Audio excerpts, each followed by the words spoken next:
Good morning. Good morning. It's Tuesday. It's July 16th, and the trials are done. There's lots in law to still talk about. We are going to be talking about all of the updates today. Some are new documents that got filed yesterday. So we have a very busy Tuesday show as we're getting back to what does life even look like without trial? The law nerd community is like, wait, what do we do? We're not in trial. I don't know what it's like to not be in trial. I know there was definitely a period of my life working at the DA's office where I was in trial more often than I wasn't. And when I wasn't in trial, I was like, how do I even tackle what's on my desk? And if I'm in trial, I can just apologize and be like, I'm so sorry I was in trial. But the days in between were so hard because you don't quite know what to do with yourself and you're not quite ready to get back to normal life. So for those of you that are like, I missed trial already, I know. You're like, what do we do now? I know. We've got lots of law to catch up on. We've got hearings next week that we're going to be tuning into. We've got hearings that we still need to catch up on that we will possibly tune into if we have time.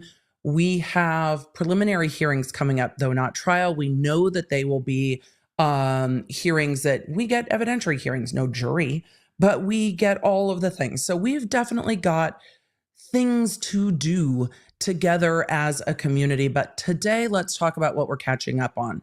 First, what we're not catching up on. What we're not catching up on today is Young Thug in the YSL trial and Judge Glanville getting recused. That's on the podcast for tomorrow, So we will tune in for that tomorrow together. I'll be in the chat with you. We premiere the podcasts, and that's what we're going to do. So tune into the podcast tomorrow. We drop those at 11 a.m. when we're not in trial. On Wednesday, I pop into the live chat. We premiere them so I can answer your questions and be in the chat along with you. So that's what we're doing tomorrow. Today, we are going to do a lot of Baldwin questions, I'm sure, kind of at the end. For those of you that haven't caught up on Quick Bits yet, Quick Bits on Monday kind of gave my overall summary. We're still waiting to see if Attorney Bowles files the motions he said he was going to file yesterday. He hadn't filed them yet, and I'm sure he is working on them. It's more than just, oh my God, it's Friday, all this stuff happened, and now there's a motion on Monday. I was surprised when he said he was filing it Monday. I was like, really, sir? Oh, my in-ears keep pulling down my shirt. It's just going to happen. I was really, really surprised that he was like, I'm going to file this Monday. It's like, and are you gonna give yourself a minute or not? So I'm not expecting that we will see any of that.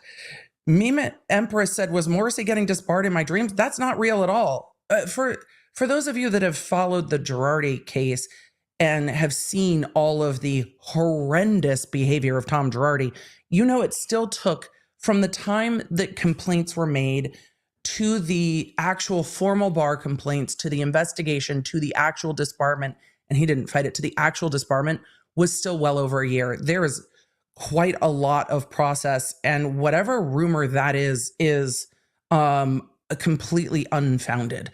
So no, I don't know where the internet will internet. I'm sure people are like, trial's over. What is the next thing that's going to grab attention? It's like, we just get back to law. So no. The bar still has process. Lawyers still have process, right? And those things, it's unusual that people get disbarred. Second, there is all kinds of disciplinary proceedings that happen before, including for things like stealing money. A case getting dismissed is not going to be at the top of that list of what might cause this. So it's no. Don't get drawn in by any clickbait. It's not a thing. First of all, process. Just like we're seeing with Trooper Proctor over in the Karen Reed case, right? There's still processes. There is still like a due process hearing to have things happen. And they don't move fast because people have the right to hearings and to defend themselves and the rest of it. So, moving on to what we're actually talking about, grounded in the facts, not the fuckery. So grounded in the facts, what we're talking about today is Erlinda Johnson's interview. I was asked a lot to go over it. I put it up in the I put it up in the poll. 88% of you want to go over the Erlinda Johnson interview. It's pretty short. So it's about a 15-minute interview. We're going to go with the interview that was on Chris Cuomo. So we're going to go through that interview just to see what she has to say, and we're going to talk about it. So we're going to go through that interview. We're going to then get into all of the Karen Read motions. There are two things we need to go over there because the defense filed a addendum, and that happened while we were covering Baldwin. And then the Commonwealth responded, and that happened while we were covering Baldwin. So we're going to go through both of those filings. Just know at the outset, like I said when I went over the first filing from Alan Jackson, the law is not on the defense's side here. So we're going to go through it, but the law, just know as we're going in, the law is not on the defense's side. It might feel like the right result, but the law is not on the defense's side as we go through that. And then there are so many filings from the TikTok psychic. So many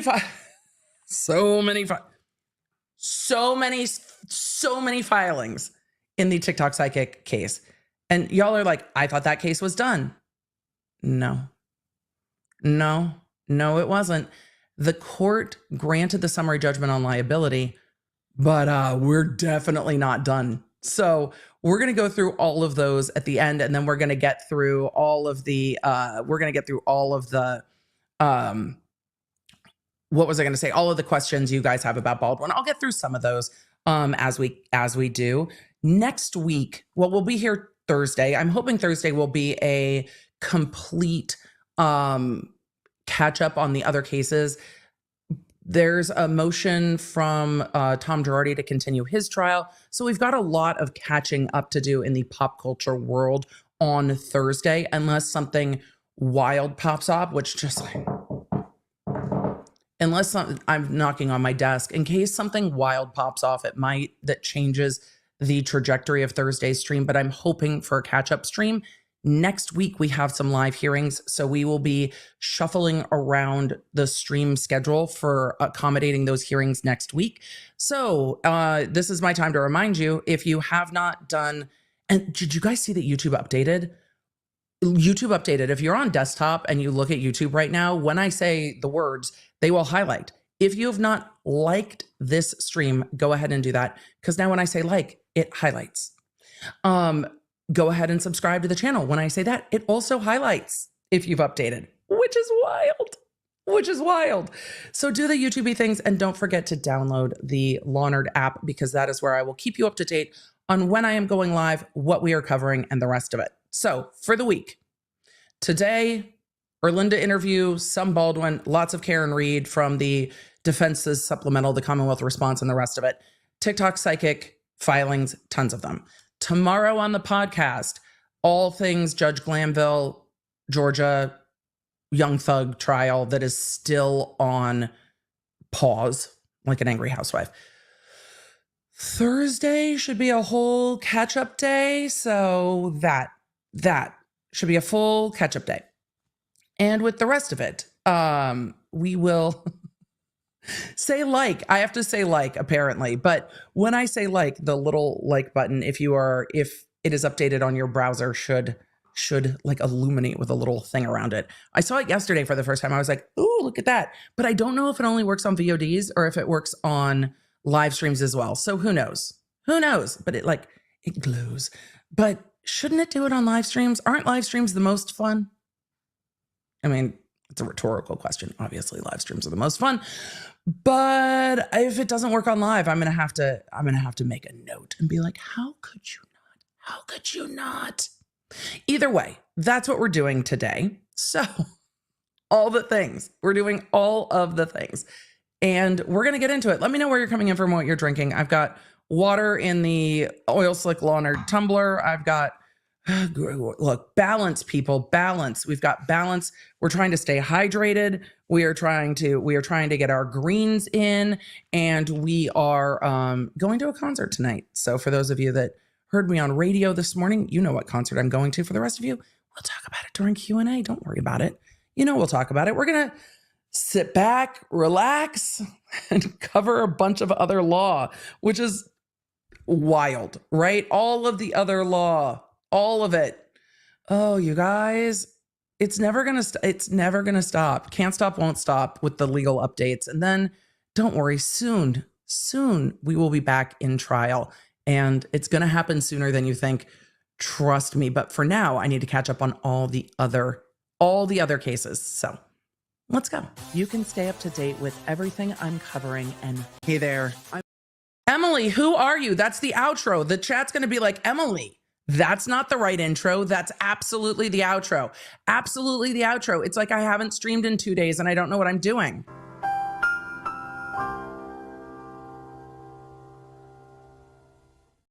You would think I was new with this.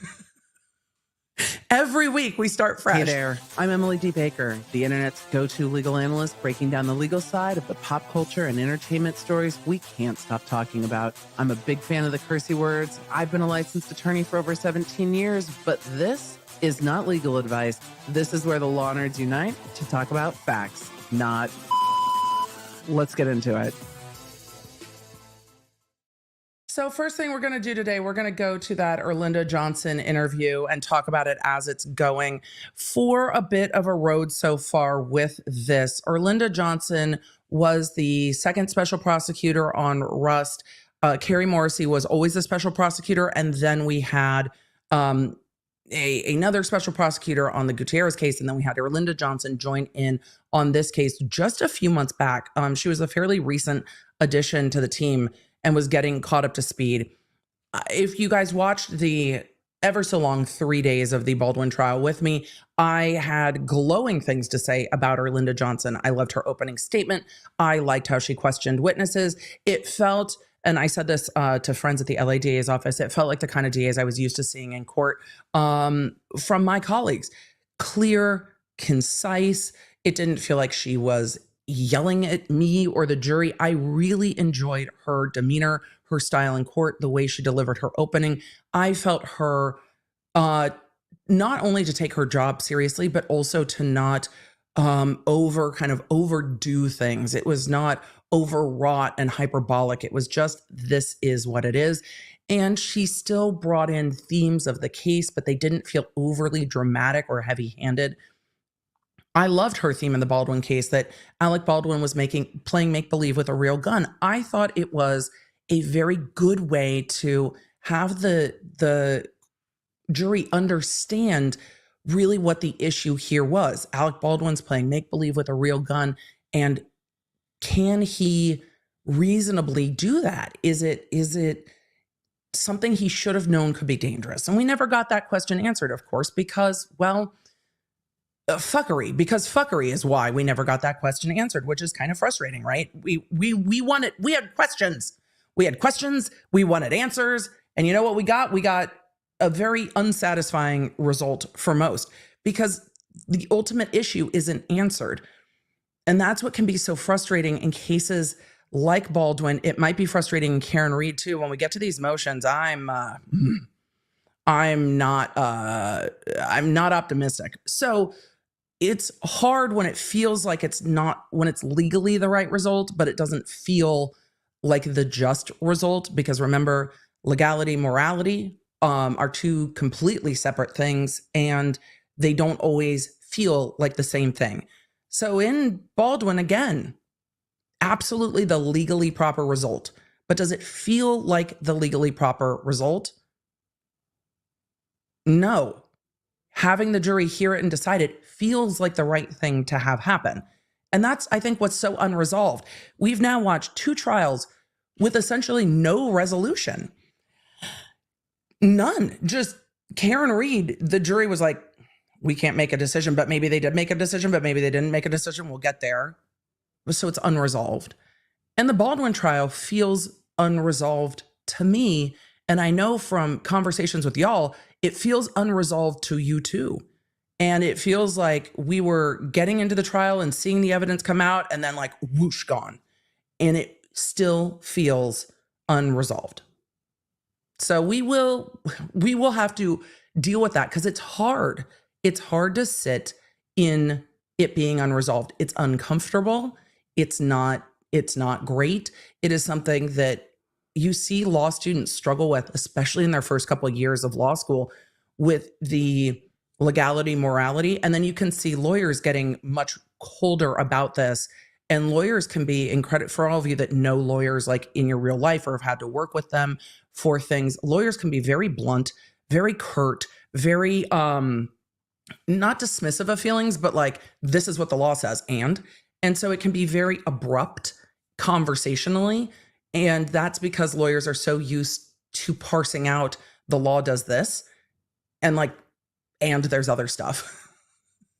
And there's times still for me, it's hard to blend the two because the law side of the brain is like law says, and then what?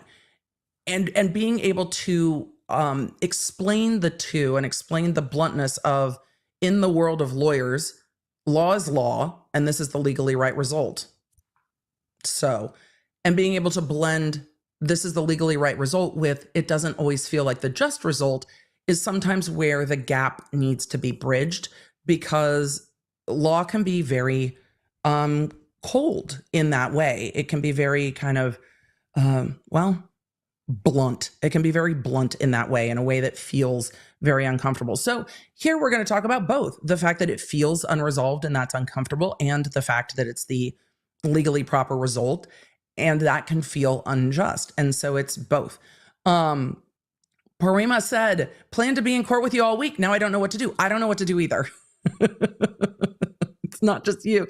You're voicing the feels of the entire Law Nerd chat. It's like, we were supposed to be in court for at least another week. I know.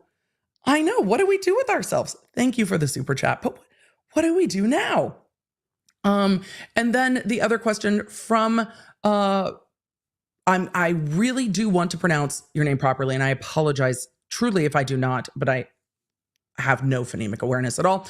So Prawima, no. Priwa, hopefully. Am I right in understanding that dismissal is not equivalent to acquittal? Correct. I believe the judge's decision, but I am so aggravated and frustrated. It has the same result, but it is not saying he didn't do anything wrong. It makes no determination of wrongdoing. It makes no determination of Baldwin's actions and whether Baldwin's actions broke the law. The determination of wrongdoing is on the part of the prosecution. So the judge's ruling really voices a sanction against the prosecution and doesn't say anything about Baldwin's own actions. It speaks solely to the prosecution's actions. So it was a sanction. Will some say it was an acquittal? I mean, he can't be tried again.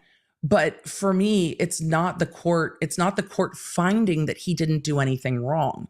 The court didn't say Baldwin's action didn't violate the law and Baldwin's actions don't violate what he's being charged with. That's not what this ruling says. This ruling very clearly says the prosecution and law enforcement is being sanctioned by the case being dismissed because that's the only proper remedy here. And they do not get to try it again because we were in trial, jeopardy attached, double jeopardy is here. The case is being dismissed because of the prosecutorial conduct. Jeopardy has applied, so it cannot be tried again because that would violate double jeopardy. He's been put in jeopardy and the prosecution hid evidence. So there is no result for that. So I don't see it the same as an acquittal. It doesn't make statement to me as to Baldwin's guilt or innocence on this. It doesn't make statement as to Baldwin's actions. It is a dismissal and it finds that he can't be tried again. So it's done. A couple of you are asking in the chat, what does jeopardy apply mean? So under the Constitution, double jeopardy means you cannot twice be put in jeopardy for the same offense. Jeopardy is you being put at risk of prosecution, of liberty being taken away, of criminal consequence. And there are certain stages in the proceedings when jeopardy attaches. There are earlier stages in the proceeding when jeopardy does not attach. Baldwin's case was dismissed against him and then refiled. Jeopardy had not attached. He was not at risk. He did not have any right to say, you can't retry me. Jeopardy has attached. So when the jury was sworn, jeopardy attached to this case. There are ways There are ways that even when jeopardy attaches, that a mistrial can allow for a retrial. We're going to talk about that later when we get to Karen Read. A mistrial because of a hung jury allows for retrial. But a mistrial because of prosecutorial misconduct does not allow for retrial. So the court made that very clear with saying with prejudice, meaning you don't get to do it again. Done. You're done. Dismissed with a side of you're done. So that's what that is. Yeet immediately. All right. We're going to go to this interview. We'll see. I haven't watched the entire thing. I saw clips of her statements. I am very interested to cover this with y'all. Let me make sure the audio is gained up so it sounds, well, hopefully good. And we'll see. Am I going to zoom through parts of it? Yes. Why? Because I'm not going to just play the entire news broadcast. We don't need it. I want to hear what she has to say more than I want to hear what Chris Cuomo has to say about it. Just because it's my stream and I get to. Because I can. Why? Because I can. So I don't really want to hear what Cuomo has to say. I want to hear what Erlinda has to say in this interview. So let's get rolling, chat. Hopefully the questions made sense. All right.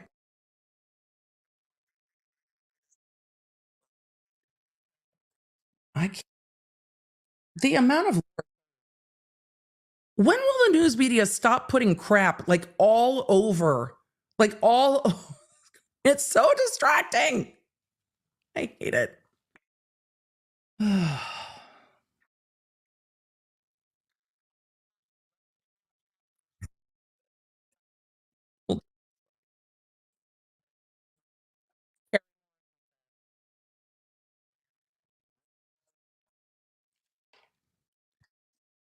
No audio. That I have audio. That's so strange. Let me see. I have audio. So that, and it's going through the Rodecaster. Hold on, you guys. Give me 1 second. That's very, very odd. Anything keeping that audio from playing?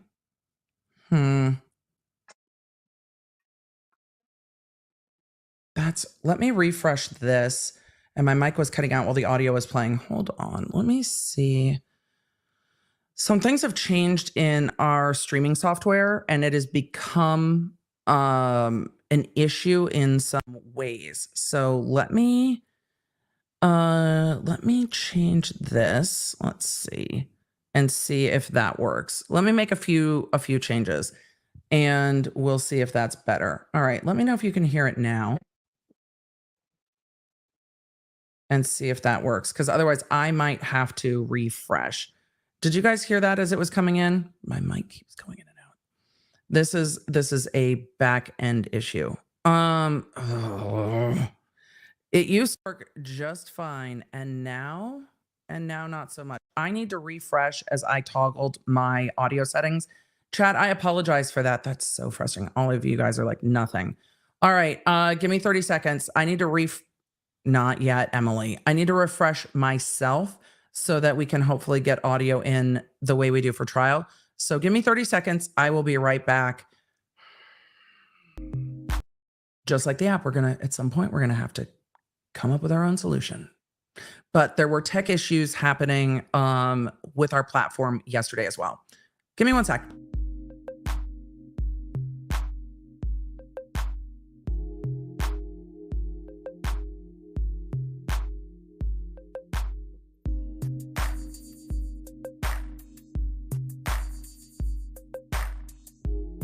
Oh, great.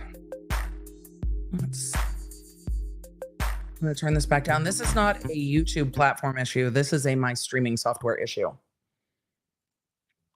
So all of that, streaming software issue, not YouTube issue. Okay, let's give us one more moment. We're going to get everything set back up because now it all has to be redone. Streaming is dynamic. That's not what I was going to do. There we go. Let me change that background so it's not distracting. All right, let's try one more time with feeling. what Cuomo had said is essentially Carrie Morrissey said you left because you didn't want the hearing to be public. So let's see what Erlinda has to say. Fingers crossed that we hear what Erlinda has to say.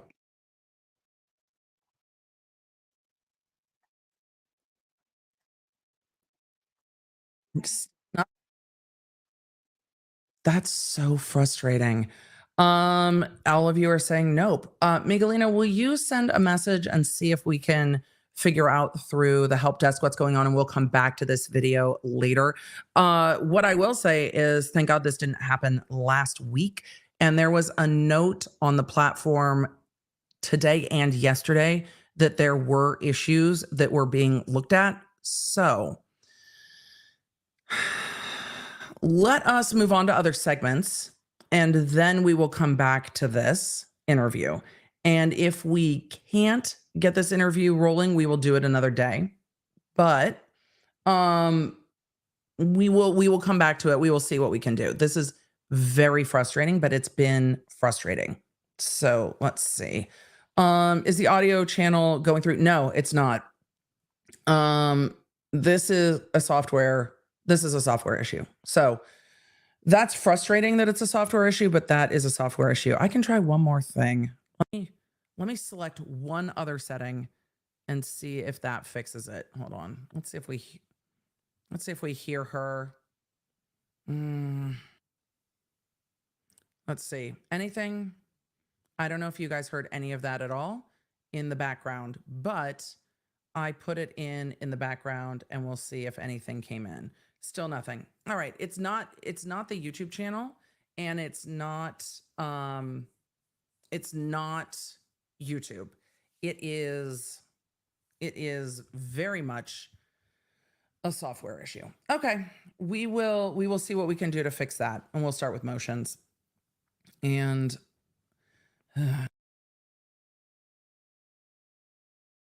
streaming is dynamic.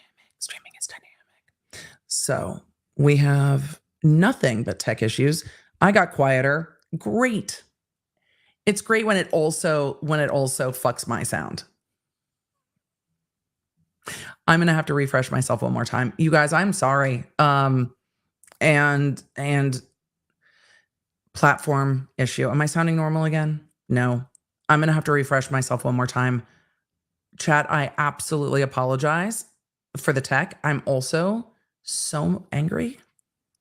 The tech rage is real. Give me 30 seconds. We're going to feed the ducks. All starts today. We're just going to plug it out, plug it in, plug it out.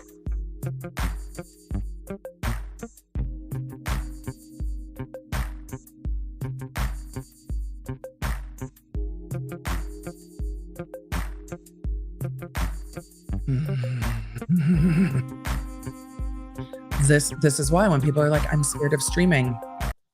This is why people are scared of streaming, but they don't have the law nerds. Like if I didn't have the law nerds, I'd probably be scared of streaming too, because you guys are amazing. But the way that I am enraged, we're just going to go to documents. We'll be back. Look, the way I want to complain right now, but it is not, I don't need to drag you all in with me complaining. The streaming software I use recently sold to another company, and I have concerns. Will we find something else to stream with? Possibly. Miguelina, let's go ahead and end the poll. 87% of you were like, yes, let's watch the interview. We'll try to turn it off and turn it back on another time, because why is the sub counter off? I have no idea. I don't know. I don't know. I don't know at all. So we're going to get into that later. And if we don't, we'll summarize them. We'll do it on Thursday. But I'm so mad. Emily, it's fine. Don't be angry. I just worry, right? The tech issues. We've had tech issues. I saw a note last night on Streamyard. So I knew we had issues last night. So let us just go to documents, shall we? We're going to shake it off. Yeah, Streamyard sold to another company. I'm worried about it more so now, but we'll see. Hopefully we can figure out what's going on and get back to this at the end of the stream. Hey, you know what we're going to do? We're going to answer a few super chats because that's what we're going to do. 9 Inch Nails Gal 1994 said, I promised myself an early night and now it's 1:25 a.m. and I'm awaiting Emily to show up on my screen. Oh, well, who needs sleep? I'm going to need more coffee and snacks. Aussie love. 9 Inch Nails Girl, I appreciate you. Thank you so much. And also get some sleep or just fall asleep to the stream. It's okay. Tina KS Lawnard gifted 20 memberships. Thank you so much, Tina. And thank you for growing the Lawnard community. We've got a members only live stream coming at you tomorrow. I'm not sure exactly what time. Forgot to mention it at the top of the stream. Doesn't even matter. There's more of you here now. We'll figure it out. But tomorrow we will have a members only live stream. I will let you know what time later today because there's two things I'm on the bubble for family wise, and I need to figure that out. Let's see. Coffee and Crime said, good morning, Law Nerds. Coffee and rain in KC today. Everybody in the Midwest, stay safe. It's been wild weather-wise, hasn't it? Amy Jo said, EDB isn't late. She's building suspense. I try to give a little buffer room. Like if my favorite band took the stage right on time, I would never be at my seat on time. You got to finish like doing the things. It's like I need to be there at 11. Okay, I need to finish going to the bathroom, getting here and doing that. So I try to give a little bit of a buffer zone. Melissa said, bring on the tea. I mean, we've got a lot of motions for tea today, which is fantastic. I missed you guys too. Celtic Moon said, I love this community. Today's my birthday. Thank you, Emily. Happy birthday, Celtic Moon. I appreciate you. Minnie the Goose said, I'm so glad you're streaming. I'm home alone with my toddler for the week and you were keeping me sane. I mean, we meant to have a trial for you. Could you imagine if audio just was like, when Amazon Web Services went down last week and the app wasn't sending out, my head almost became that emoji. And so I can't even imagine. I would have absolutely lost my mind. But we're here. These new YouTube features are kind of tripping me out. There's a lot of new YouTube features. They're updating, kind of just updating the user experience and the look and feel, which is always entertaining. So we love seeing what rolls out. All right, let's see. Where are we going first? Karen Reed is where we're going first, isn't it? So let's shift gears and head over to the Karen Reed case. Let's give a quick road so far, and we'll go from there. Lori said there's 2 interviews. Maybe the other one works. It's not the interviews. It's my software. So there's nothing I can do until we have some update on the software. It is a software issue on my end, and there's only so much I can do because I don't know how to fix it myself, which always frustrates me. It's like, can you just unplug it? No, it's software. Somebody can probably unplug it somewhere. I hope they don't do that right now because we're streaming. That would be terrible.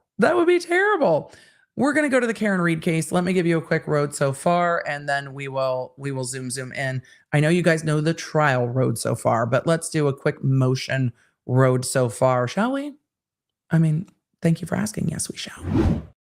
All right. The defense filed their motion on July 8th after the end of the Karen Reed trial. And remember, this trial ended in a undecided jury that had the court declaring a mistrial. We went back and looked at the argument. The first time the jury sent out a note saying they were undecided, David Yannetti for the defense was like, yo, give them essentially the Allen charge, give them the instruction, give them the try to decide it. And if you can't decide it, render an undecided verdict or a hung jury.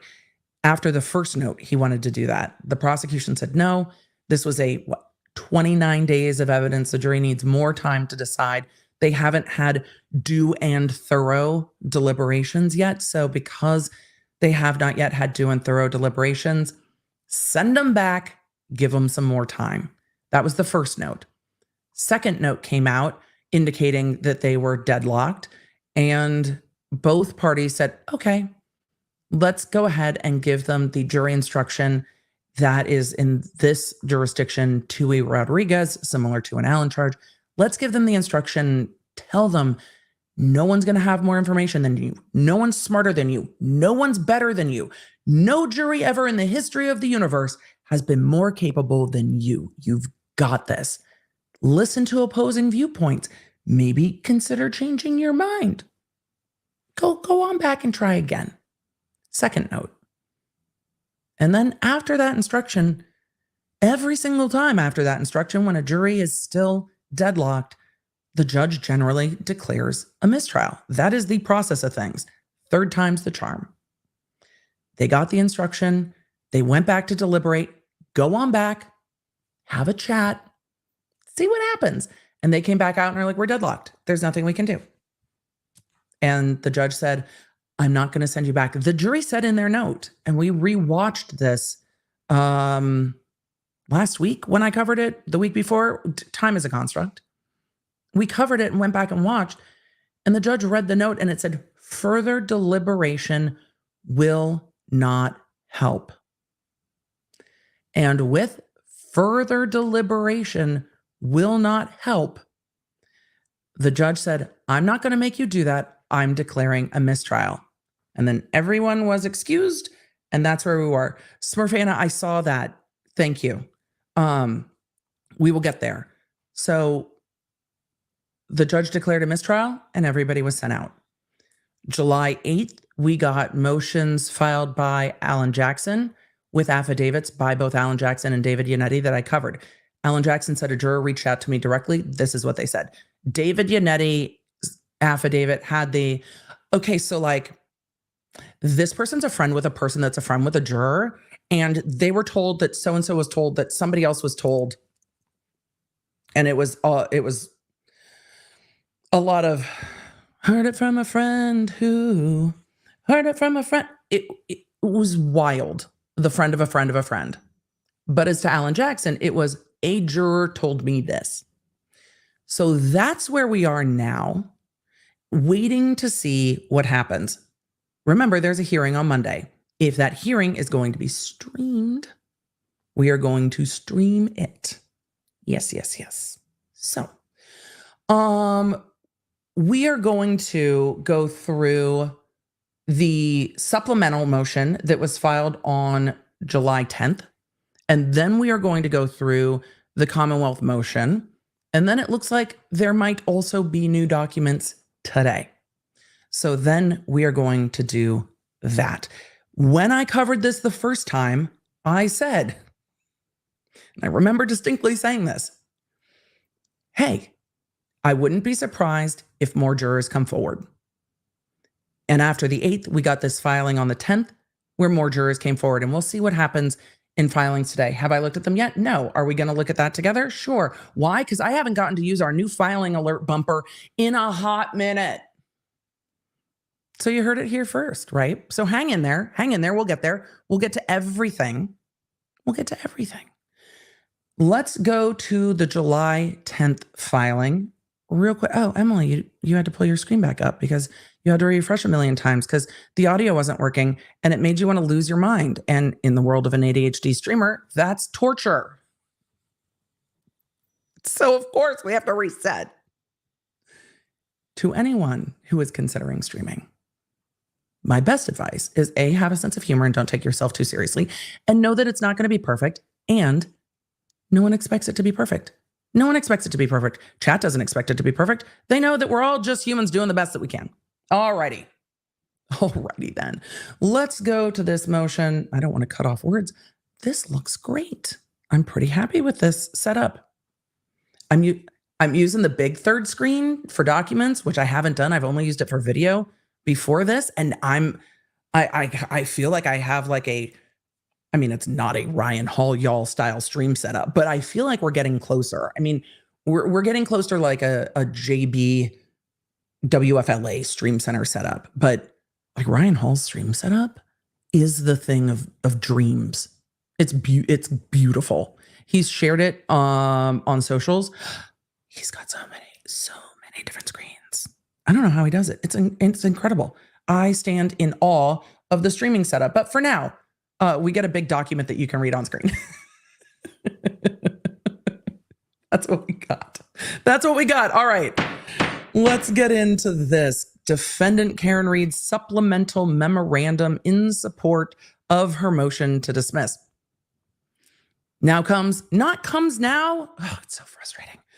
Now comes defendant Karen Reed by and through her undersigned counsel and submits this supplemental motion. Remember, they've already filed the first one regarding a juror and two things from other jurors. Remember the intermediaries and all? As reflected in the attached affidavit of Alan Jackson, a fourth deliberating juror, Juror D, has now confirmed that the jury reached not guilty verdicts on count 1 and count 3.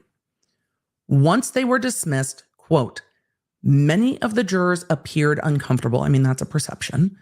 Appeared uncomfortable with how things ended, wondering, is anyone going to know that we acquitted Karen Reed on count 1 and 3?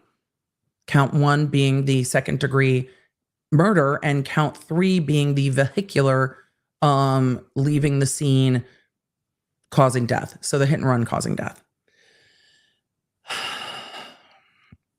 Juror D told counsel, quote, part of their discomfort was that they knew, and this says he/she. I'm going to go with they the entire time because it's too many words to say. Part of their discomfort was that they knew that the jury had reached verdicts on 2 counts and Karen Reed might be retried on those 2 counts. And, quote, that's just not right. I'm sure a lot of you feel that way as well, right? If the jury reaches verdicts, shouldn't we hear that? But they didn't write it on the jury forms.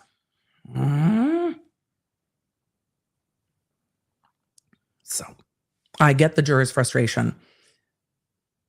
Juror D further stated, quote, every one of us will agree and acknowledge that we found Karen Reed not guilty of counts 1 and 3 because that's what happened.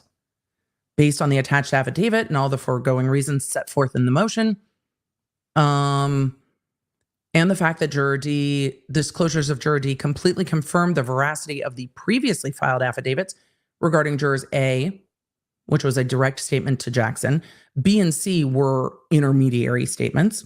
The defense respectfully renews its contention that the jury acquitted Karen Reed on counts 1 and 3, and there is no manifest necessity for a mistrial on these counts. Therefore, the double jeopardy protections of the federal and state constitutions require that these counts not be retried. Let's go to the affidavit of Alan Jackson, partner at law firm, appearing pro hoc vice, which means licensed in California, appearing in Massachusetts for this cause only, and was accepted by the court to do so.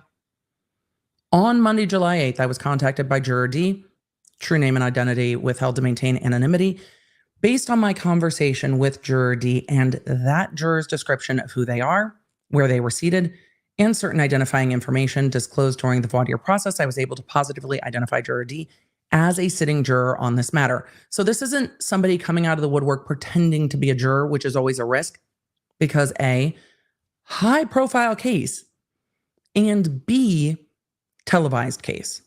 There is always a risk that once the defense filed that motion, there's always a risk that people will come out of the woodwork pretending to be jurors that aren't jurors.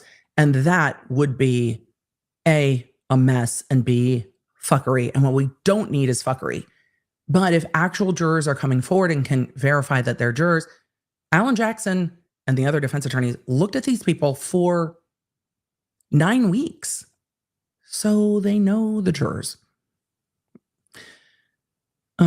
Let's see. Juror D told me that they decided to reach out because they were, it says was, but were uncomfortable with how the trial ended, that the last day of trial was a, quote, whirlwind. Everything happened fast. They recounted that their perspective was that the jury was brought into the courtroom.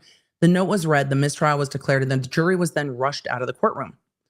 Following a very brief meeting with the judge, the next thing they all knew, the jury was on the bus. They described the end of the trial as very confusing. Which is so wild, because you know what their note said? Their note said further deliberation would not be helpful. I don't know what they thought was going to happen. Maybe they thought the judge would ask, well, where are you? Where are you? A lot of judges will ask the foreperson, okay, how are you divided? Would anything further help? No. Okay. Because the judge was like, they said no further deliberation would help. The judge said, I'm not going to ask you to do that. I'm declaring a mistrial. No further questions. Juror D said it was very troubling that the entire case ended without the jury being asked about each count, especially 1 and 3. I agree. I'm frustrated by that. So let's continue on. I'm going to hold, there's a question. Oh, the chat is jumping because we're busy, but there's a question in the chat I don't want to miss. Let me grab it real quick because I know a lot of you have the same question. We're going to get to it at the end of this affidavit. Juror D said that the jury actually discussed telling the judge. Wait, I missed one. Point 5. Juror D explained that the jury had reached not guilty verdicts on counts 1 and 3, and that the disagreement was solely as to count 2 and its lesser offenses. This makes sense. For all of you that watched the trial, doesn't this make sense? A, count 2 had lesser included offenses that were never explained by literally anyone, with the most confusing instructions that anyone's ever read. And no one addressed it in closing. None. And those lesser count, the jury instructions had chain of events. So on count 2, the lesser includeds are the ones that indicated that Karen Reed could have started a chain of events and not knowingly caused this, but was still crucial in causing this to happen. I can understand why the jury looking at those counts is like, well, okay, I get it. Like, I get it. So, and that makes sense. Them reaching a not guilty on count 1 and 3 for me makes sense based on everything we saw in the trial, doesn't it? So it really does make sense to me. I'm just asking Miguelina a question. That is my typing. So that's point 5. Point 6. Juror D said the jury actually discussed telling the judge that they had agreed unanimously on not guilty verdicts for counts 1 and 3, but they were not sure if they were allowed to say so. It's so frustrating because they are allowed to say so. And they felt that they couldn't based on, well, let's keep reading. Probably the wording of the jury instructions, and we'll get there. The jury believed that they were compelled to come to resolution on all counts before they could or should report verdicts on any of the counts. After discussion, the jury decided to inform the court that they were deadlocked and they expected they would get further instruction about the remaining deciding counts thereafter. But their note didn't say they were deadlocked on count 2. And that is a problem. The note didn't say what happens if we are deadlocked on only one of the counts.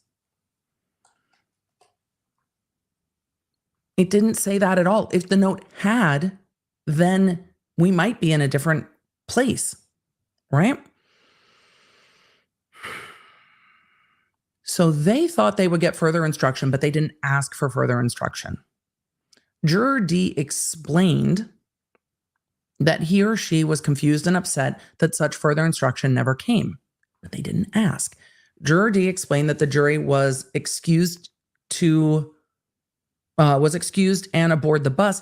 Many of the jurors appeared uncomfortable with how things ended, wondering, that sounds like speculation, they should have talked. Is anyone going to know we acquitted Karen Reed on count 1 and 3? No one ever asked about those counts. They never said that they were hung as to count 2. They never said they were undecided as to count 2. And that's part of the problem here. Juror D stated that once the case was over, they remained very uncomfortable with the result. And this sucks for the jurors. Like, this sucks for the jurors. I'm angry for the jurors. I can't imagine how frustrated they are. 9 weeks, 10 weeks with jury instruction. 10 weeks. They sat in that trial for 10 weeks and reached a split verdict and then thought that the judge would help them resolve that and then didn't.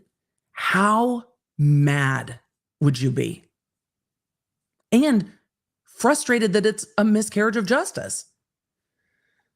I feel for these jurors tremendously. And I think they just didn't know. And it's not on them to know. It's on the court to guide them through the process, right? It's frustrating. Point 9, Juror D stated that once the case was over, they remained very uncomfortable with the result. They reiterated it did not feel right. They said as part of their discomfort was that they knew the jury had reached verdicts on 2 of the counts and that Karen Read might be retried on those counts, and that's just not right. I don't disagree. It might be legally what happens, but I don't disagree that it's not right. It might be legal. Morality, legality, we'll get there. Point 10, I inquired whether, in their opinion, other jurors would agree and acknowledge that not guilty verdicts were reached on count 1 and 3. Juror D, without hesitation, said in substance, every one of us will agree and acknowledge that we found Karen Read not guilty of counts 1 and 3 because that's what happened. Juror D reiterated that they believe it would be unjust for Karen Read to be retried on either count 1, the second-degree murder, or count 3, leaving the scene, because the juror had already unanimously found her not guilty on those charges. And the thing that's frustrating is until it's on the jury form, we're going to get to it. Legally, I don't know if there's much that can be done here, but we'll continue exploring this. Point 12, Juror D further stated that if necessary, they would agree to testify in order to explain to the court that the jury unanimously reached not guilty verdicts on counts 1 and 3 as long as their identity remained protected. And this might be why we haven't seen more jurors come forward, because they might want their identity protected. There is a lot of case law about opening into deliberations and questioning jurors about deliberations, and all of the case law is tremendously clear. You cannot question jurors about their deliberative process. Whether asking them the split of votes in Massachusetts counts as questioning them about deliberative process, I think is open for argument.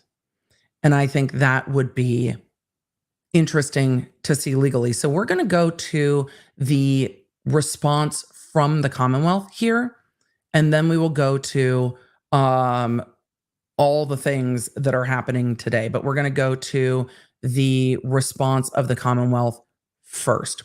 So let me go there. And there was one question I wanted to answer.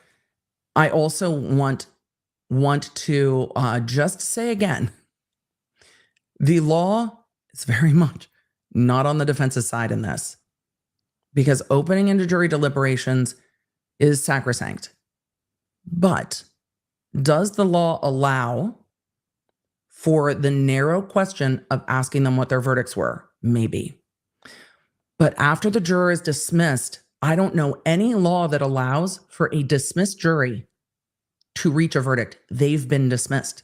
A mistrial was declared. This jury no longer has any authority over this case.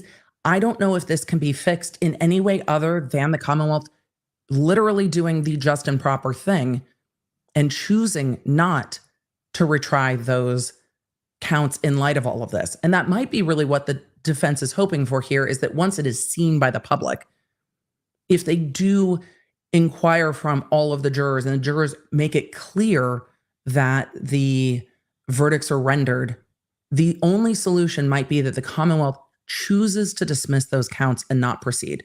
The goal of the Commonwealth should be, the goal of every prosecutor should be to do justice, not to win, not to convict someone, to show the jury the facts and let them render a verdict that is just.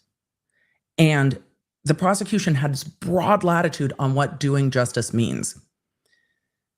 And I wonder if the defense, both attorneys or former prosecutors, is pushing this publicly so that the prosecutor will have to listen to the public who they prosecute on behalf of. The prosecutor's office is for the people. And if the people feel that this is unjust, the prosecution should not proceed. I don't necessarily trust this prosecutor to do that, but that might be the only remedy here. I don't know any way we can see. I just don't know of any law that would allow for this jury to render verdicts after they've been dismissed. It's just not legally tenable. And the law is never going to allow you to open up into the provenance of the jury and question them about their deliberations, because anyone can come forward after a case, after they've been influenced potentially by people, social media, watching the case back. There is so much concern that juries could then be fucked with, that courts are never going to allow for this kind of after the fact inquiry. The only time that there's after the fact inquiry is on improper external input into the jury, which is why we saw jurors being questioned with regard to what was going on in Murdaugh, because that was about something external. That wasn't about deliberations. Asking jurors about their split at this point might be asking about deliberations. And all of it is so fucking confusing to me, because in the jurisdictions that I worked in, the jury instructions all said some or all. When you come to a result on some or all, that was the language of the jury instructions. So I practiced in a jurisdiction where split verdicts weren't uncommon. So it's frustrating that Massachusetts, the jury instructions don't say some or all, but the jury instructions are written by committees of lawyers and judges. And those jury instructions are fought over. How many of you have watched with me as we've gone through jury instruction litigation? The jury instruction litigation in Depp v. Heard was extensive. Lots and lots of back and forth in that litigation. Jury instruction litigation is one of the critical parts of trial. The attorneys submit jury instructions to the court, different sides, and then they go through and argue about the language of the jury instructions. They object to jury instructions. They can appeal based on objections to jury instructions. There's a lot of options there. And if this language wasn't objected to in the jury instructions, then it's interesting. So let me, there was a question I grabbed that I wanted to answer before we go on to the Commonwealth's response. The judge's instructions were clearly not to write anything until they reached unanimous on all counts. It's on the judge. Gamer Ducko, that part is not on the judge. That part is on the jury instructions, because they are model jury instructions written by the committees. The judge's job is to read them, and the jury is to go by what is written on the instructions. So that is what's in their model jury instructions in Massachusetts. So when that's in their jury instructions, the judge is obligated to read them. But the judge does not craft them. The lawyers craft them. The judge just reads what's on the paper. And then the paper is given to the jury. And then when it's given to the jury, they read the instructions and have them. So if the judge read them differently than what is in the model instructions and listen, and different than what the attorneys agreed to, then it is potentially grounds for appeal. But the attorneys can modify the model jury instructions. And if the attorneys did that, then that is not grounds for appeal. If there was error in the jury instructions, that is absolutely grounds for appeal. However, it's really hard to appeal any of this with a mistrial. The appeal is going to have to be on this issue, and that's going to have to be brought up as like a side issue to this issue with the jurors. Me pointing to my screen that you can't see. This issue. So let's go to the next filing from the Commonwealth and take a look at what the Commonwealth has to say. We're going to go through all of these filings today because it's still shorter than streaming for 8 hours of trial. So this is 15 pages. Hang with me. We're going to zoom through some of it. I'm going to grab as many questions as I can, and then we will go to stuff from today, and then we will get back to questions. So give me a bit as we go through this before we get back to questions, okay? Thanks, chat. Thanks for staying on topic. I appreciate it, so we don't get derailed, because then I'll never finish. I'll never finish. And what we want to do is get through these motions, or at least I do. I think you guys do too, right? We want to know. But again, the defense is in a difficult position here. Filed July 12th, a day that will live in courtroom infamy. Because didn't this come down Friday? Well, this came down Friday. Well, all of the roller coaster of everything was going on in New Mexico. So, all right, Commonwealth Karen Reed, Commonwealth's opposition to defendant's post-trial motion to dismiss. Now comes. I'm going with comes now. I like it better. The Commonwealth is in opposition to the defendant's post-trial motion to dismiss her indictments for second-degree murder and leaving the scene after causing death. As the defendant's motion is premised on hearsay, conjecture, and legally inappropriate reliance as to the substance of jury instructions. Oh, it felt like there was going to be more to that sentence and there's just a period. I read it badly, apologies, but I don't think all of it, well, I mean, they are non-sworn out-of-court statements because none of them are in affidavits. So technically, yes, because they are non-sworn. It is just this person said this thing to this person. But legally inappropriate reliance as to the substance of jury deliberations is where we're going to see some sticking. I'm interested to see how much the Commonwealth leans into that. We're going to go through this firsthand because I have not gone through this yet. So we're going through it together. It's going to be a whole original ride. It's funny because some of the comments on Friday's video for trial were just like, beginning of video, you're wrong. I'm like, obviously. No one knew what was going to happen on Friday. That's why we do it in real time. Yes, clearly. That's what happens. We change our opinions about how things are going to go as more information comes in. And on Friday, we kept getting more information. And it was like, oh, where we started at the beginning of the day and where we ended at the end of the day are two totally different things. Because we change our minds when we learn more. That's part of humaning. So, all right. They say that the Commonwealth or the defense motion is premised on hearsay and conjecture. Further, contrary to the defendant's claims, throughout jury deliberations, the defendant was given a full opportunity to be heard and, full opportunity to be heard. The jury's communications to the court explicitly indicated an impasse on all charges. They said charges? They didn't say all charges. So again, I think that's a bit of conjecture on the part of the Commonwealth because they didn't say all charges. They simply said charges. And that's part of why it's so confusing. Why? Because count 2 had the lesser included charges. Or you can interpret charges to be counts 1, 2, and 3. Charges can mean both things. So if you're going to say, oh, the defense is relying on conjecture, same though.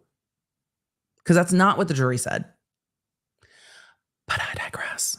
This is the hard thing about being the response, because then I can just be like, because we know.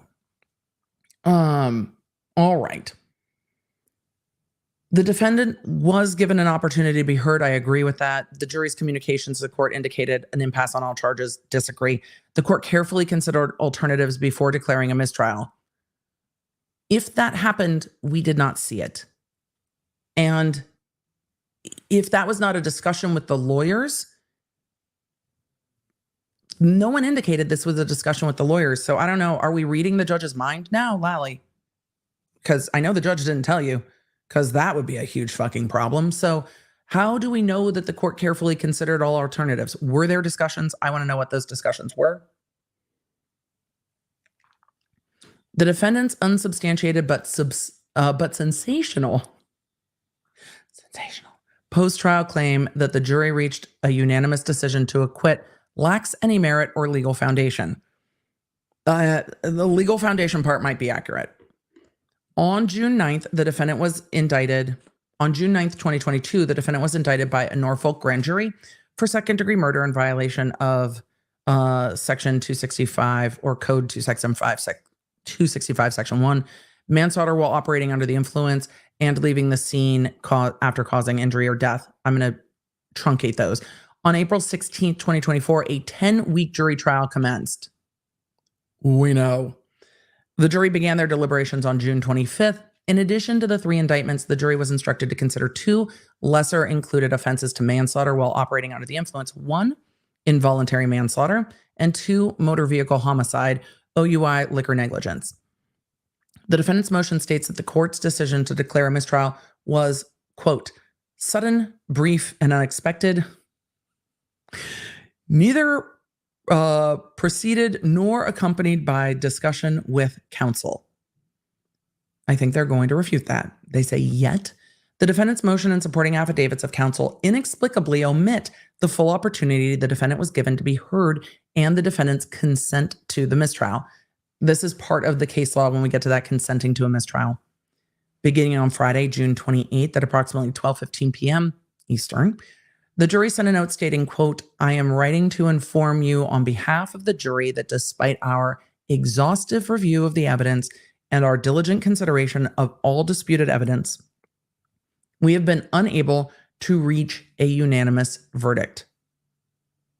If only it said, as to one of the counts, if that's true. It's a thoughtful note, but that note reads as if they have 0 verdicts to me. That's how I would interpret that note if I was the lawyer sitting in court. It says, at that time, the court requested argument from the Commonwealth and defense as to whether the jury had engaged in due and thorough deliberations. And they did. And Yannetti said they had and wanted the instruction read. The Commonwealth responded that the jury had not had sufficient time to deliberate and requested the jury be instructed to continue. On the contrary, Yannetti argued, quote, we believe there has been sufficient time.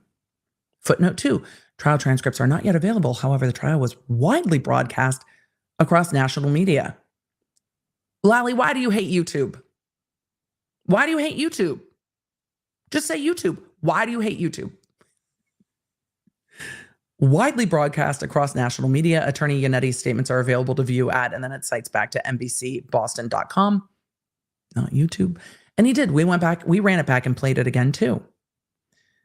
He advocated for the jury to be declared deadlocked and provide the Tui Rodriguez instruction.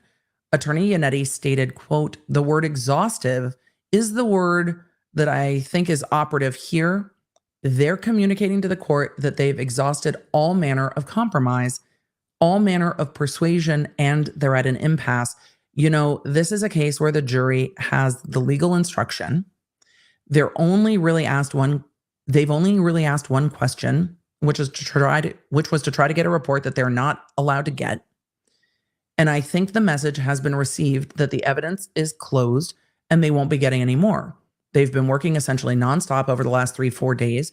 We're approaching a weekend. They didn't come back with this at 3 o'clock or 4 o'clock. They're at 12 o'clock and they have nowhere to turn. So our position is that the jury should be read the Tui Rodriguez model instruction and go from there. And after that instruction is read, go from there means if they still can't resolve the case, a mistrial is declared. That's what go from there means.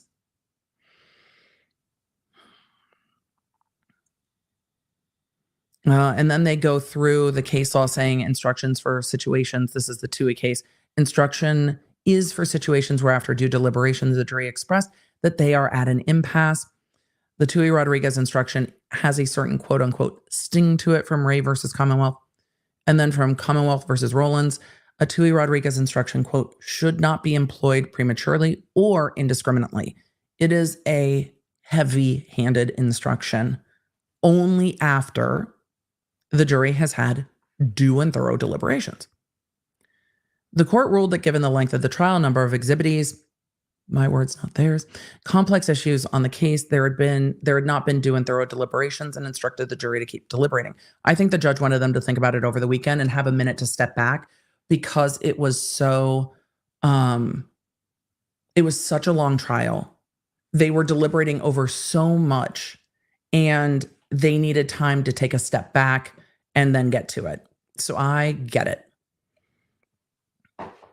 On Monday, July 1st at approximately 10:45 a.m., the jury sent another note to the court stating, quote, Judge Cannoni, Despite our commitment to the duty entrusted in us, we find ourselves deeply divided by fundamental differences in our opinions and state of mind. The divergence in our views are not rooted in a lack of understanding or effort, but deeply held convictions that each of us carry, ultimately leading to a point where consensus is unattainable. It's pretty final language.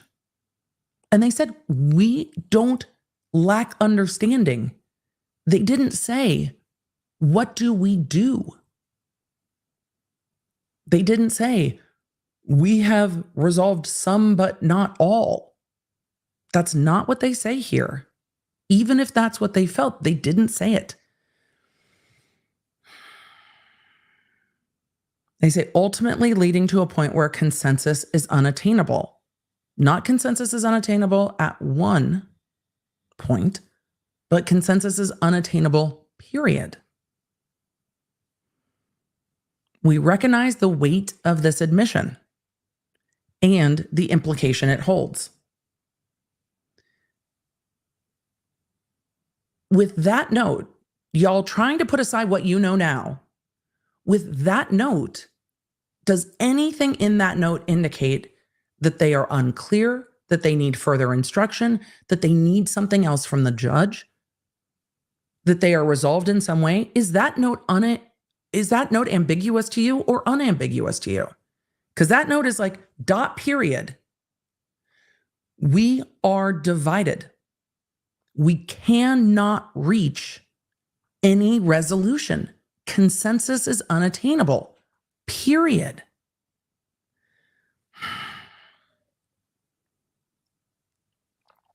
I think this note is clear. And I can understand why the attorneys all, it seems, read this note that there were no verdicts on any of the charges. And if the lawyers knew that the jury wasn't regularly polled, I don't know how hard you fight to poll this jury as the lawyer in court, because consensus is unattainable, period. And we recognize the weight of the admission and the implications. It goes on to say, following the receipt of the note, the court again inquired of the Commonwealth and defendant as to whether there had been due and thorough deliberations. We did not see that happen. The Commonwealth argued that although the jury had been deliberating for approximately 22 hours, given the length of the trial and the number of witnesses, the jury had yet to engage in thorough deliberations. Oh no, this is the first note. Sorry, this is the second note. That's on me. That's the second note. We're not to the third note yet. This is when they gave the Tui Rodriguez instruction. Apologies. They did allow argument. We watched that. The Commonwealth argued that although the jury had been deliberating for approximately 22 hours, given the length of the trial and the number of witnesses, the jury had yet to engage in thorough deliberations. Yannetti again sought the Tui Rodriguez instruction, saying the jury has, quote, come back twice, indicating essentially that they're hopelessly deadlocked. I read that note the same way. I read that the exact same way. Hopelessly deadlocked, which again, for the defense, better than a conviction, right? And they don't want to mess with it. And that might have been a strategic choice that they didn't want to ask the jury more.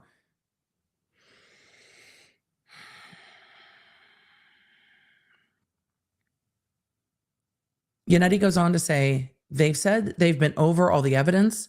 At this time, they say they have fundamental disagreement about what the evidence means. It is a matter of opinion. It is not a matter of lack of understanding. Because the jury made it clear that it's not about a lack of understanding. The jury said they weren't confused. And then the footnote 3 links back to counsel's argument on NBC Boston. The prosecution goes on to say the court found at this point the jury had engaged in due and thorough deliberations, noting, quote, this has been an extraordinary jury. The court indicated that they had never seen a note like this regarding reporting to be at an impasse.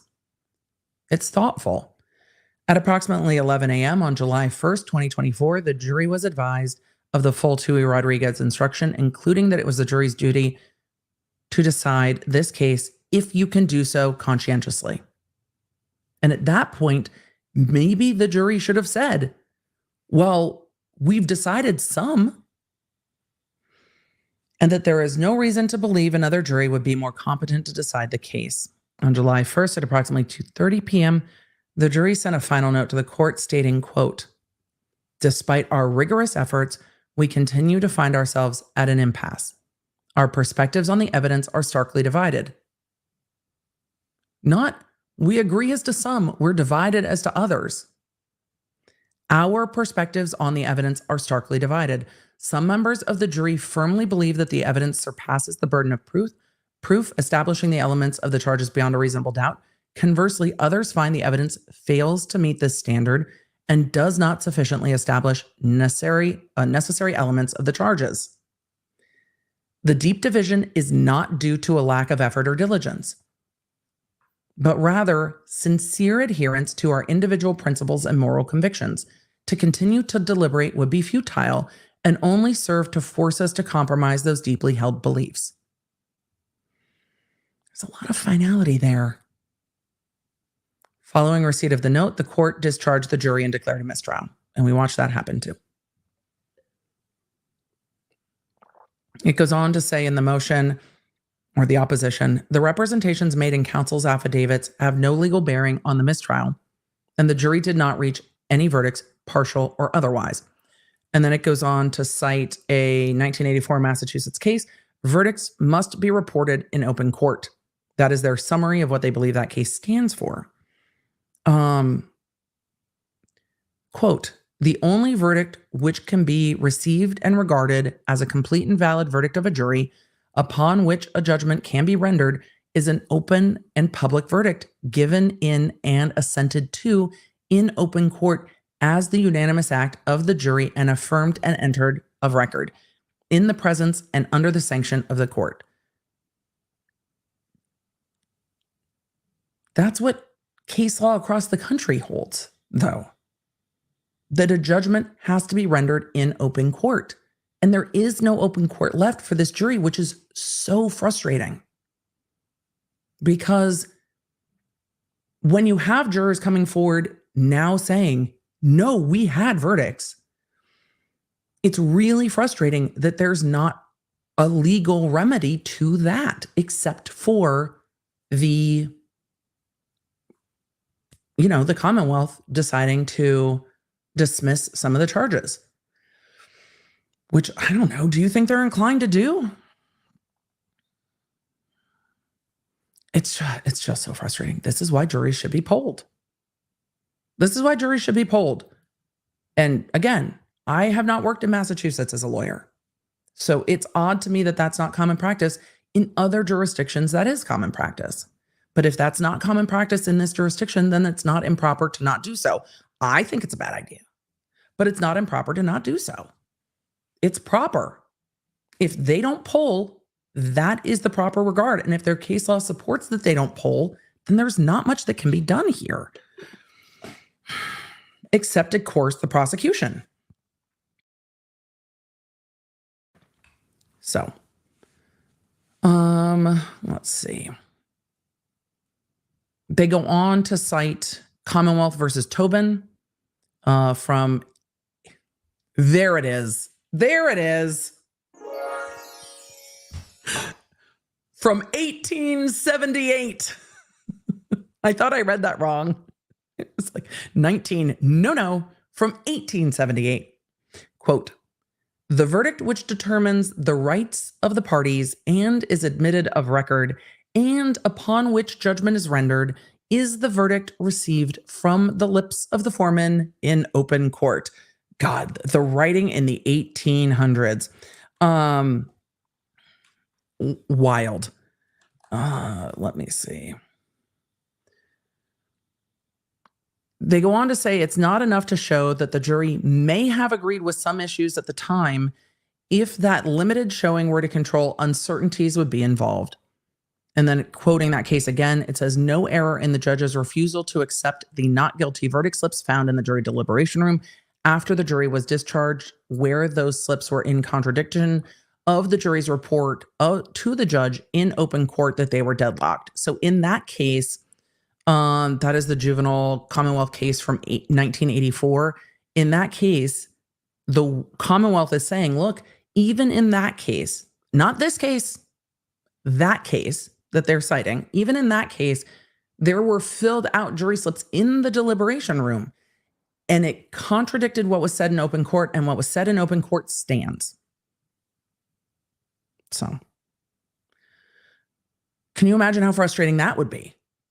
Seeing filled out verdict slips and still not being able to do anything about it. And if the court in 1984 didn't do anything about that, it's unlikely that the law supports doing anything about this.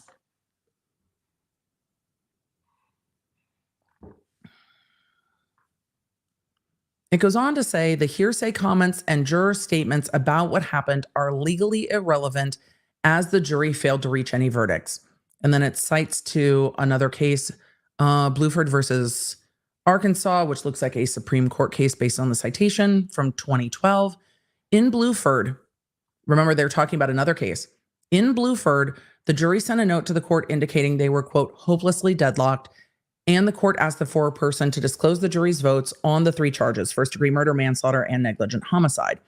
The foreperson reported the jury unanimously agreed the defendant was not guilty of murder, but were deadlocked on manslaughter and had not voted on the negligent homicide. So those are lesser included. The murder, then the manslaughter, then the negligent homicide in order of severity. The court gave the jury an Allen instruction, akin again to the Tui Rodriguez instruction in Massachusetts, that emphasized the importance of reaching a verdict and instructing the jury to continue deliberations. After a half an hour, the jury reported that they had not reached a verdict and a mistrial was declared. Well, right, you don't take the verdicts until the very end, and if the jury goes back to deliberate, they can change their mind, they can change their vote. The United States Supreme Court rebuffed the defendant's claim that the jury acquitted him of murder. As the foreperson's report was not a final verdict because the jury had continued to deliberate and, more importantly, gave no indication that they were still unanimous on the murder charge. The United States Supreme Court emphasized that the jurors engage in discussions about the circumstances of the crime. It often causes one to rethink their stance on the greater offense and revisit the prior vote. And that happens. And jurors barter. They come to compromises. So that result doesn't surprise me at all because it's consistent with what the law intends. The very object of the jury system, after all, is to secure unanimity by a comparison of views and by arguments among the jurors themselves. A single juror's change of mind is all it takes to require the jury to reconsider the greater offense. And then they talk about the citations, and they talk about that Tui Rodriguez instruction under case law saying, quote, it's designed to urge the jury to reach a verdict by giving more serious consideration to opposing points of view. They go on to cite additional case law saying it must be recognized as a practical matter that jury votes on included offenses may be the result of a temporary compromise in an effort to reach unanimity. A jury should not be precluded from reconsidering a previous vote on any issue, right, until they're done. And the weight of the final adjudication should not be given to any jury action that is not returned in a final verdict. And here, there is no final verdict. Citing People versus Griffin, which seems to be citing another case, quote, oral affirmation of guilt or acquittal in open court is the only evidence that the court can receive of a free and unanimous assent of the jury and the verdict. It goes on to argue the jury's notes were unambiguous. I don't disagree. I really don't disagree with that. The jury's notes were unambiguous that the jurors were deeply divided by fundamental differences in our opinions and state of mind that resulted in a, quote, starkly divided jury as to the charges. Emphasis on plural. I think that can be interpreted, unfortunately, 2 ways, which isn't helpful because there are charges as to count 2 and charges as to all of the counts. This is such a mess. The jury consistently indicated that their impasse was not due to lack of understanding. Agreed. of the law or charges, but a profound divergence in deeply held convictions, ultimately leading to a point where consensus is unattainable. I don't disagree. The jury's notes did not indicate agreement or acquittal on any charges due to their, quote, sincere adherence to their individual principles and moral convictions. Contrary to representations made in the defendant's motion and supporting affidavits, the defendant advocated for and consented to a mistrial as she had adequate opportunities to object and instead remained silent, which removes any double jeopardy bar to retrial. They advocated for the Tui Rodriguez instruction. I'm sure they're going to argue that advocating for that instruction is not advocating for a mistrial. I don't know if that's going to fly, because that once you advocate for that Tui Rodriguez instruction, the next step is that if they don't return a verdict, it mistries. Like, that's the next step.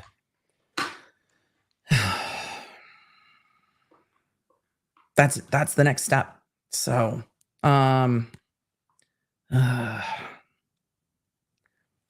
consent to a mistrial may be inferred from silence where defendant had the opportunity to object and failed to do so. And again, Yannetti practices in this jurisdiction. He knows this. Even if Jackson is like, this is different from where I practice, which, yeah, same. And when the court said, I'm declaring a mistrial, the jurors didn't say, what does that mean? And they could have. So,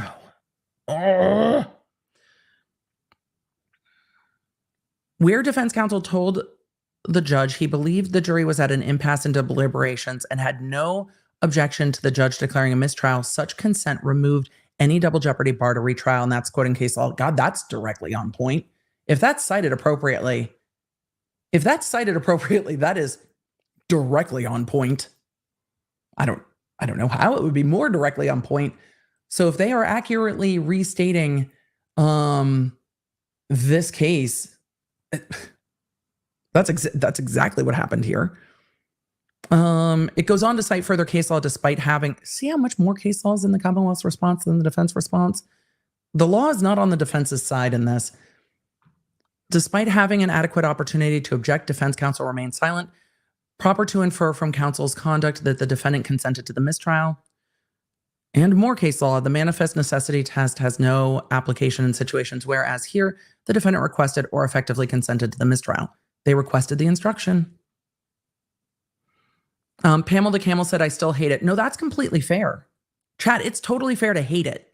It's totally fair. It's totally fair to hate it. The difficulty is being able to do both, right? To look at the law and be like, under the law, as it is written today, what is the legally proper result? And does that feel like the just result? And if the legally mandated result does not feel like the just result, then the question is, what needs to change? And then that goes up for questions.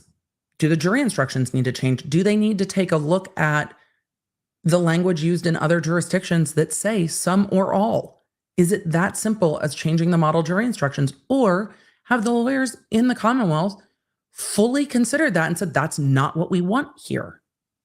So, because it might be that the lawyers in Massachusetts are like, we see how they do it elsewhere, and we don't want that. We don't want some or all. We don't want these split verdicts. We don't want to be retrying cases on one count out of 7 because that's the one that they couldn't resolve and they wanted to stop deliberating. That might not be the results the lawyers and the judge want. So it might be.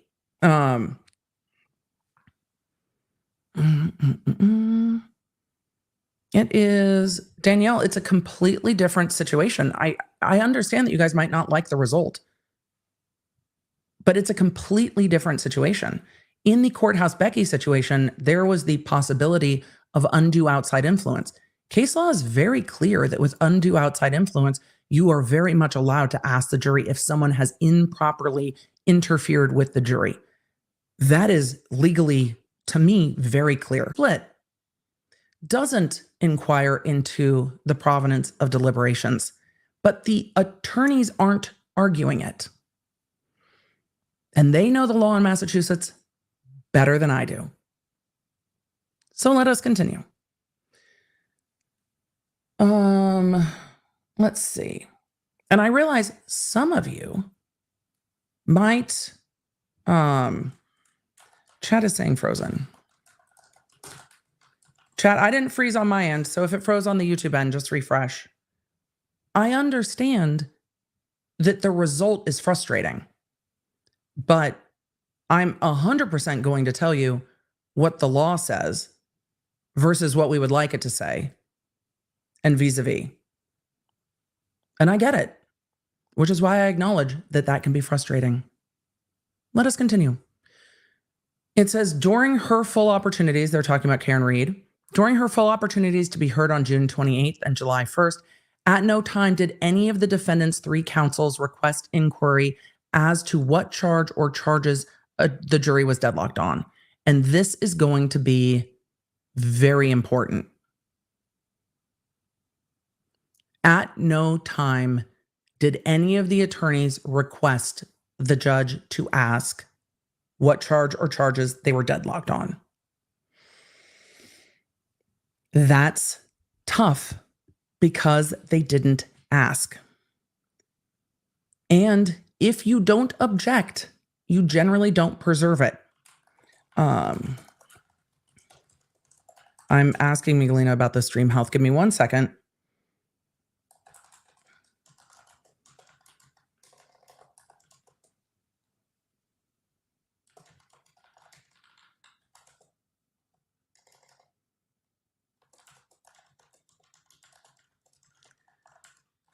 Sorry about the stream quirks. Those don't seem to be on our end at the moment.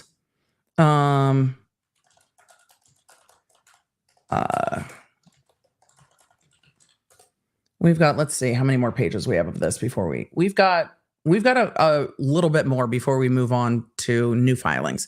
So hang on. We will get to new filings. Don't worry. But we need to finish this first, because when you look at how much case law is cited by the Commonwealth, it shows you overwhelming that the case law is on the side of the prosecution here, not the defense. So it's going to be tough. I honestly don't see what result we can get here. The jury can't come back in and render a verdict. Like that ship has sailed. The defense didn't ask for the jury to be polled, so you can't really do much about that. And the only option really is the Commonwealth to do their job and to do what is just, not what they want to do. And it's frustrating. It's frustrating.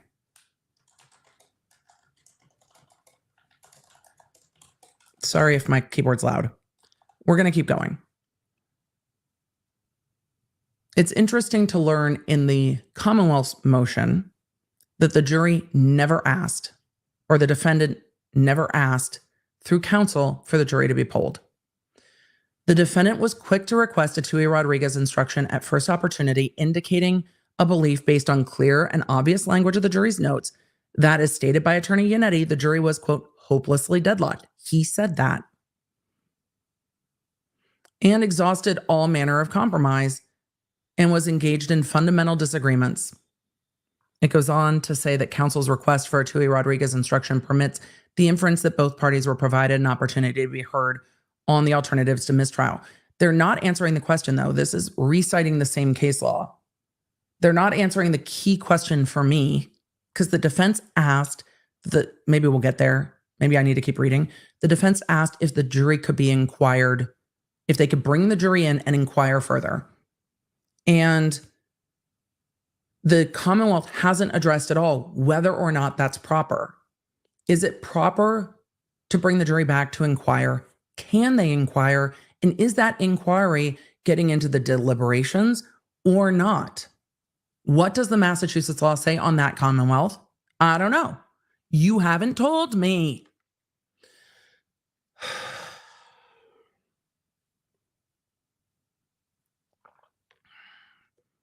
It says, furthermore, following the discharge of the jury, the court engaged the Commonwealth and defendant in discussions about choosing a status date for scheduling a retrial. They did. At no time during that hearing did the defendant object and indicate displeasure with the mistrial. True. That's true. This jury was never polled, and the defense did not ask at that point either. Mystery asked in Super Chat, once the judge declares a mistrial, is it too late to poll the jury or object? Yes. The declaration of mistrial, the absolute end. Yes. It is. Which is why, even if they bring the jury back in and the jury all agrees, they can't just render verdicts now. The jury's been dismissed. They're not the jury in this case anymore. Which is why, at the end of this, the only legal outcome I can see is that the Commonwealth chooses not to go forward. There's no other way to fix this. Because the jury can't come back in and be like, give us our verdicts that we didn't write down. Even if they came in and were polled, there's nothing the court can do. So they go on to say the mistrial is also supported by manifest necessity, jury deadlock. I agree with that. I'm not going to go through the case law on that. The case law is very clear that when the jury is hopelessly deadlocked, a mistrial is the right result, and that mistrial allows for retrial. That is clear. We're not going to read all the case law on it. We're going to keep moving so we can get to new stuff. The trial judge is best situated to determine whether the ends of substantial justice cannot be attained without discontinuing the trial. Agreed. This is well-settled law. This is incredibly well-settled law. There is no controversy over any of this law. I just want to know if the inquiry can even happen. The court engaged in considerable efforts and sent the jury back to deliberate 2 times following notes that they were at an impasse, and in addition to finding that the jury had engaged in due and thorough deliberations and providing the Tui Rodriguez instruction. At the request of the defendant and to her satisfaction. During deliberations, the court amended the verdict slips to depict clearly the lesser included offenses and provide the jury a supplemental instruction on how to consider lesser included offenses. Yep. The defendants claim that the judge should have inquired of the jury holds no merit as, quote, nothing in our case law or in the code requires the judge to make either inquiry, whether there was a reasonable probability of a unanimous verdict, or if the jury would consent to further deliberations. And the defense didn't ask. And I think that's one of the biggest things here. The final note they go on to say from the foreperson unequivocally stated that the jury were unable to come to a unanimous decision. In other words, that the jury were deadlocked. The note did not suggest, for example, that the jury was merely having trouble making decision or needed further instruction from the judge. Given the 4 days of deliberation, the jury's indication that they had carefully reviewed all the evidence and that their divergent opinions were premised on deeply held moral convictions, the court was left with no reasonable alternative other than to declare a mistrial. Further consultation with counsel would not have produced any fruitful alternatives, nor was there a reasonable probability that the jury would have consented to further deliberations. I agree with that. I don't think this jury was going to deliberate more at all. They said further deliberations won't help.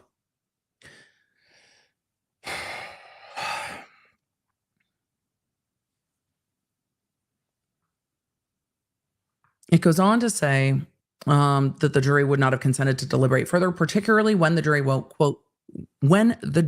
wrote, quote, to continue to deliberate would be futile and only serve to force us to compromise these deeply held beliefs. I don't know how much more clearly they can say we're done. Moreover, whether counsel initiates contact with the discharged juror by first sending notice to the opposing party with the substance of the proposed communication, or if a juror initiates contact with counsel as alleged in the defense counsel's motion, counsel may communicate with jurors only about permissible subjects. Oh, so now we're going to get into whether or not, hopefully, fingers crossed, someone's going to answer the question of, is talking about a split talking about deliberations or not? Because I imagine that the law is not clear on that because that doesn't happen often. Citing case law, they say neither extraneous influence nor a claim of juror bias is alleged by the defendant to have been an issue. Those are areas that can be inquired into, which is what happened in the Murdaugh case. Was there external influence into the jury? That they can talk about. And they did in Murdaugh. That's very different than talking about what happens in deliberations. Citing further case law, they say even in circumstances where juror testimony is needed to ascertain whether there was racial or ethnic bias or extrajudicial influence, that's the Murdaugh situation, a judge may not inquire into the jury's subjective thought process, content of deliberations, or reasons for concluding guilt or acquittal. What I will say, this doesn't say that the split of a jury cannot be inquired into. I think this case law that they're citing allows room for legal argument. What do you think? Subjective thought process. Content of deliberations. Does the split count as the content of deliberations or not? Could this come down to that? Maybe.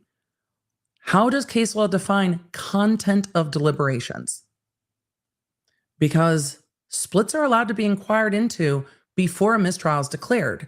So I can't imagine that case law logically would say that those are content of deliberations, or no court could ever inquire as to the split, and courts are permitted to inquire as to the split.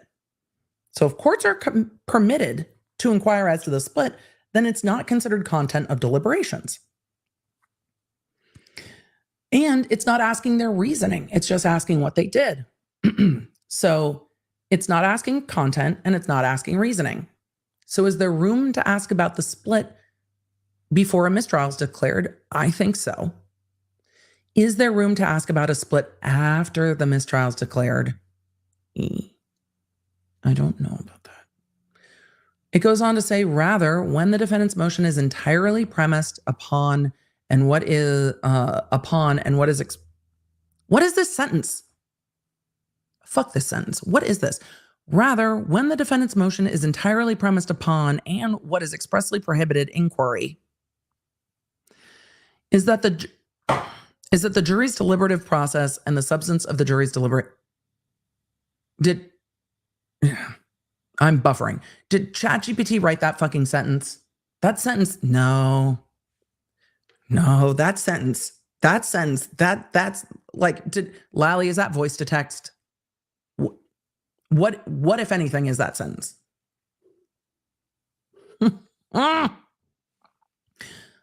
They're saying the defendant's motion is premised upon improper inquiry, and that's not allowed. Great.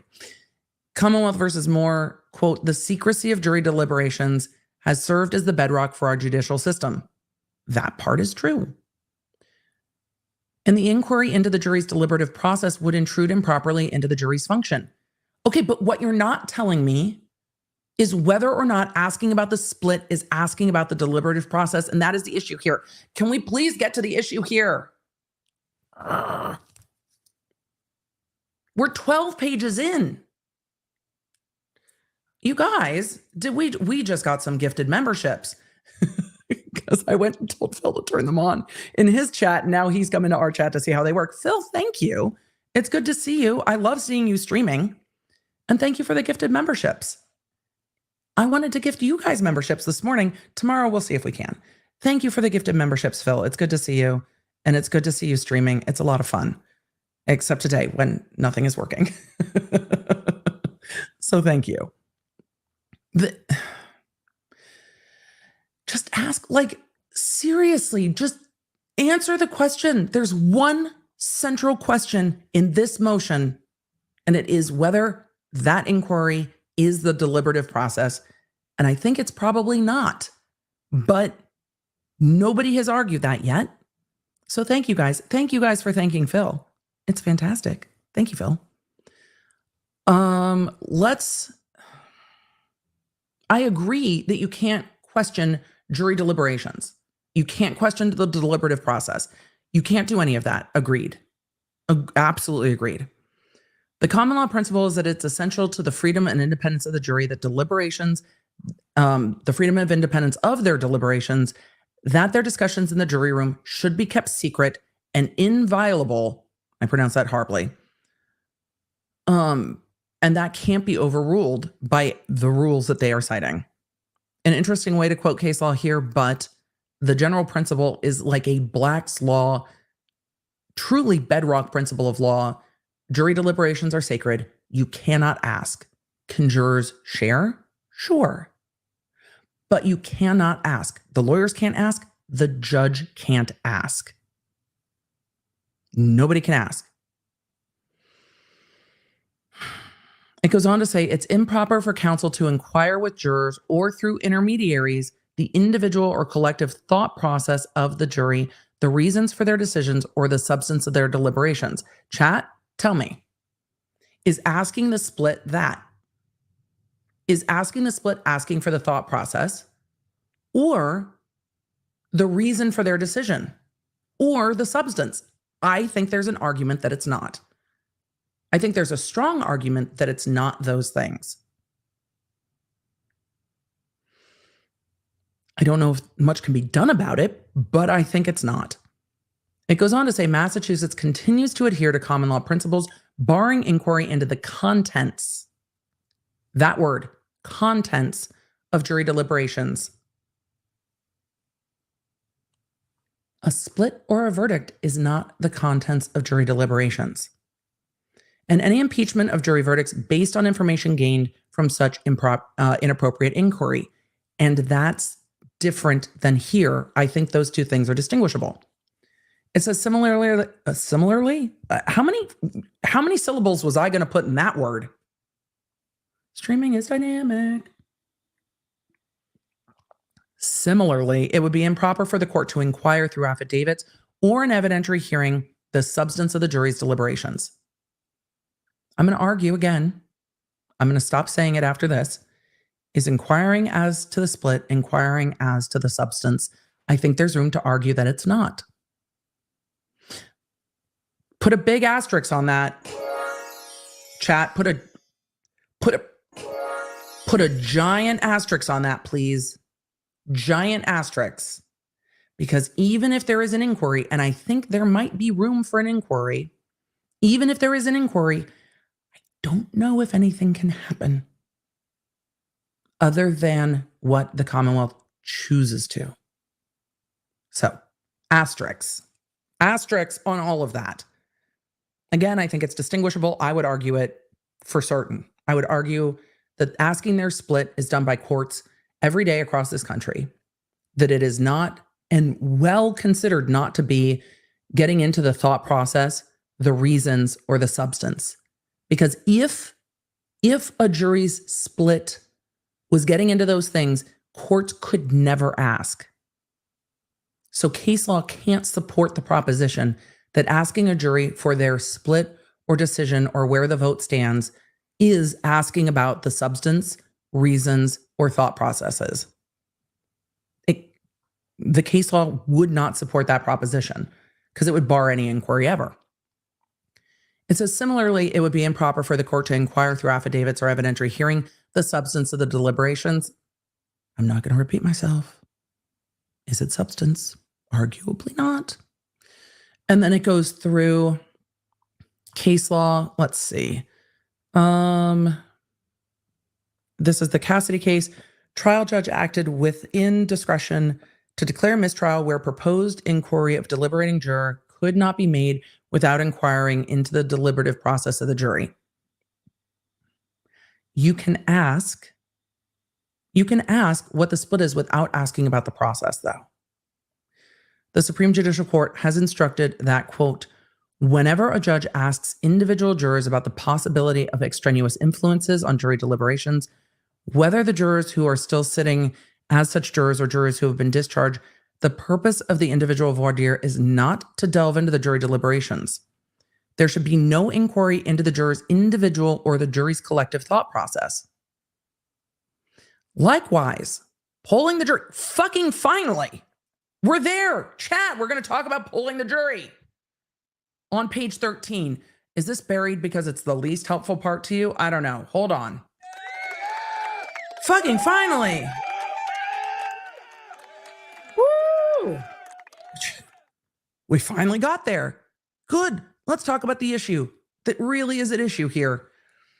Likewise, polling the jury on the various possible verdicts during their deliberations or after discharge would constitute an unwarranted and unwise intrusion into the province of the jury, and the Supreme Judicial Court has cautioned strongly against the risk of coercion inherent in questioning jurors, particularly as individual colloquies. That's different. That's different. That's not asking them their split. That's different.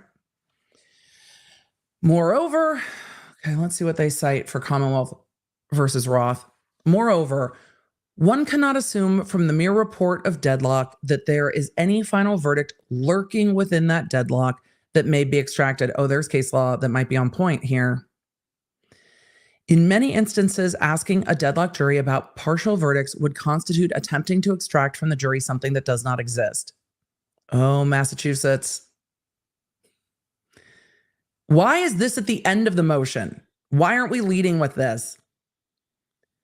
Asking a jury to report where they stand on the offense as charged invites a report that may be based on only preliminary tentative deliberation, if any, on the level of offense. They deliberated for 4 or 5 days here, so I don't think that's the risk here.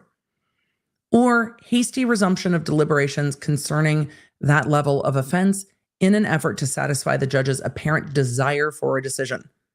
Dude, the Tui Rodriguez very clearly states the desire for a verdict. Such inquiries of the jury may succeed in extracting a partial verdict, but we could not have confidence that the partial verdict was the product of a thoughtful and thorough deliberation process. I think that's distinguishable. The risk of juror coercion are too high, and the reliability of such partial verdict return is too low. To warrant such an approach by salvaging some partial result from a deadlocked jury. Well, I want to see how the defense distinguishes this, because I want to see if there's case law addressing this. I think everything with law is so it depends. Raise your hand if you've ever hated a lawyer that's responded to you. It depends.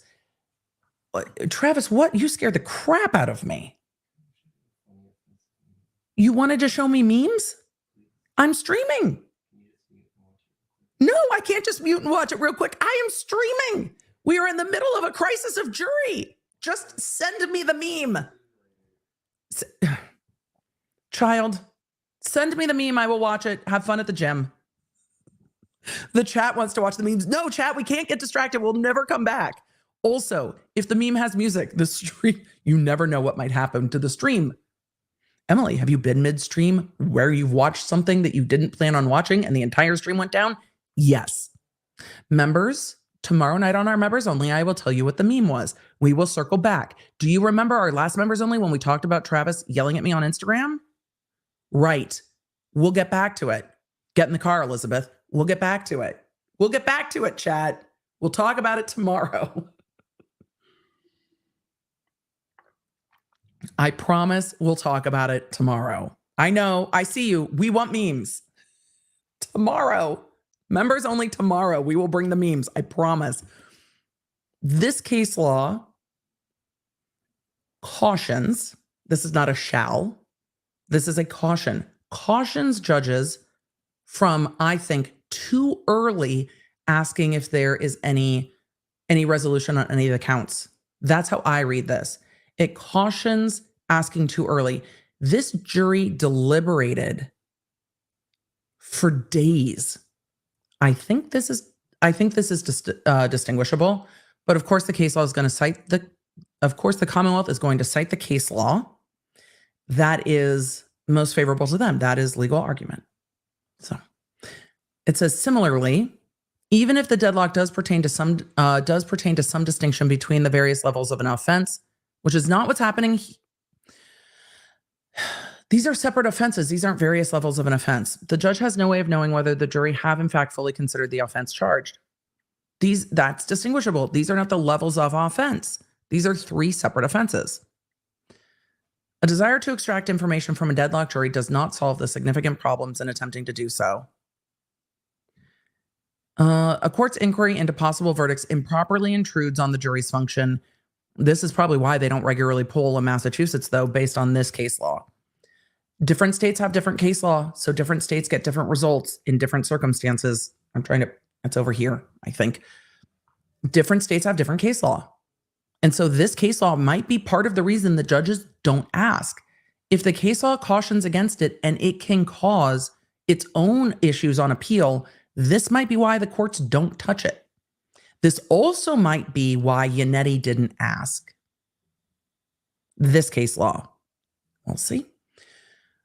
Oh, good God, we're almost done. For the foregoing reason, the defendant's motion should be denied as there was no verdict that acquits the defendant, no grounds for the court or counsel to inquire into the deliberative process of the discharged jury.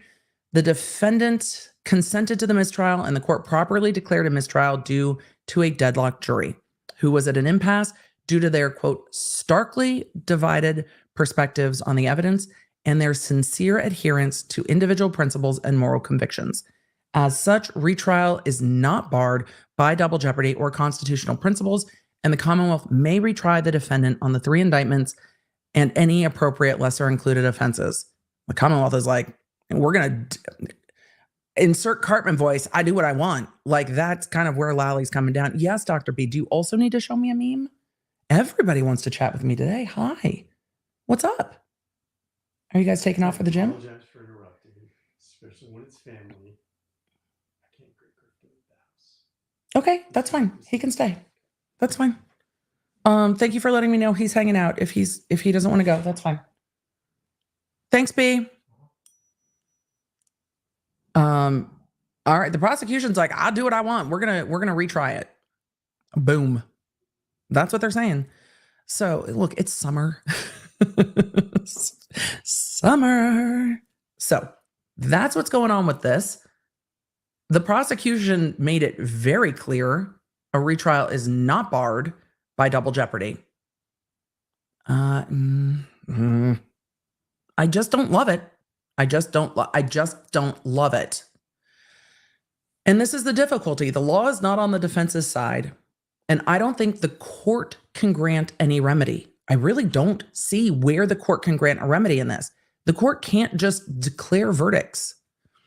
The jury didn't declare verdicts, but the Commonwealth can do the will of the people, which is their job, to do justice. And if the will of this jury was that she was acquitted, the Commonwealth has the opportunity to make that right. Do I trust that we'll do that? I worry. I really just wish that this had gone down differently and that it could have been rectified, because I can't imagine how frustrated the jury must feel. It doesn't feel like justice to them if this is all true. And we have multiple jurors coming forward saying this is true. How awful would that feel as a juror to watch this happen again when you know that you didn't agree? I'm very frustrated. I don't know if the court can legally make it right, but I think the Commonwealth can. All right, y'all. With that, we have a new filing, and it's been a minute. Miguelina, can we let the app know that there's a new filing in this case? I'm going to take a minute to grab the new filing and put it into a PDF so we can go page by page. It's been a while. It's been a while since we've gotten to do this. And then we're going to at some point, we will eventually get to the TikTok psychic, but there's a new filing here. So we're going to do that first. So law nerds, the defense has a new filing as of today.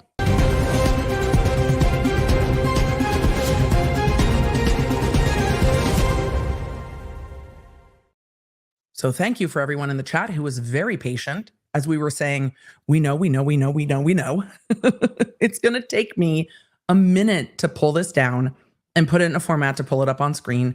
So I appreciate your patience. We're going to put on our little background music. We're going to hang out for a moment together. And I'm going to chat as we pull this down. So we are going to go through this new filing, but I need to pull it down. look, we're gonna let the app know that we've got a new filing. We can, I don't know, we might update the title of the stream. Who knows? Things are gonna happen. We should probably tell us what you want to update the title of the stream to be, chat. You guys let us know what it should be. Miguelina will pick one. But we've got a new filing. I just want to have it in a way that I can show it to you page by page that's not a freaking disaster. And I need to pull it off of Ted Daniels' Twitter page. And so that's going to take me a moment to do. But thank you to Ted Daniel for having this up on Twitter because, heyo. Also, thank you to the Law Nerds who know when breaking news is on topic and are like, girl, we got something we need to get. So we're going to pull that down. We're going to put it in a PDF. And we're going to go through it all together. What are we on now? Page 4? This is it looks like it has a lot more case law than the last motion. So what is this, a 9-page motion? All right. Heard it here first. Well, heard it in the chat first. As with everything, heard it in the chat first. Because chat is bae. And then I promise we'll get to questions on all of this. This is going to be frustrating. Because what feels like justice in this circumstance and what the law allows for are not going to match. And that is the most frustrating place to be when there's not a legal remedy here and the remedy lays in the hands of the Commonwealth doing the right thing. And I don't want to see the Commonwealth dig their heels in because I know how contentious this case has been. And if people start going after the Commonwealth, the attorneys sending nasty emails and stuff, they're just going to dig their heels in. It's not going to make them see it a different way, right? And that's also really frustrating. So, let's go through this. Thank you so much, Miguelina. I'm gonna have to zoom. Hopefully I don't freeze when I do this. Let's be optimistic as we put this together on a different screen. Why is this not working? All right, that's why. Emily, user error is why. All right, let's get this into a nice little PDF. It's gonna take me just a minute. Emily, what do you do to prep your streams? All of this kind of stuff. All of this so we don't have to do it while we're live on stream. But what have we said all day, chat? A, we are professionals, and B, streaming is dynamic. And today, more so than others, because court waits for no man. And that's very true today, because this hearing is going to be Monday. So if you guys don't have the Law Nerd app yet, now is the time, because if this is streamed, I'm going to cover it live on Monday. Let's all cross our fingers. I hope that it is.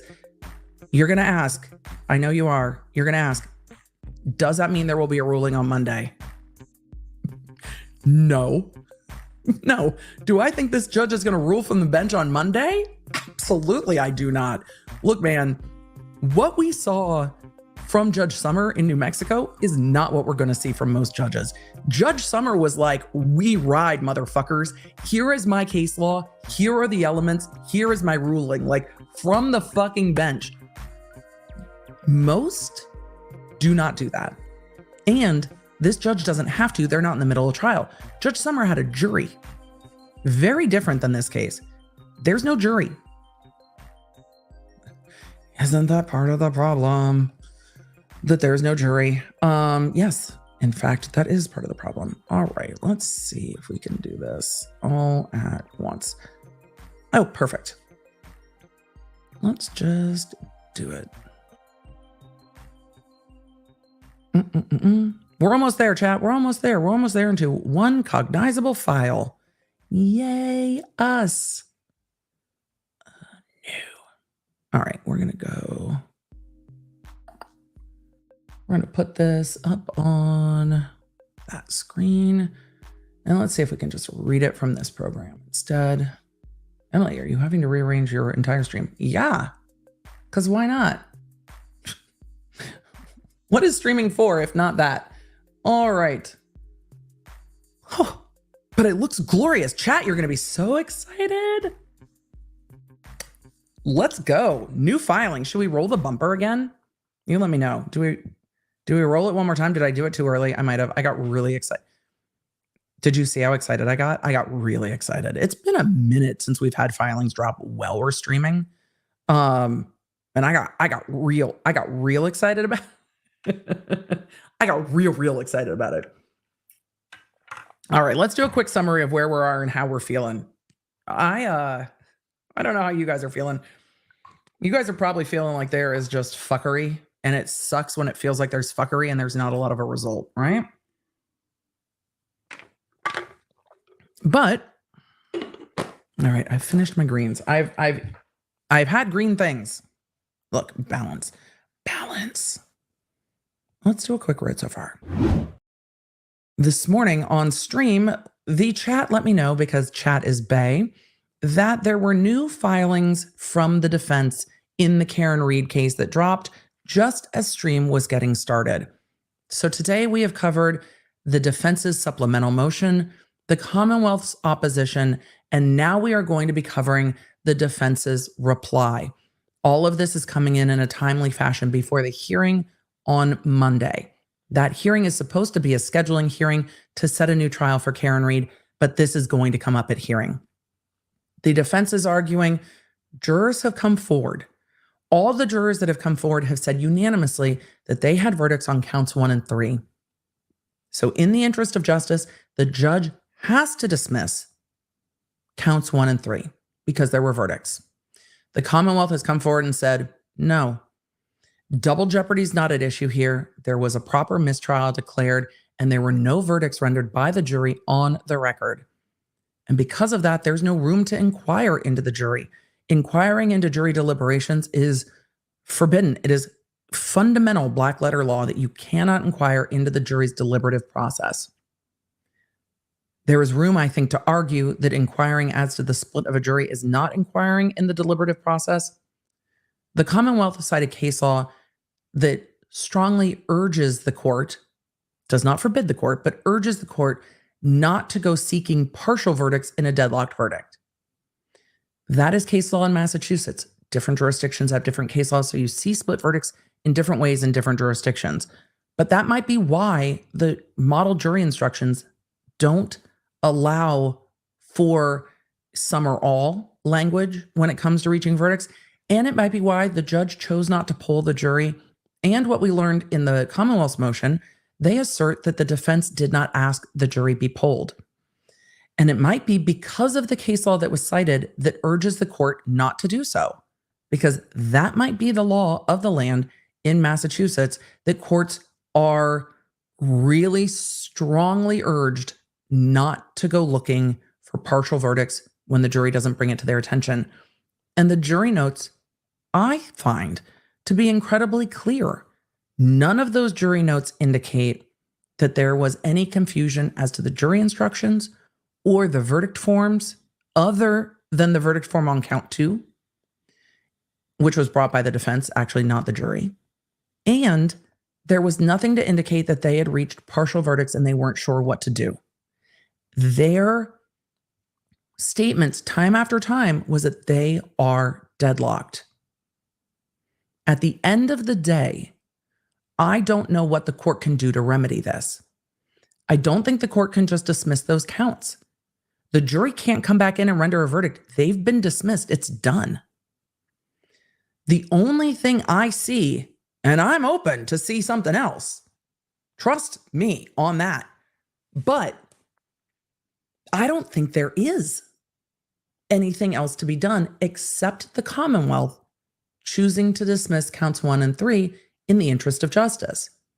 Would that be in the interest of justice? Based on all of this, it might be. Will the Commonwealth do that? Based on their last motion in a Cartman voice was, I do what I want. We can retry what we want. Is that the right thing to happen here? I don't know if that's the right thing to happen here. But there's always concern for me when a jury's been released and they come back in and want to undo what was done in court. I always am hesitant because now the jury has been released. They can talk to people other than other jurors. They can see what's on social media. They can re-engage in the trial. There's lots that they can do that might make them change their mind, which is why courts are so strict about what happens in court before they are released is what counts. Because otherwise it opens up a door for a ton of potential fuckery. And that is very clearly forbidden under the law. I don't think that's what happened here. So far, it seems to me from everything we know before getting into this new filing, from everything we know now, it seems that this was a genuine misunderstanding with confusion on the part of the jury. It doesn't seem like it was a matter of fuckery. It seems like confusion. And that's probably what makes this so hard to look at, because it doesn't feel like a just result, even if it is the legally proper result. And I think the legally proper result here is there's nothing really that can happen. I don't see under the law what can happen. The jury's been dismissed. This jury is done. The court can't just dismiss the charges. And if the jury instructions and the model jury instructions in the state of Massachusetts don't allow for some or all verdicts, then that's their model jury instructions. They're allowed to choose that. It's odd to me. That's not what the jury instructions in my jurisdiction say, but they're allowed to choose that. They make those decisions. This one is going to be very, very frustrating.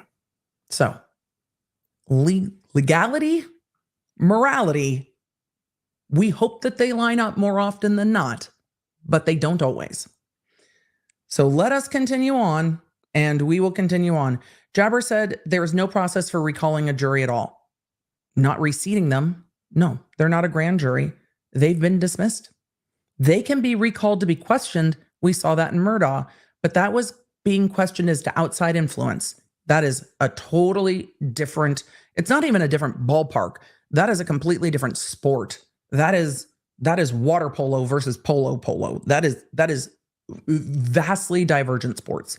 So no, completely different. Let us get into this new filing. We're going to just roll the bumper again. We never get to roll this anymore because it's been rare that things have moved that fast in cases that we're covering. So let's harken back to a few years ago where filings were dropping in the middle of streaming literally all the time.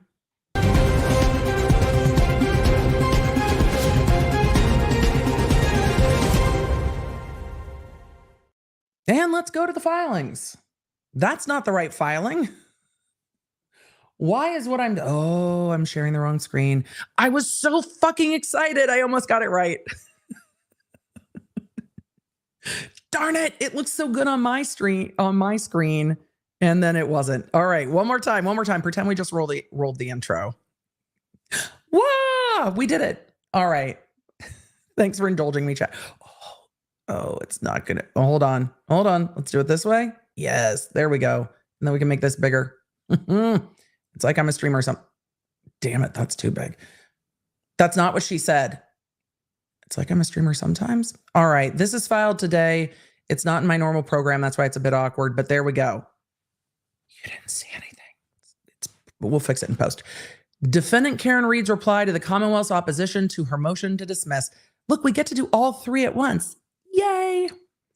Now comes Massachusetts. Can we get to comes now, please? You still call yourself a Commonwealth. Can we go back to the fine history of comes now? Now comes. Stop it. Defendant Karen Reed by and through her undersigned counsel and respectfully submits this reply to the Commonwealth's opposition to her motion to dismiss. The Commonwealth's opposition is perhaps, spicy.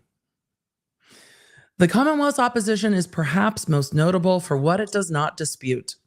That, according to information from 4 deliberating jurors, the jury has reached a unanimous decision that Miss Reed is not guilty on 2 of the 3 charges pending against her, namely counts 1 and 3. You know what they said?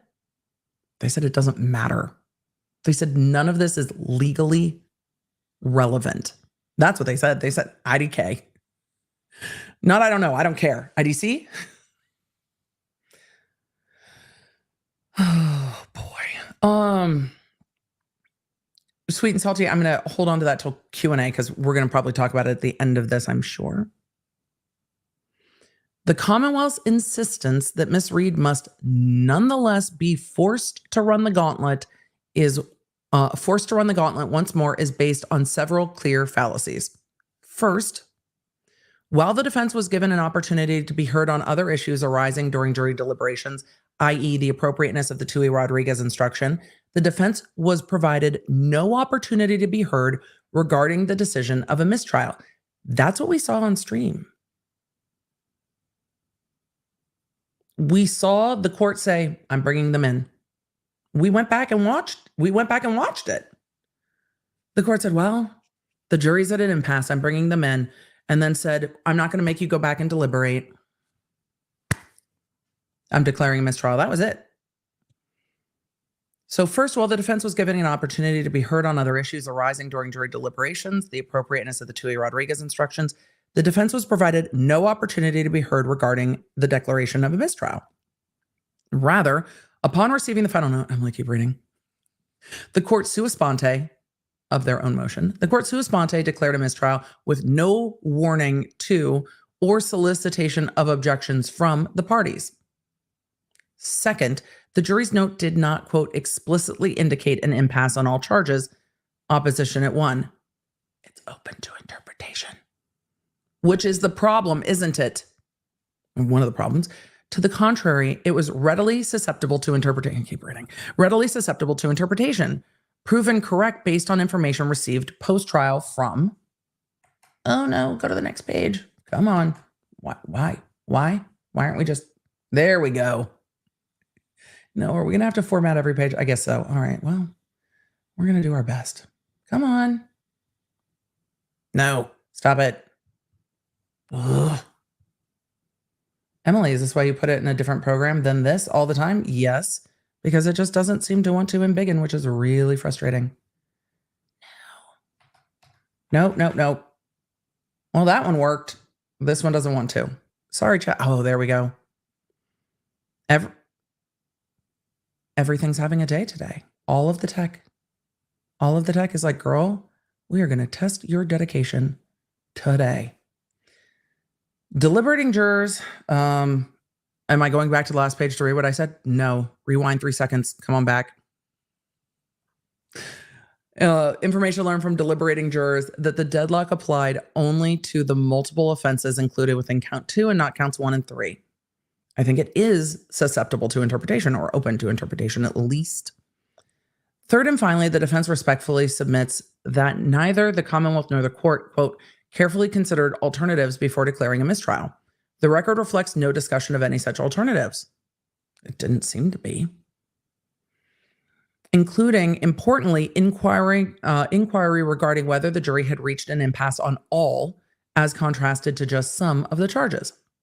The underlying idea of the constitutional protection against double jeopardy, and the reason the defense is leaning into double jeopardy is because there's no other way to fix this. Double jeopardy prohibiting Karen Reed from being put in jeopardy again and being retried is really the only grounds they have here. The underlying idea of the constitutional protection of double jeopardy, quote, one that is deeply ingrained in at least the Anglo-American system of jurisprudence, is that the state with all its resources and powers should not be allowed to make repeated attempts to convict an individual for an alleged offense. Even if the first trial is not completed, a second prosecution may be grossly unfair. It increases the financial and emotional burden on the accused. Yes, prolongs the period in which they are stigmatized by an unresolved accusation of wrongdoing, and may even enhance the risk that an innocent defendant may be convicted. Consequently, as a general rule, the prosecutor is entitled to one and only one opportunity to require an accused to stand trial. And that's from Arizona versus Washington. We know that retrials are allowed, but they are arguing what should be the just result, right? And arguing the not just the just result, but the constitutional protection of double jeopardy, which allows them, no matter what the judge does, allows them to move this along and have an appellate court look at it depending on what the court does. Let's see. Where was I? Further case law, United States versus Martin Lennon, quote, at the heart of this policy is the concern that permitting the sovereign freely to subject the citizen to a second trial for the second offense would arm the government with a potent instrument of oppression. Quote, thus, whether the jury acquitted Miss Reed or alternatively was merely not deadlocked on the relevant counts, the Constitution compels the same result, dismissal. Again, they're asking the court to dismiss. I don't know if the court can legally do that. The prosecution can. I don't know if the court can. Given the unambiguous post-trial evidence, it would simply be wrong to require the defendant to obtain 2 acquittals from 2 different juries for the same crime. And that is, again, striking at the just result. Again, we'll see what the law allows for. And I'm curious. All right, let's see what other case law we've got in this. The Commonwealth's leading argument is rooted in pure formalism. Law, like all, that no verdict was entered on the record in court. I mean, the case law seems pretty clear in Massachusetts that like open court is where a verdict has to be recorded.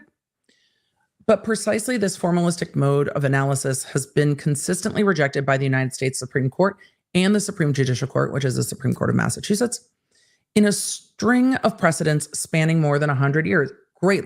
Name them. Name them. Name them. And this is why motion practice has motion, opposition, and reply. Because then it's like, the Commonwealth said this. Okay, yeah, but not that.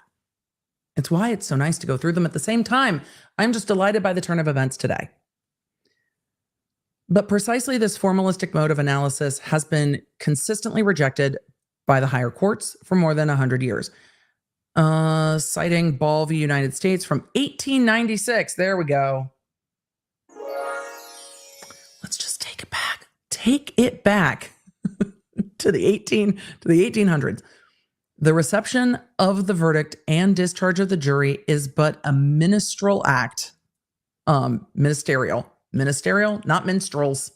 Ministerial act involving no judicial discretion. However, it may be in England in this country. A verdict of acquittal, although not followed by any judgment, is a bar to a subsequent prosecution for the same offense. So the case law they are citing from 1896 is going back to, even if there is a verdict, if the jury is discharged, those are all basically administrative tasks. The verdict reached is what holds.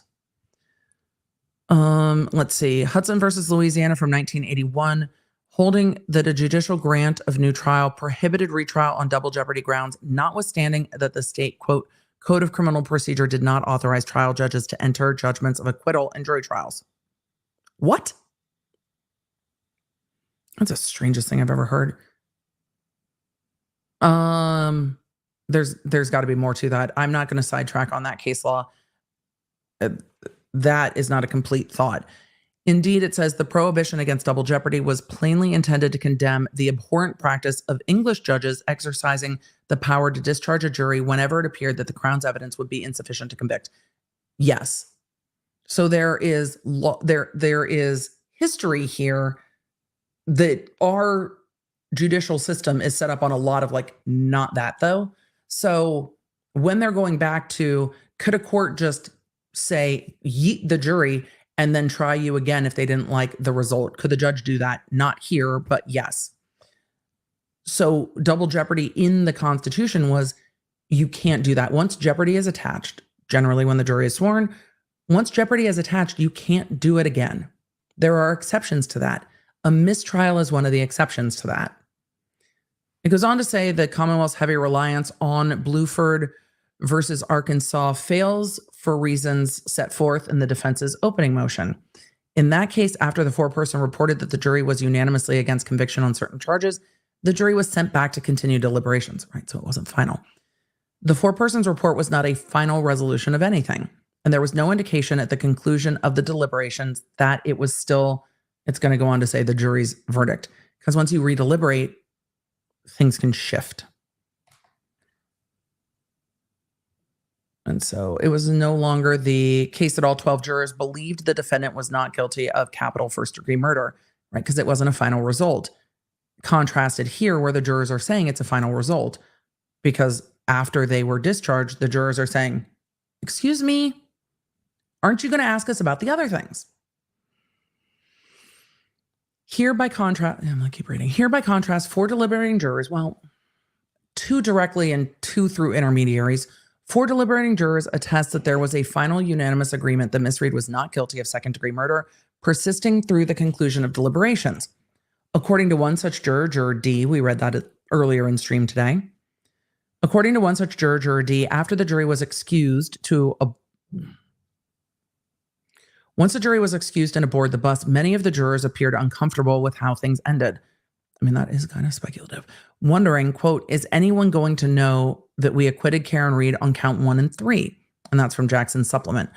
Most importantly, unlike Bluford, this is not the case where the defendant was charged in a single count which incorporated lesser included offenses. Indeed, the Arkansas law at issue in Bluford did not even permit the jury to return partial verdicts of acquittal, noting the jury's opinions were limited to 2, either convict of one offense or acquit on all. Can you imagine? It's like convict on this or acquit on everything. Here, by contrast, the defendant was charged with 3 standalone counts.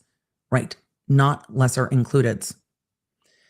And state law expressly allowed for partial verdicts on any charges with respect to which the jury was agreed, which is what I said when we were reading the other thing. These are separate charges. These aren't lesser includeds. Only if the jury, in fact, was deadlocked on all 3 should a mistrial on all 3 be declared. Any other result would require either a verdict, if a unanimous one had been reached, as affidavits in this case reflect, or at a minimum, further deliberations. Nobody asked is the problem. The shit is so far out of the horse, I don't know if this can be fixed.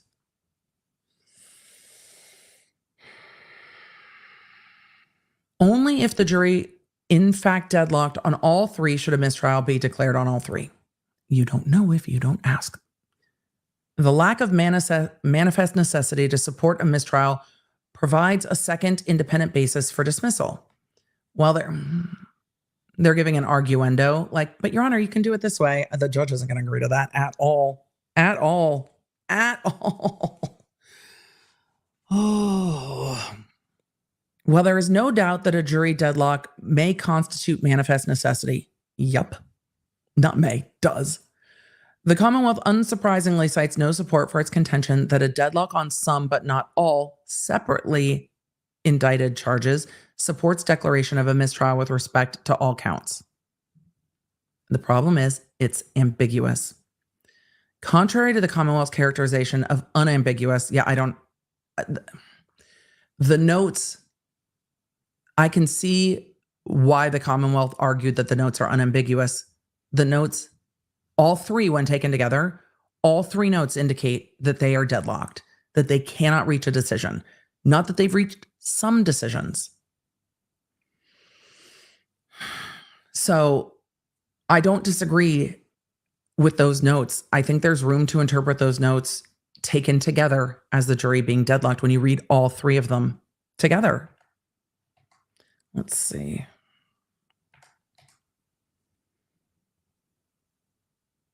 The noted issue here was facially susceptible to 2 alternative interpretations. But I think when you read the notes all together, that might change things. But the noted issue here was facially susceptible to 2 alternative interpretations. 1, that the jury had reached an impasse as to all charges, or 2, that the deadlock applied to only some of the charges, e.g., the multiple lesser included allegations within a single count such as count 2. And that, I think, is a very good argument for the defense to say, look, you can't declare a mistrial when it's not clear. And it's not clear. Charges could mean all charges. Charges could mean all the charges on count 2. I think it's what they've got to go with. There's not much more they can argue, but it is a good argument that because it was not, because it is subject to multiple interpretations, should the court have clarified further before declaring the mistrial, Or does that make the mistrial a drastic and maybe unnecessary at the moment remedy? Though the defendants did not ask. And this is a great question. Ann O asks, can you please explain one more time how you could get to not guilty on counts 1 and 3 and guilty on count 2? We will as we get to the end of this. We will. You guys have great questions in the chat. I want to get through this and then we will get to them for sure. The information received from jurors post-trial proves the later interpretation was correct. The jury's failure to expressly mention its agreement on counts 1 and 3 is understandable in light of the court's instruction that it, quote, should continue deliberating until it had, quote, reached a final verdict on each charge. And that's June 25th, 2024. Given that there was no deadlock on 2 of the 3 counts, it follows that there was no manifest necessity to dismiss the jury without receiving its verdict on those 2 charges. I don't know if that's going to fly. I think this sets up a better argument on appeal when this is denied. That's how I see this. I don't think the court is going to do anything on this. I think the court is going to let the appellate court decide. But it sets up an argument for the appellate court more than their motion did. Because that manifest necessity part is a big part of the case law here. So if the judge declared a mistrial and there was no manifest necessity to do so, then maybe you get to a different result. But that's going to take probably an appeal and some time. But if you don't get to question more of the jurors, then you've got an issue where, and this is as we're thinking through it together, Chad. If you don't get to ask the jurors about the split and have each one of them verify, then you get a situation where the appeals court could take the route of least resistance and go, we can't know. We can't possibly know that all the jurors acquiesced. And then maybe at that point, the appellate court says, and it's too far now in time to ask, or maybe at that point, the appeals court says, but you need to ask, go back and ask. And then we do all this again. I don't know. We'll see. If you don't ask, it's going to make it a little bit harder. I can see why the defense wants to make a case. And that might be the right result here. I want to see what the defense says about whether asking about the split is asking about the deliberative process. That's the answer I want. And if I don't see it, I'm going to go look for it my damn self after this. Emily, we're gonna run down case law research like you're a research attorney again? Yep. We might have to run it back. There might be a reason. There might be a reason why they didn't cite it. It might not exist, but I kind of want to know for myself. Okay. Let's see. Continuing back to the motion, the information received from jurors post-trial proves the later interpretation was correct. The jury's failure to expressly mention its agreement on counts 1 and 3 is understandable in light of the court's instruction that it should continue deliberating until it had reached a final verdict on each charge. Not all or some, as some jurisdictions say. Given that there was no deadlock on 2 of the 3 counts, it follows there was no manifest necessity to dismiss the jury without receiving its verdict on those 2 charges. The defense does not suggest that the court was required to give the jury new options for verdict, only that it should have asked the straightforward question of which of the separate indictments the professed deadlock related to. And if only that had happened. In essence, the Commonwealth's contrary position asked this court to close its eyes to the possible, or even as here very likely, existence of partial unanimous verdicts on some, but not all, separately charged counts to avoid the risk of juror coercion. They very well separate that in this case, it is 3 separate indictments, not lesser includeds. Split verdicts on lesser includeds are a whole different situation. We are talking about 3 separate counts. You can acquit on count 1 and not the others. That can happen. You can have a split verdict here. And it seems like the jury did have a split verdict here without more information, because the prosecution's not arguing that they didn't. They say it doesn't matter. They're not arguing it doesn't exist. In essence, they say the Commonwealth's contrary position asks this court to close its eyes to the possible existence of partial unanimous verdicts. The Commonwealth utterly fails to acknowledge that Roth, Bluford, and a juvenile, the name of the case, are all clearly distinguishable because they all arose in a context of lesser included offenses contained within a single charge. It's a very good distinction. And of course, they didn't acknowledge it. They're advocating for their side. But it is different, as we talked about over and over again. And I think they did acknowledge that those were regarding lesser included charges in the case context. They didn't distinguish it and argue the distinction. There was no arguendo on that.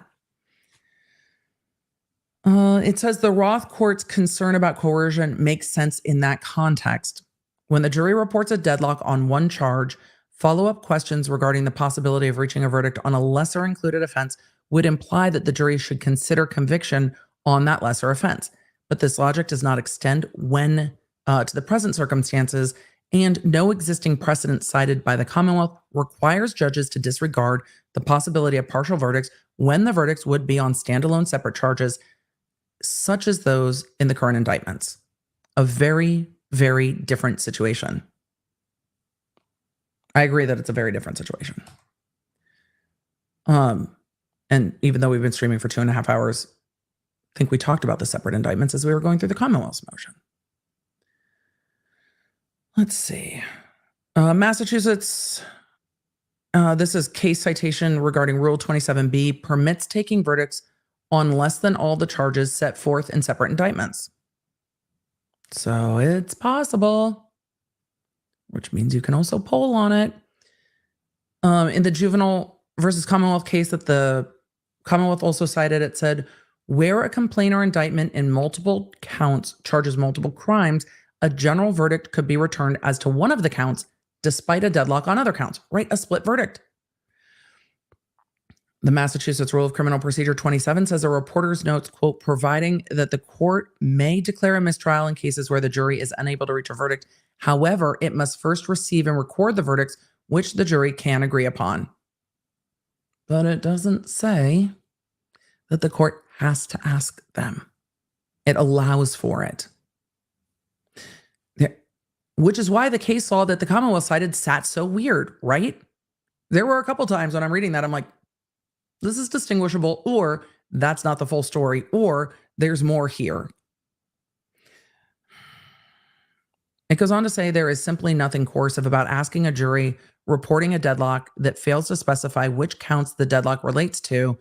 The single question of whether its deadlock is on certain but not all counts, and if it has reached a unanimous verdict on any counts. I mean, I think the question would be, is this deadlock as to each count? Are you deadlocked as to count 1, as to count 2, and as to count 3? That's the only question that needs to be asked. That's it.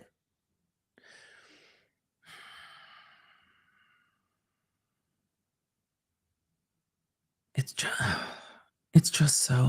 so frustratingly avoidable.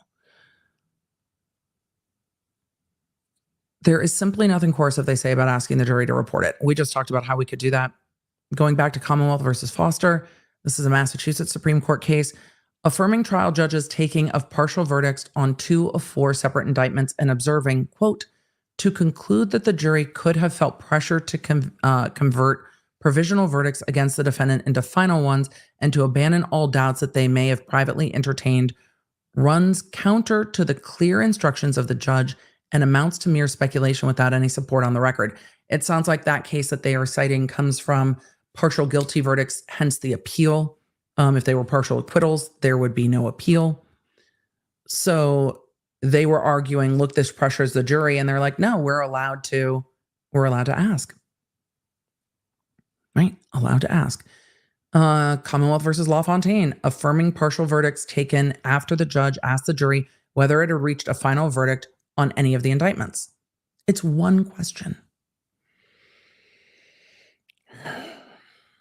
The inflexible prohibition on judicial inquiry regarding partial verdicts advocated by the Commonwealth would inevitably undermine defendants' important and constitutionally protected interest in, quote, being able once and for all to conclude their confrontations with society through the verdict of a tribunal they might believe to be fairly disposed of their fate.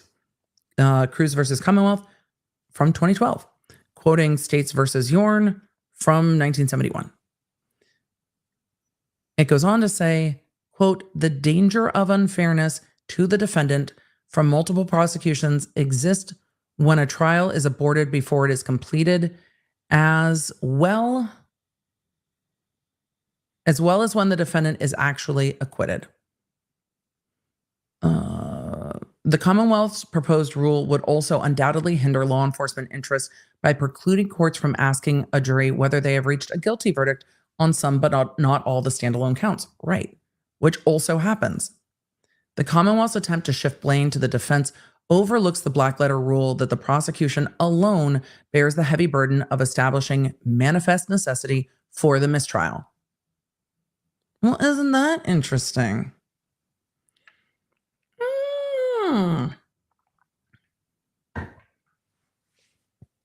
And the court asked for no argument at all, which also gives the appeals court something to look at, because the court asked for no argument.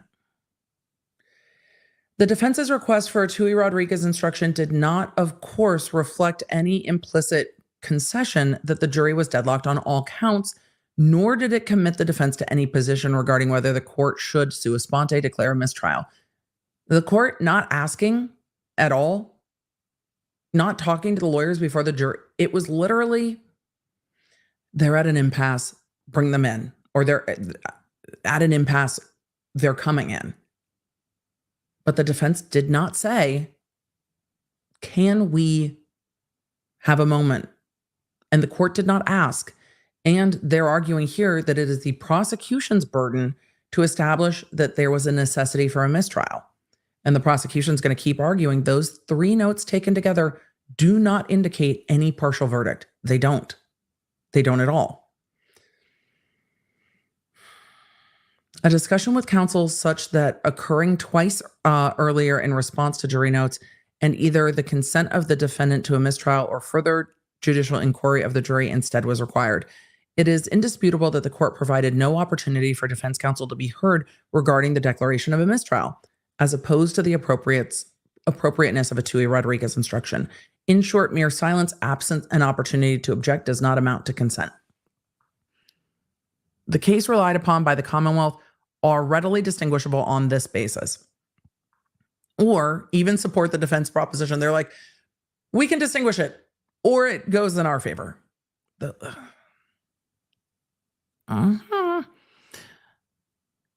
Let's see. This is from Commonwealth. I'm not even going to try to pronounce that, but this is a Massachusetts appellate court holding that where the trial judge did not ask defense counsel to comment on the possible declaration of a mistrial, the lack of an objection from defense counsel cannot be construed as consent.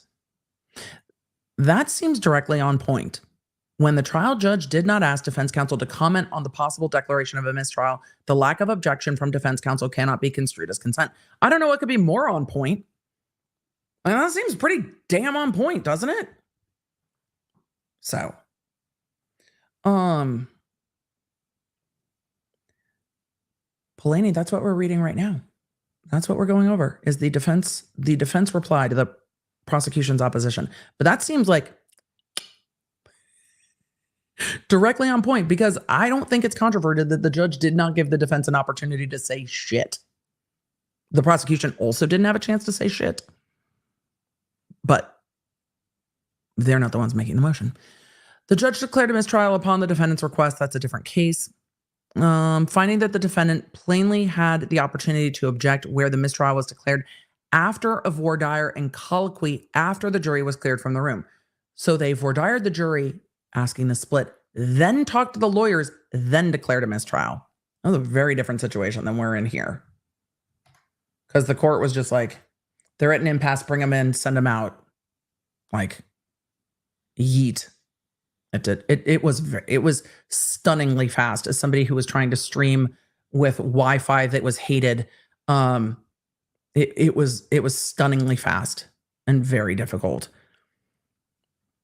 It goes on to say, in only one case cited by the Commonwealth, Fuentes versus Commonwealth, from 2007, was the defense, as in the present case, afforded no opportunity to be heard before a mistrial was declared. But there, the Commonwealth fails to mention the crucial fact that the jury's note preceding the declaration of a mistrial expressly stated that the jury could not reach a unanimous verdict as to either of the two indictments. In those circumstances, this is why distinguishing case law is one of the central things lawyers do when they argue, because everybody cherry picks the facts that work best for them. And if you leave out facts that are bad for you, instead of arguing why they're distinguishable, if you leave them out, it comes back to smack you when the other side is like, yeah, but you left this part out, which is why the judges generally just read all the cases that are cited in the motions. So let's see. The Commonwealth fails to mention the crucial fact that the jury's note preceding the declaration of a mistrial stated that the jury could not reach a unanimous verdict as to either of the two indictments. In those circumstances, while the more prudent course would have been to consult with counsel, the record did not show that such consultation would have produced any fruitful alternatives. Here, the opposite is true.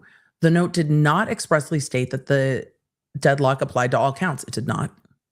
And it is patently clear from the affidavits submitted in support of the defense motion that consultation with counsel may well have produced a fruitful alternative, namely inquiry regarding whether the jury had reached a unanimous verdict on any of the three counts, which, according to the information from jurors A, B, C, and D, would have resulted in acquittals on counts 1 and 3.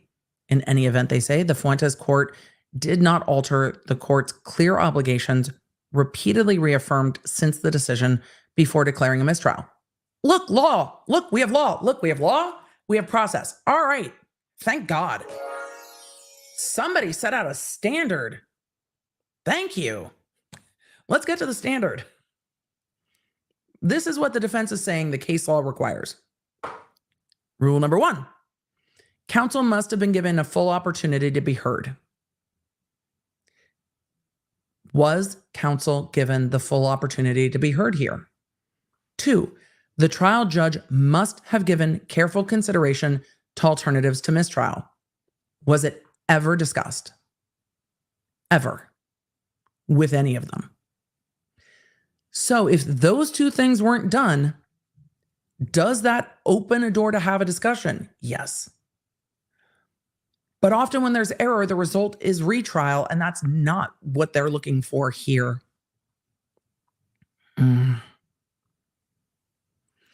The Commonwealth cites no support for a suggestion that an attorney who receives a call post-trial stating that the jury had acquitted their client must simply hang up the phone and not act on the information. Yeah, that would be a ludicrous result.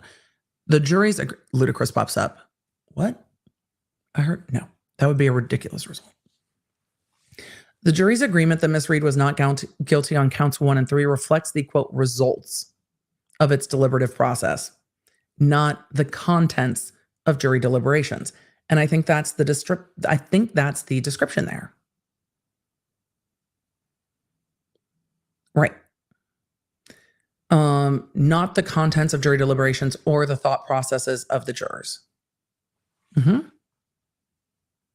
Don't disagree with that.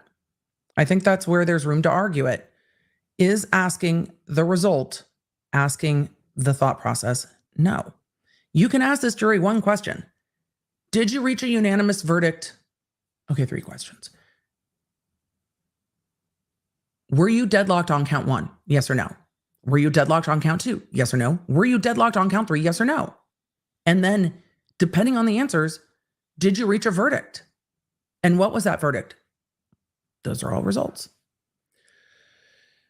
This is citing law, remarking that the judge, quote, was rightly loath to examine the entire panel to attempt to determine the impact of the errant juror on the result of the rest of the jury. Well, that would be getting into deliberative process. The defense is not relying upon jurors to attest that any particular, quote, statement made or incident that occurred during the jury's deliberation, the effect of anything on any juror's vote or any juror's mental process concerning a verdict. And that is going to the evidence rule 606. Excuse me, rule 606. Rather, the defense is relying upon a simple fact of the jury's agreement that Miss Reed is not guilty on the relevant counts. And then citing Rule 606C5, permitting juror testimony that a mistake was made in entering a verdict on the verdict form.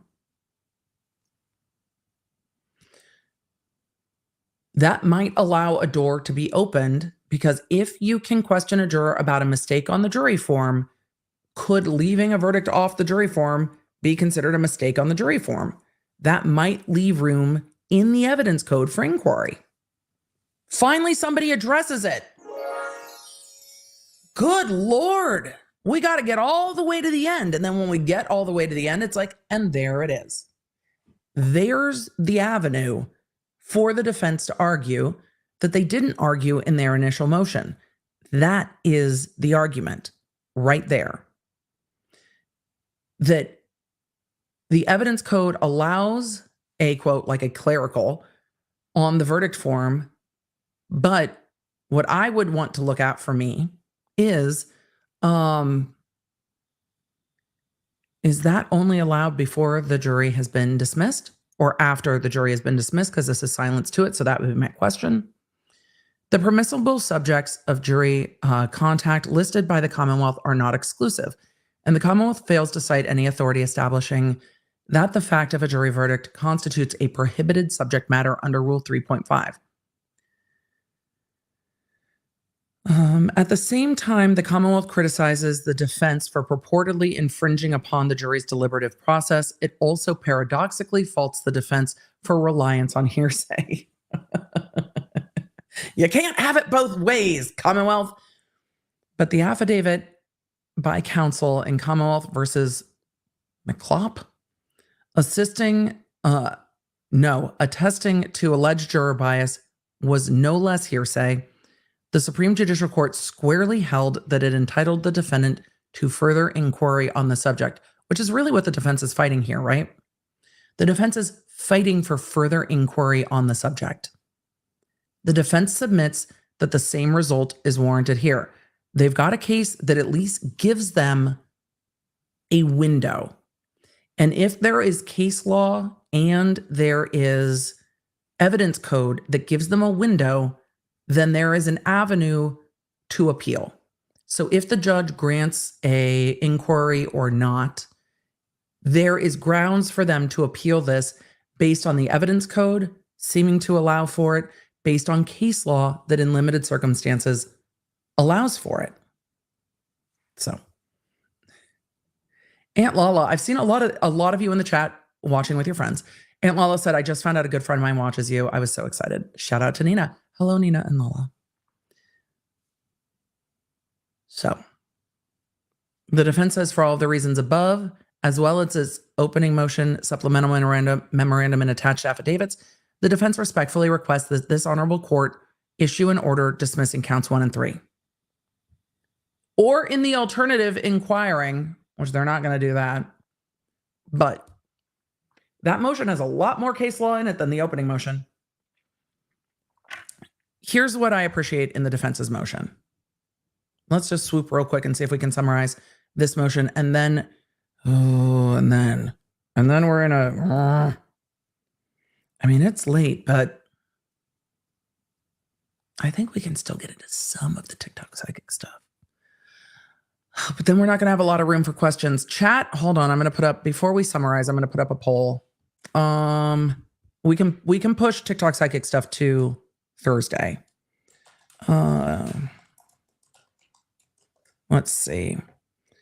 What shall we do? More time for questions. Cover. If we cover TikTok psychic, I'm not going to have as much time for questions. More time for questions. Cover TikTok psychic. All right, what should we do? More time for questions. Cover TikTok psychic. I'm here for whatever. Putting up a poll. I ride with the poll results. Let's see if we can do a summary while the poll is up. Thank you, Miguelina. Let me look at my calendar real quick. Thank you, Miguelina. I appreciate that. Let's see.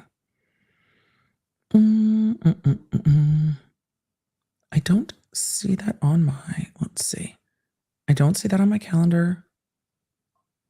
Let me go to today. That's not helpful because that's not today. Where is today? I got to look at my calendar real quick and see how much time I have, chat, because you know what happens. Oh, yeah, I do. Thank you, Miguelina. I do indeed. I think we got a little bit of time. I'm gonna let the poll ride. Let's see if we can summarize the defense's argument. Going through the defense motion.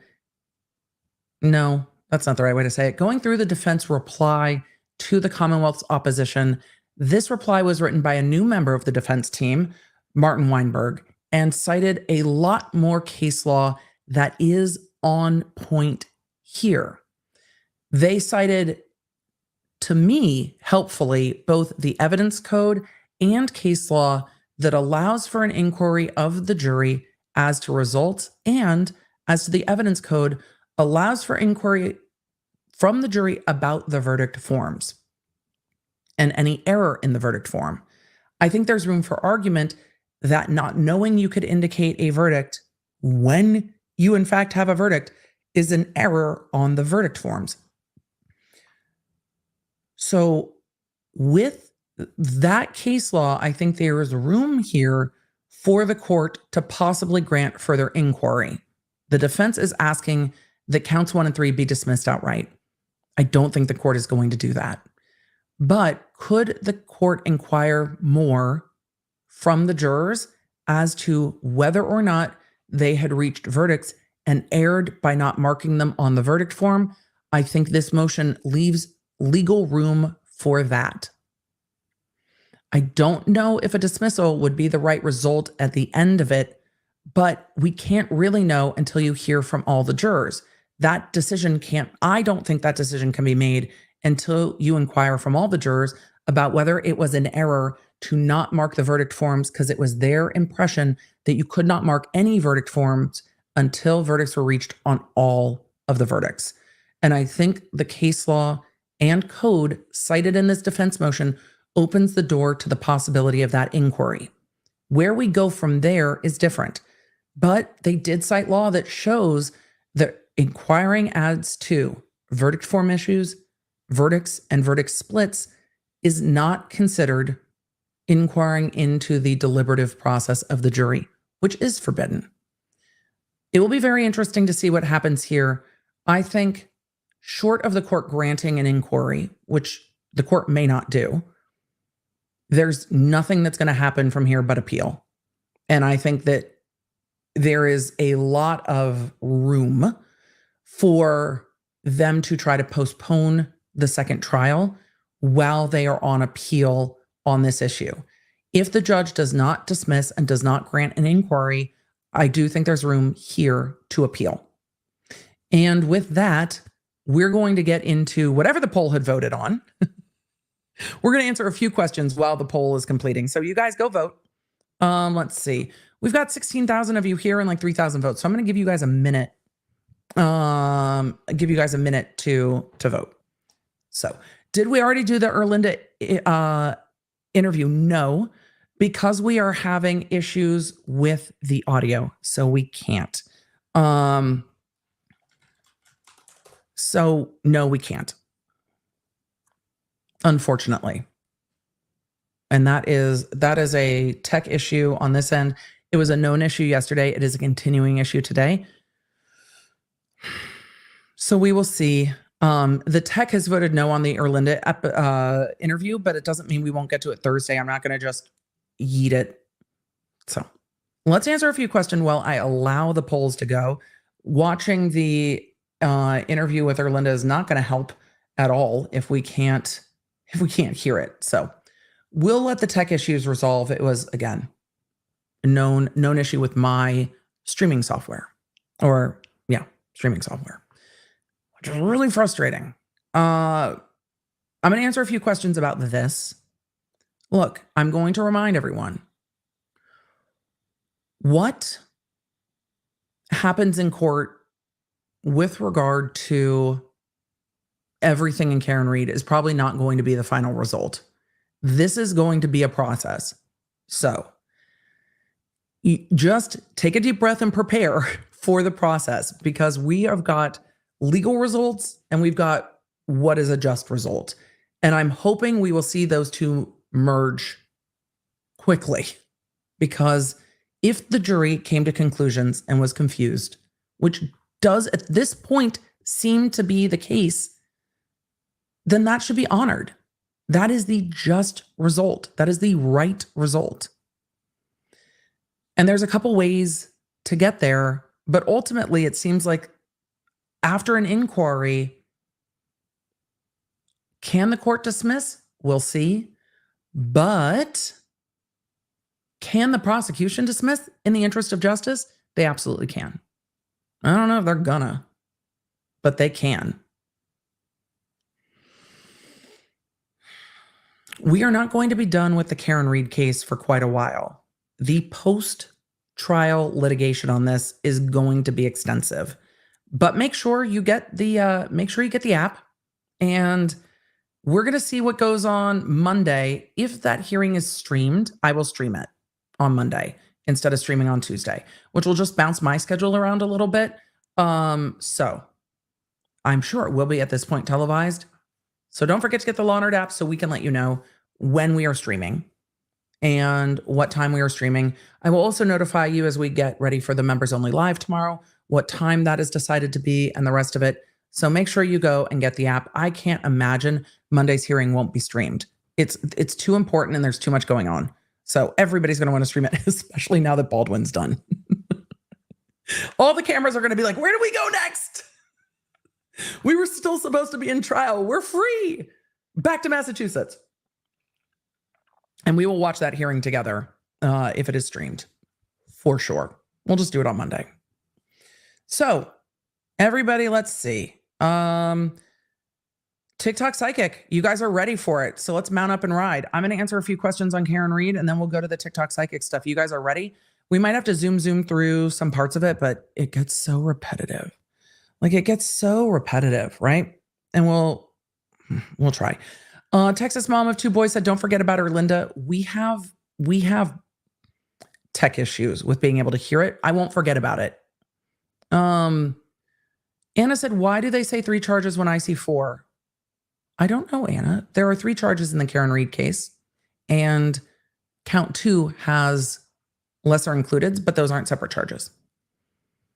Fancy said, shouldn't the whole case be dismissed due to police fuckery regarding Baldwin versus New Mexico? The entire Read, Massachusetts case stinks to high heaven. The court has not found Brady violations in that case, and the defense has not made motions that way, so no, it shouldn't. Rob Williams said, judge should have polled the jury beforehand. I don't disagree with you. I am so annoyed.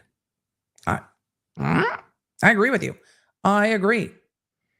Kathy said, didn't AJ ask questions that the jury forms were confusing and Bev shot him down? Yes. Doesn't that make it appealable? No, because the issue is not that jury form. The issue is the jury instructions, and those jury instructions seem to be the model jury instructions, and no one has argued in any of these motions that the judge read the jury instructions wrong, that the model jury instructions were not used. No one has argued that this is a jury instruction issue. It might be a fundamental issue with the way the jury instructions are written, but that's a different and separate thing for the counsel on judiciary is generally who deals with them. But there are counsels that address this issue. I imagine whenever they meet to talk about the jury instructions, this is going to come up and a discussion will be had. But none of these motions are arguing that the jury instructions are wrong, that the jury instructions were given wrong, read wrong, or done wrong. None of that is being argued here. Allison, thank you so much for the gifted memberships. For Karen Read, can the court say, I don't know, and send it up? No, the court has to make a ruling and then that gets appealed. But the court has to make a decision for it to be appealed. So let's see. The judge said to fill in any verdict forms until a unanimous decision on all charges. And that's what the jury instructions seem to say. And if that's what the jury instructions say, there's not much that can be done. Anne said, can you please explain one more time how you can say not guilty on counts 1 and 3, but guilty on count 2? I don't understand. The lesser included offenses in count 2 allow for the possibility of accident. So count 1 and 3 are intentional. You knew it, you did it. Count 2 allows for possibilities of Karen Reed didn't know.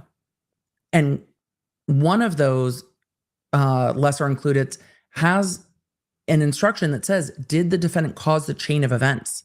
So was leaving him there when one of his causes of death was hypothermia, was leaving him there that chain of events. So there was room for that. Makeup and Monarchy said, why didn't they acquit on 2 charges and retry the one they were deadlocked on? Because the jury didn't put acquittal on the form. Stephen, thank you so much. I needed this today. You're doing great, sweetie. Thank you. I will read that in your Kris Jenner voice. You're doing amazing, sweetie. I appreciate it.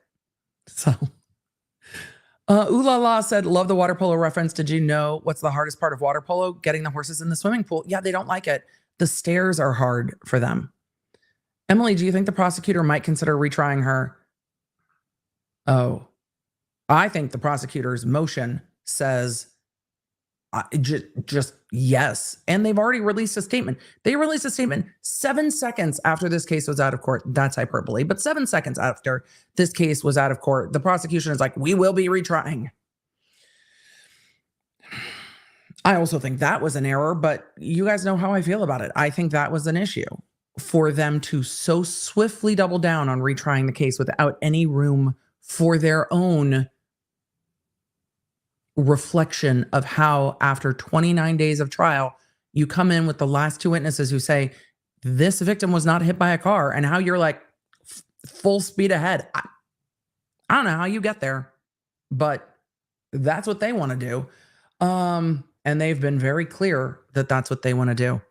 Let's move on to the TikTok psychic, because you guys are like, I'm here for whatever. And the rest of the poll is like, I came for TikTok psychic. I'm ready for TikTok psychic. We need to hear, and we don't have to read every single word of every single motion, and we won't have time to, but we can get the gist of it. Let's go.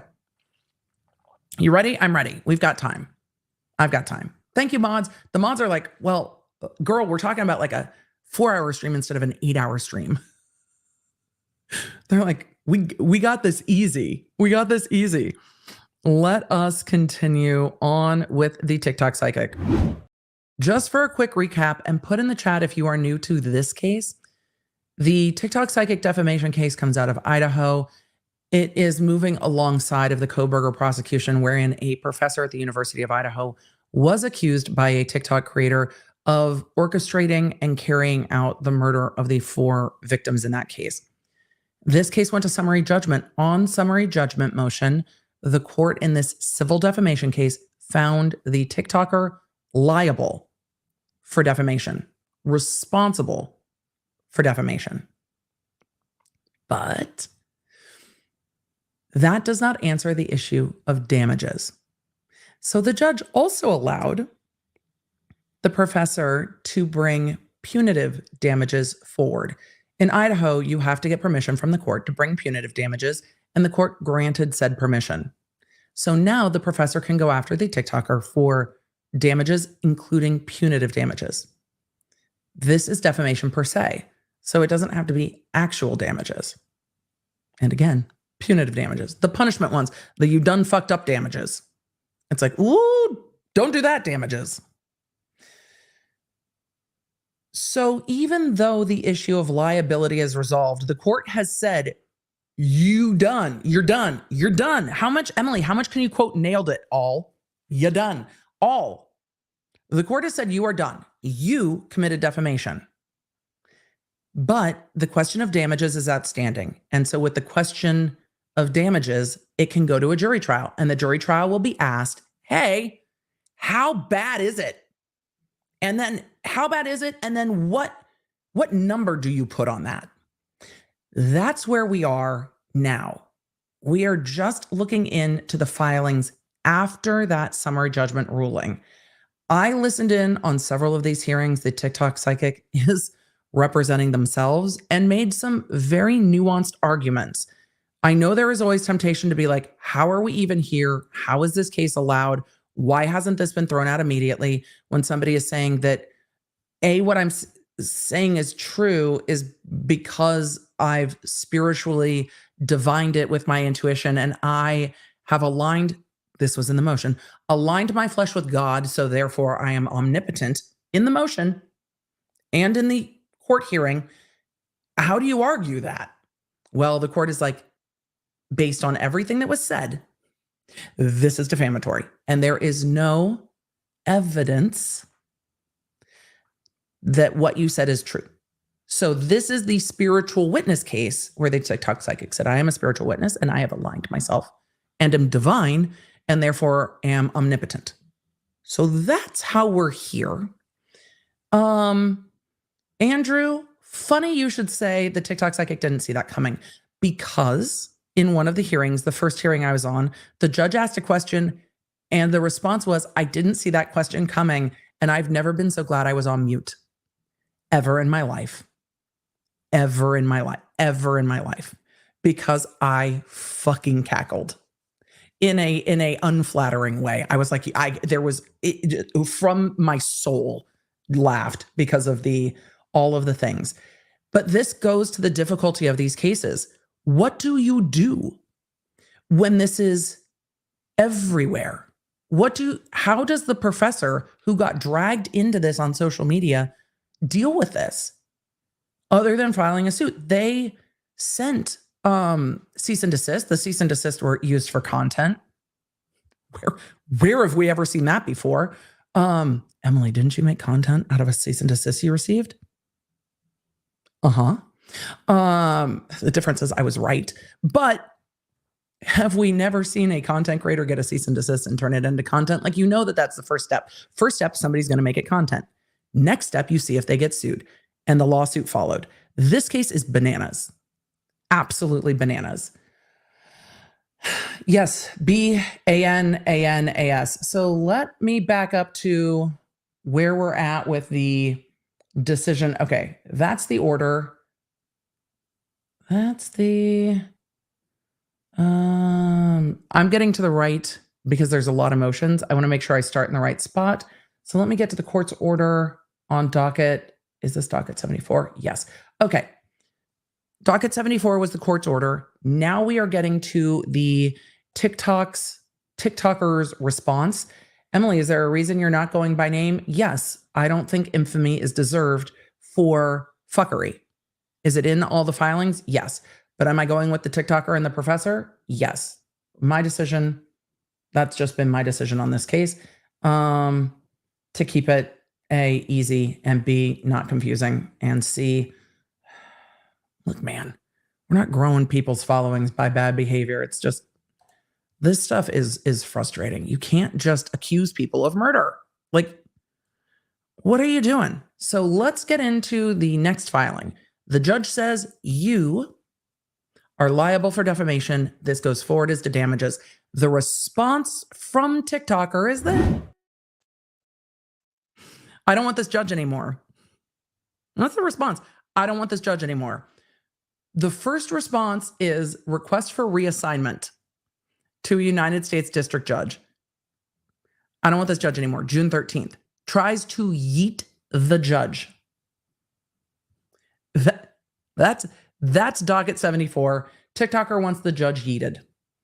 So let us get to the next response, which is the plaintiff's first amended complaint. Remember, the plaintiff is allowed to amend the complaint because the court has allowed for punitive damages. When the court allowed for punitive damages, it means that the complaint must be amended to add them. My Google Drive is giving me all of the business today. All right. So this is the first amended complaint for damages. We're not going to go into it too in depth because the allegations are the same. So we're going to get to the relevant portion, which is just adding punitive damages. But in November 2024, 4 students at the University of Idaho were murdered at a home near the campus. The tragedy garnered attention and inflicted great sorrow throughout the university, the state, and the country. Defendant TikToker, a purported internet sleuth, decided to use the community's pain for her online self-promotion. Remember, this is the footnote where the plaintiff's lawyer called this a clout circus. It's still one of my favorite phrases. It remains in some of the top footnotes, including the I'm washing my hair footnote. It remains at the top of some of the footnotes that we have seen. Clout circus. Decided to use the community's pain for her online self-promotion. She posted many videos on TikTok falsely stating that the professor participated in the murders because she was romantically involved with one of the victims. The statements are false. The professor did not participate in the murders, and she had never met any of the victims, let alone entered a romantic relationship with them. The videos have been viewed millions of times, amplifying the TikToker's online persona at the expense of the professor's reputation. The professor sues for defamation. And then it goes through parties, jurisdiction, it goes through factual allegations, which we have covered over and over again because this has come up over and over again. For those of you asking, yes, this TikTok account has been taken down. I think all of her TikTok presence have been taken down, but I do not know. So let's get to the demand, because the demand is going to have the demand for punitive damages. So these are the two different claims for defamation. Attorney's fees. As a result of TikToker's conduct, the professor has been required to retain lawyers, reimburse for all reasonable attorney's fees, compensatory and punitive damages in an amount to be proved at trial. Punitive damages as provided for under the Idaho Code. Attorney's fees, costs and disbursements, prejudgment, post-judgment interest, and all other relief. Request a jury trial of not less than 12 persons on all issues triable to a jury. And here the issues triable to a jury are just the damages. So that is the amended complaint, adding those punitive damages now that the court has granted permission. The granting permission is required. So how did the TikToker respond? Another motion. This is docket. Wait, this is 75. That was 74. No, 74, 75, 76. Here's 77. This is the TikToker's response now. She files another motion to recuse the judge. But this is the TikToker's response. 31 pages. Damn it. Come back here. The tech is really going to give me the business today. It's just like, Emily, you think things are going to go smoothly? Wrong. There we go. 31 pages demanding that the judge alter their decision. And I'm going to try to not pull up the top page of this because the TikToker lists all of her information on it because she is representing herself. Okay. There we go. Trying to be conscientious. Defendant's motion to alter or amend the judgment. Your Honor, get out. Your Honor, I don't like it. Your Honor, change your mind. Don't give legal advice. Don't give legal advice. Don't give legal advice. Emily, don't give legal advice. She can ask her guides. All right. Defendant TikToker moves the court for reconsideration, alteration, or amendment of the order granting the amended motion for partial summary judgment and grant leaving to amend the complaint to add punitive damages. TikToker moved to rescind from magistrate jurisdiction, requesting the reassignment of the case to a district judge. That's not going to happen. TikToker now moves the court. Well, now you're acquiescing to jurisdiction again, but whatever. TikToker now moves the court to grant a Rule 59E motion to amend and reverse the decisions, deny the amended order for partial summary judgment, and deny the request for leave to amend. Additionally, TikToker moves the court to render the entire litigation and all orders void. Yeet. She's asking to yeet. She's asking the court to yeet everything. Your Honor, throw it all out. Dismiss the case and, if necessary, grant a new trial. There's not been a trial. You can't have a new trial when there hasn't been a trial. In support of the motion, the defendant intends to demonstrate that 1, the judgment was based on manifest error of law or fact. 2, should be amended to prevent a manifest injustice and an impediment to justice due to the lack of judicial impartiality. 3, it erroneously allows for excessive damages. The motion is required within 28 days after the entry of the order. The order was entered on June 6th. This motion is supported by memorandum. The motion hearing held on April 16th. The docket entries and the defendant gives the court an opportunity to correct its mistakes. Oh, shit. Really?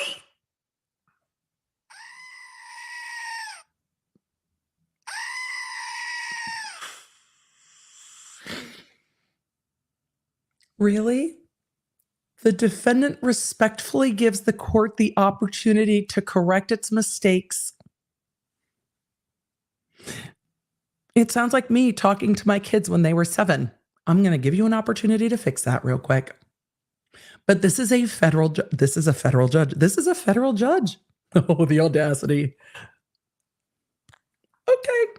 Okay. We need more we need more chapstick. Oh, at some point we're going to get to code audacity. This is from June 24th. This is their certificate of service.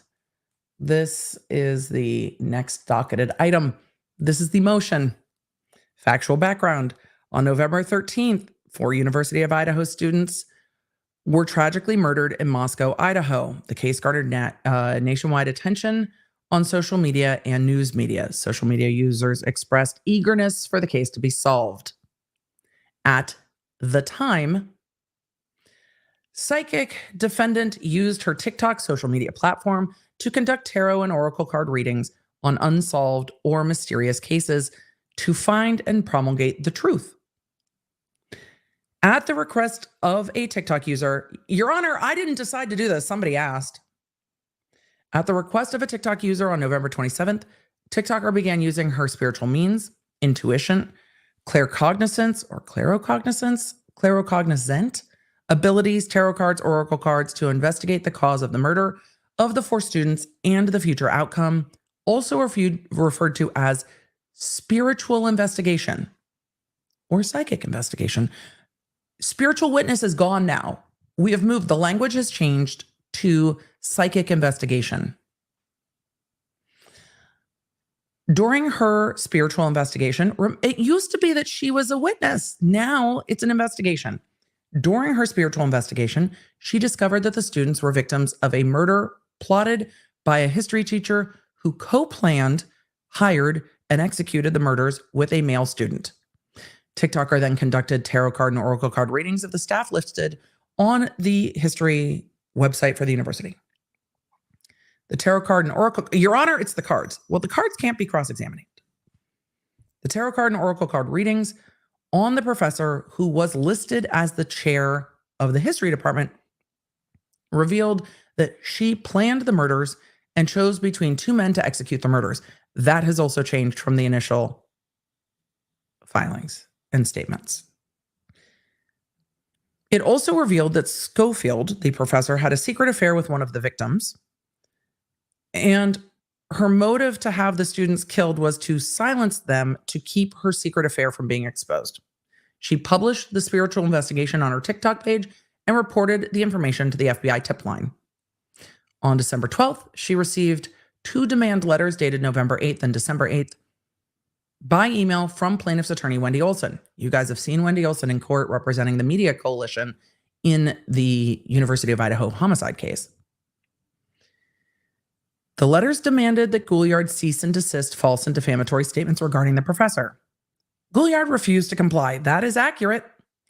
Gouliard refused to comply with the demand letter because she contends that the information she published regarding the professor's role in the murder is substantially true. The court has now found otherwise. On December 21st, the plaintiff filed this complaint for 2 defamation claims against the TikToker.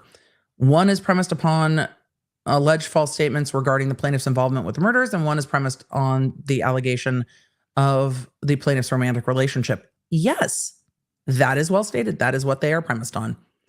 The defendant, pro se, representing herself, did not immediately respond. We know all of this. We know all of that.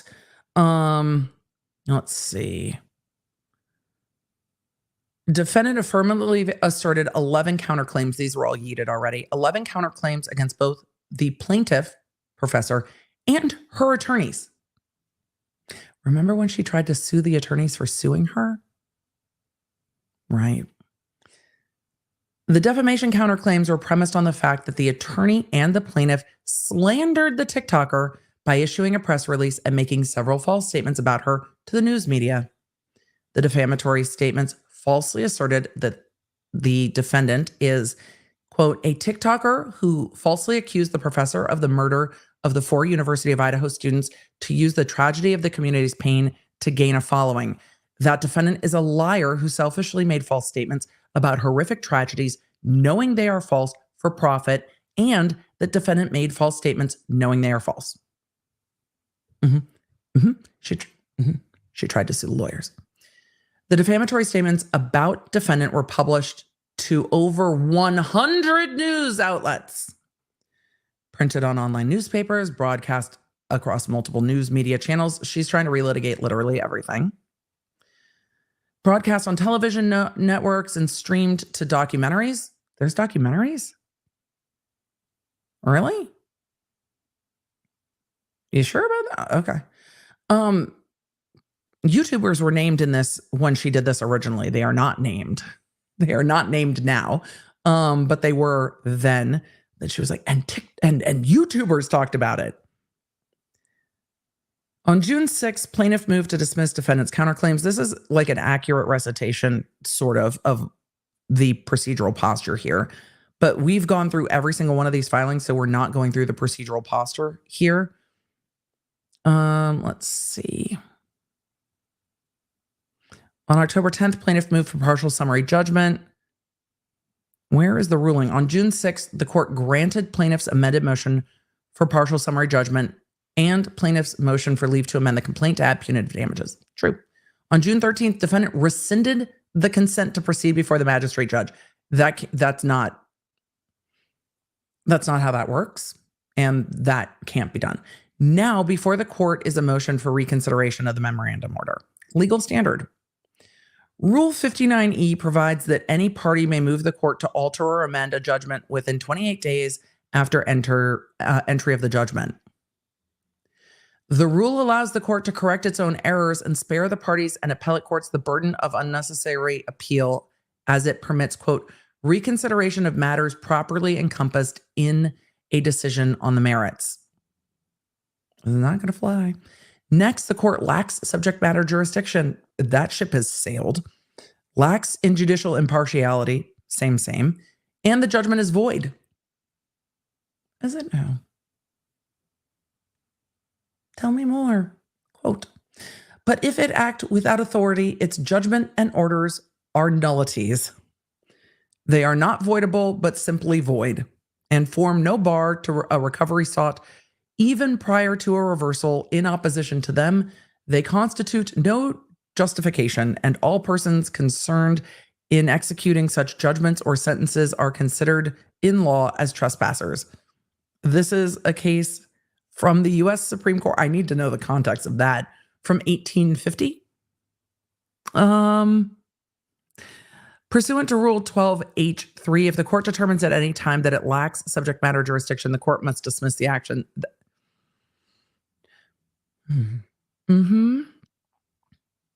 Argument. Summary judgment is a violation of the First Amendment. What?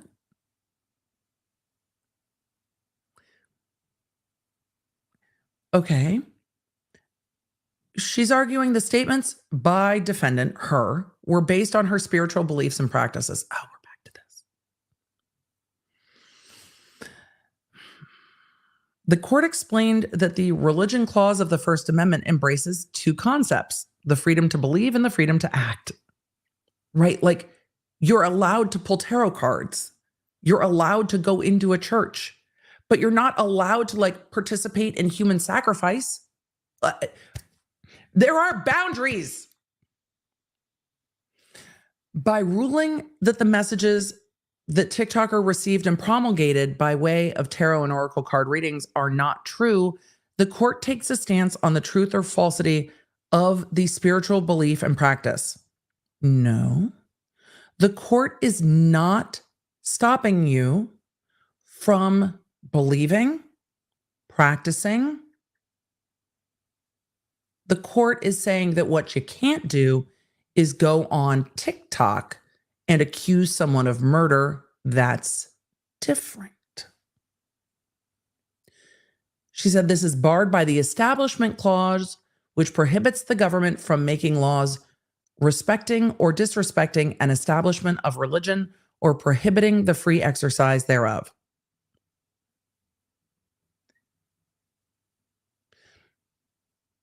Mm-hmm. So we're going to relitigate the religious freedoms because this has come up multiple times. The court can't tell you can't read tarot cards. The court can tell you that you can't make accusations based on that without any evidence. If there is other evidence outside of your own belief, we're in a different position, but they're not. Okay. But do you see the gaslighting? Like the argument doesn't apply here, but it is a linear and logical argument. It's out of place, but which is what can make it so hard with litigants like this, because you have to explain why this isn't how this works. And the plaintiff here can't just be like, that's not how any of this works. They have to actually argue it. And that is what's costing the professor so much money in this case, is they have to continue to argue this. So the court is, she's saying, infringing on her religious and spiritual beliefs. By allowing the complaint to be amended to add punitive damage, the court allows for egregious punishment of TikToker for acting on her spiritual beliefs and practices to prevent its free exercise. The court specifically stated the punitive damages are used to deter similar conduct in the future. Oh. The similar conduct is not reading tarot. The similar conduct is the defamation. The court rules against the First Amendment by issuing an order allowing for punitive damages to prevent the TikToker from freely exercising her spiritual practices in the future. Second, the court stated the statements TikToker made were bad acts because those statements were based only on defendant's spiritual intuition about the murders. There was never any objective basis to believe that plaintiff did the things that defendant publicly and repeatedly claims she did. In other words, the court determined TikToker's acts based on her spiritual beliefs and practices as quote unquote bad acts. Rex88 in the chat said she's missing the point. Oh, willfully so. Willfully missing the point. Just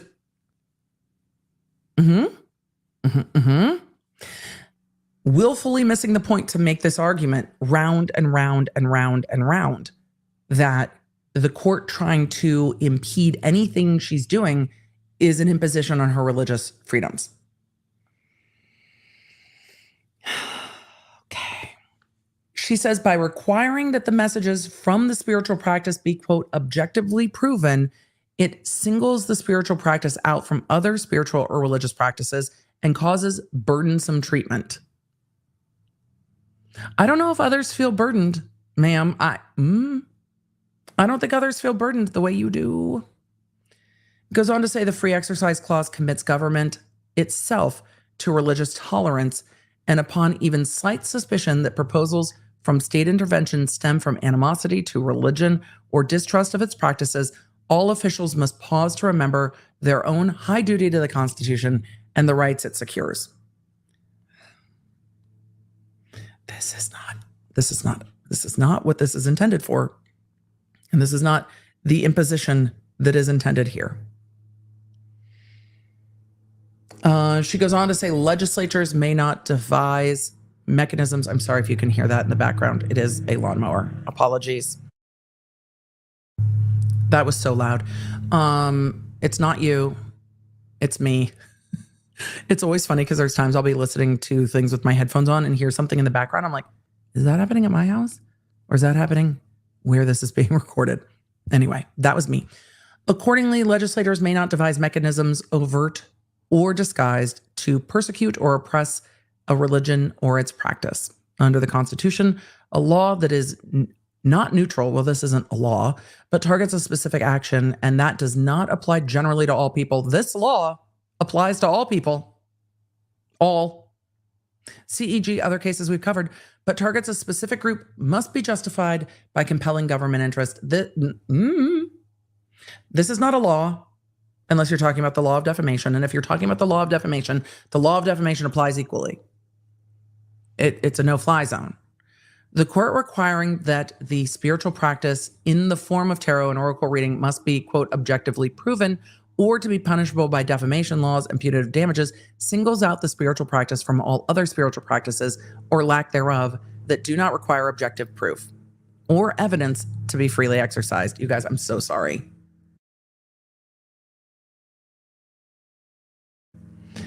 Additionally, the court made no inference to any compelling governmental interest. Yeah, that test doesn't apply here. It says the United States Constitution provides specific protections for the exercise of religious freedoms. The court lacks jurisdiction over this case. Wait, the court lacks jurisdiction of the case of the murder of the 4 students. This isn't that case. This isn't that case. Civil laws are in place to resolve disputes between individual parties, while criminal deals with offenses that have occurred against the government or state. Federal district court has limited jurisdiction and with legal authority restricted to specific subjects. A civil case could prompt a criminal investigation if the evidence gathered indicates that a law has been broken and a crime has been committed. However, a civil case doesn't turn criminal because there's 2 separate proceedings. No one's trying to make this case criminal. And the criminal case and your statements about who committed the murder there aren't the same. They say that in the court's order, the court ruled that the professor proved that she did not order the murder of the 4 students. No, they said that she proved that you didn't prove that she did it, if that makes sense. However, determination of the innocence or guilt of an alleged murderer in Idaho is within the jurisdiction of the state criminal courts, not federal district court. I disagree, but I digress. She's not trying to get to the point here. Although at the time of the filing of the complaint, the professor has not been tried, nor investigated for the murder of the 4 students, the court cannot use the civil tribunal process to decide Schofield's innocence or guilt of murder. Nor is it this court's authority to rule Koberger guilty of murder. It is beyond the constituted authority of the court. There is so much wrong with that, I don't even know where to start, but that's not what happened here. Also, I'm sorry, my law normally gets taken care of on Wednesday when I'm not streaming. So my apologies that it is loud. I'm sorry. That just no. They say the plaintiff does not have a valid defamation claim. That ship has sailed. Well sailed, and the court already ruled not only does the plaintiff have a valid defamation claim, but that you've committed defamation. They say third, the plaintiff has not proven she suffered actual injury. She doesn't have to. It's defamation per se. Plaintiff is not entitled to a judgment as a matter of law. Well, they say under Rule 56, to succeed in a motion for summary judgment, the movement must show 1, that there is no genuine dispute as to any material fact, and 2, the movement is entitled to judgment as a matter of law. Yep, and the court said she did. First, the plaintiff's not entitled to a judgment as a matter of law because she does not meet the core elements of a defamation claim. Wrong. Second, the focus of the court in proving there is no genuine dispute as to a material fact was largely based on the false precept that the defendant must prove Schofield ordered the murder. You have a defense, so yes, but the court didn't turn on that issue That is a misinterpretation of the court's order. This is not a criminal complaint to prove Schofield is a murderer. I mean, she called her a murderer in the hearing. She said, how can the court take the word of a murderer about the affidavits? And she also said, I'm not following that cease and desist because I don't have to listen to what a murderer tells me to do. Says it all the time. The plaintiff has also not met the initial burden of proof of absence of a genuine dispute. The court disagrees. The plaintiff failed to meet the core elements of a defamation claim. Not accurate.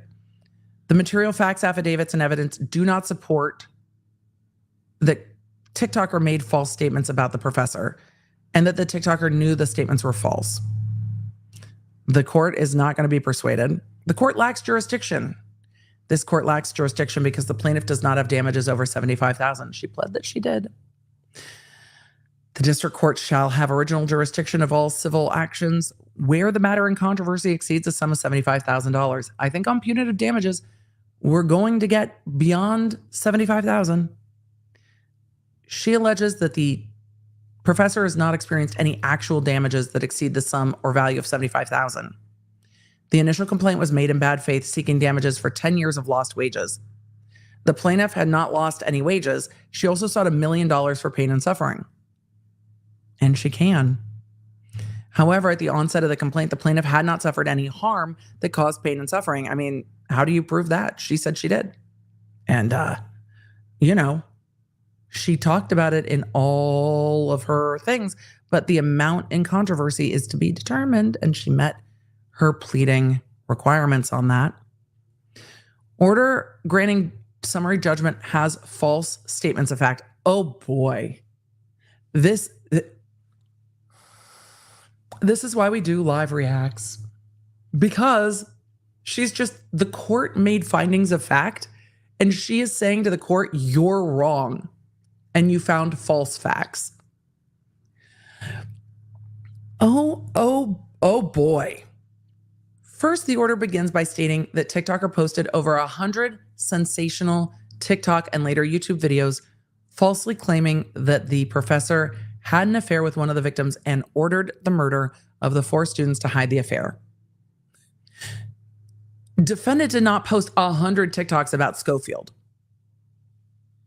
Instead, she posted about 9 TikTok videos about Schofield with a duration of 1 minute or less. Second, the court made a blatant false statement. Oh, danger. Girl, you're in danger. You're in danger. You're in danger. Danger.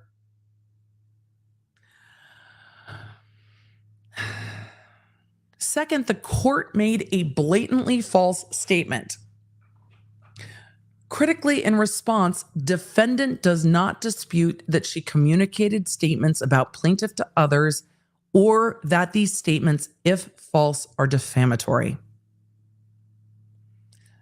She said it on the hearing.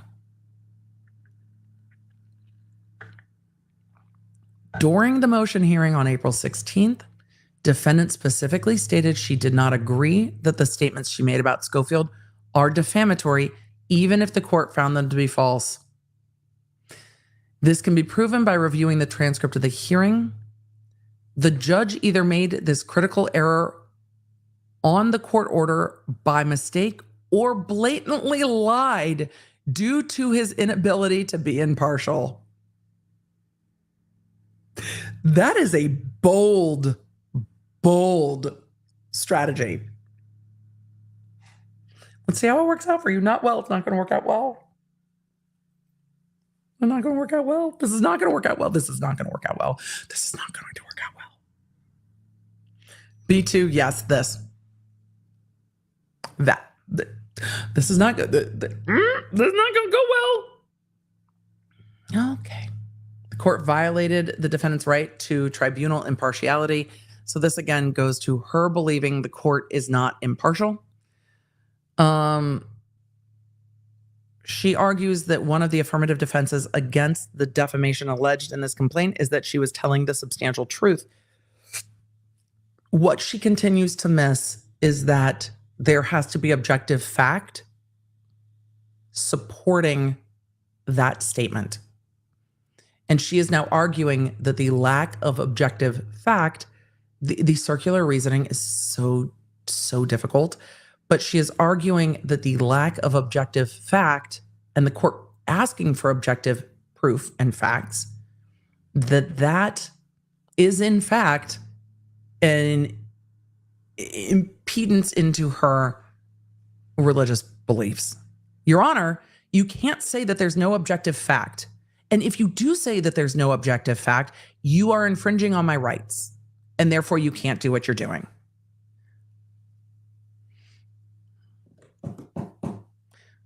One of the affirmative defenses against defamation is that she is telling the truth.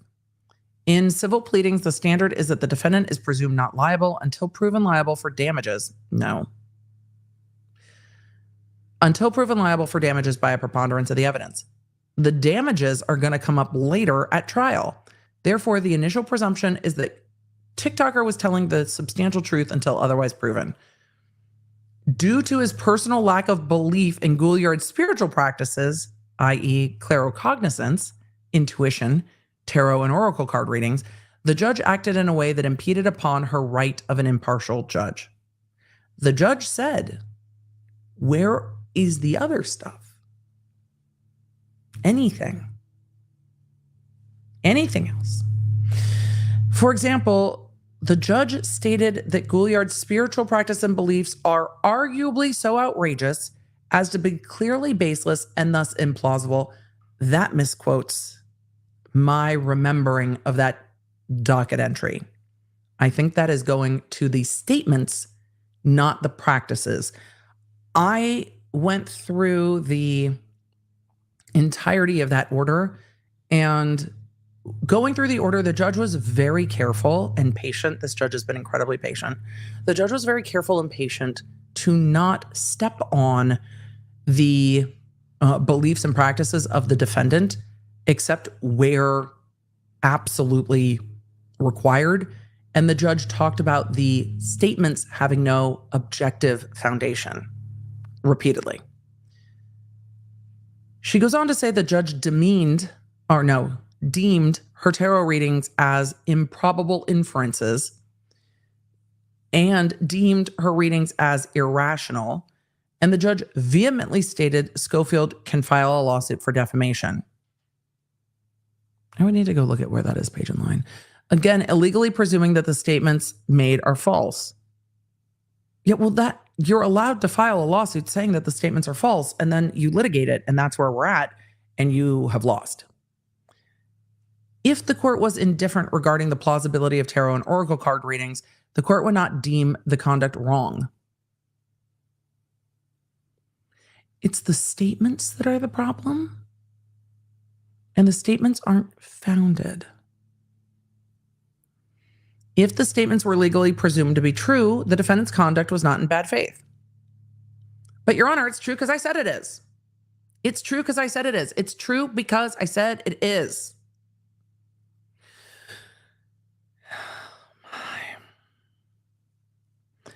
Steele said, but in TikToker's mind, her practices are statements of fact. But the statements have to be objective fact. And Kelly said she's a gambler. She's doubling down. Yeah. And my response to that would be, you got to know when to hold them, know when to fold them, know when to walk away, and know when to run away from this. But no. We're going to continue to double down in the circular reasoning of because I said so.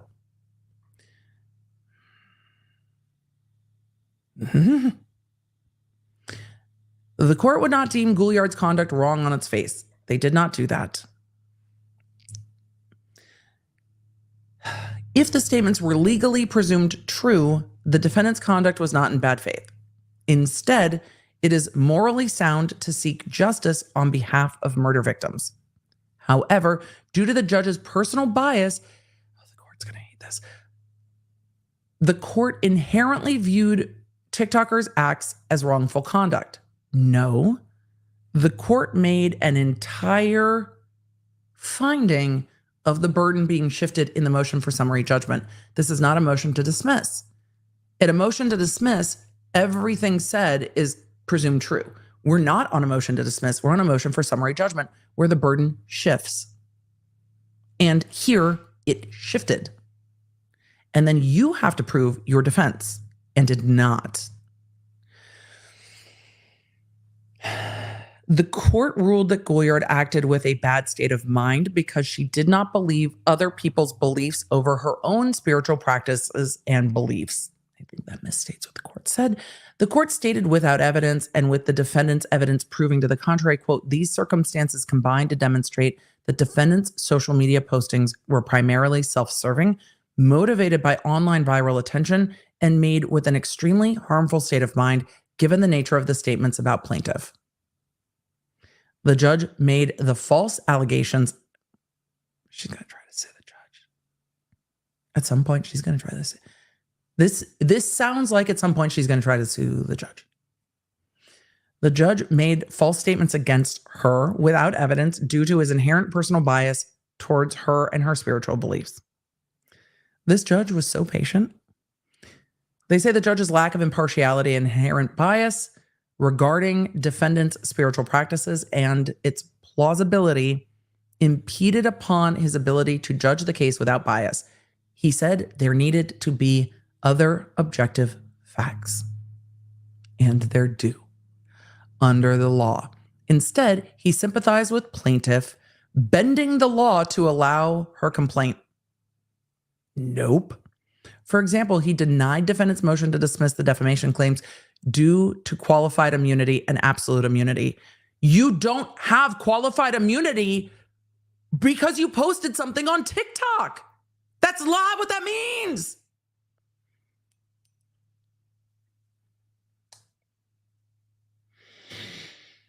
Ask your lawyer what those words mean. It goes on to say, yet the court granted the professor's dismissal of the TikToker's defamation counterclaims due to qualified immunity and absolute immunity. No, it was due to litigation privilege because you tried to sue the lawyers for suing you, which you cannot do. But I thought we had moved on. Lyndon, yes, I thought we had moved on from TikToker privilege. But we're back to TikTok privilege. Dude, she's rolling a 1 on this today.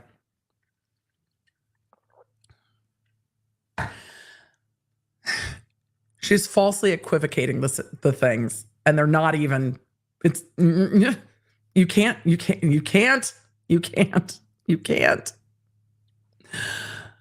Oh my God. So she's frustrated that the court granted the professor's dismissal of her claims against the lawyers due to the lawyer's litigation privilege. Additionally, he dismissed the counterclaims due to the same bias. Oh, okay. Everything bias. Okay. The United States Constitution provides specific protections for exercise of religious freedoms and due process rights regarding fair and impartial legal proceedings. The First Amendment protects religious freedom, and the Fifth Amendment due process clause constrains the authority of the federal government. However, there are also occasions when simultaneous application or contextual circumstances create conflict, juxtaposing the two freedoms. In this case, the defendant is arguing her constitutional rights of religious freedom and Fifth Amendment rights were violated by the judge's bias. What about the defendant's rights to not, or the plaintiff's rights to not be defamed? Therefore, the judgments within the complaint are void. There are no judgments in the complaint, just allegations in the complaint. Judgment is void. Judgment is a void judgment if court that rendered judgment lacked jurisdiction of the subject matter of the parties or acted in a manner inconsistent with due process. Quoting Williamson versus Barry. Okay, that's no. Order granting punitive damages is against Idaho law. The court, again lacking judicial impartiality, erroneously granted the motion for leave to amend the complaint to add punitive damages. ruling that the defendant acted with a bad state of mind because she did not believe other people's beliefs over her own spiritual practice, stating, quote, "Those statements were based only on defendant's spiritual intuition about the murders. There was never any objective basis to believe that plaintiff did the things that defendant publicly and repeatedly claims she did. Religious and spiritual beliefs are not required to be objectively based." But we're talking about defamation. Okay. Religious and spiritual practices and beliefs are not required to be objectively based. The court cannot punish TikToker for believing spiritual messages because it is not based on evidence. You can believe whatever you like. It's the accusations that come after it that are the problem. It says, additionally, Idaho code requires that the claimant prove by clear and convincing evidence oppressive, fraudulent, malicious, or outrageous conduct by the party against whom the claim for punitive damages is assertive. And the judge found that here. She goes on to say, her belief in spiritual messages, intuition, claircognizance, tarot card readings, oracle card readings does not equate to oppressive, fraudulent, malicious, or outrageous conduct. She believes her spiritual practice convey accurate messages. She genuinely believes that the information she gathers can help solve murders. Okay. The complaint is barred by absolute privilege and qualified privilege. I'm not relitigating this again. I can't do this again. A year ago we did this. And now we're back. No. Law enforcement encourages the reporting of a violent crime. Okay. But you didn't report it to the tip line first. You reported it to TikTok. And then after the cease and desist, then called the tip line. You went to TikTok first. If you had just gone to the tip line, we wouldn't be here. If she just went to the tip line, we would not be here. Or at least not in this way. Law enforcement encourages the reporting of a violent crime in Texas. This ain't Texas. In Texas, failing to report a violent crime or homicide is a misdemeanor. We're not in Texas. In some states, there are laws against concealing knowledge of a felony. Failure to report a serious crime could potentially lead to criminal charges for obstructing justice. I can't even continue to put incorrect information out onto the internet with this.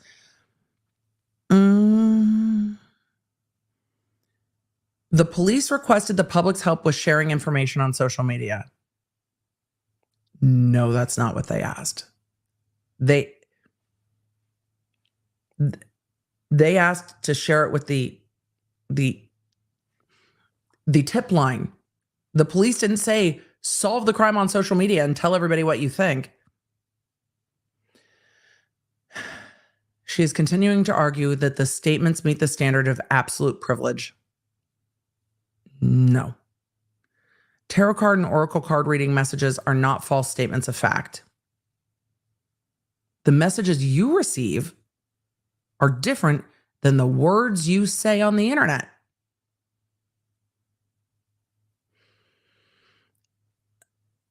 Okay. I'm interested to see how she navigates the court's ruling here. A false or fictitious statement or representation is an assertion that is untrue when made or when used, and that is known by the person making it to be untrue. Defendant made statements based on her spiritual beliefs. Therefore, her beliefs are not false statements. Have you ever had to argue with someone who parses words like this with the circular reasoning? The court deems defendant's statements derived from intuition, tarot card, and oracle card readings as, quote, lay witness testimony. A lay witness is someone who provides testimony in court based on their direct perception or personal experience. No.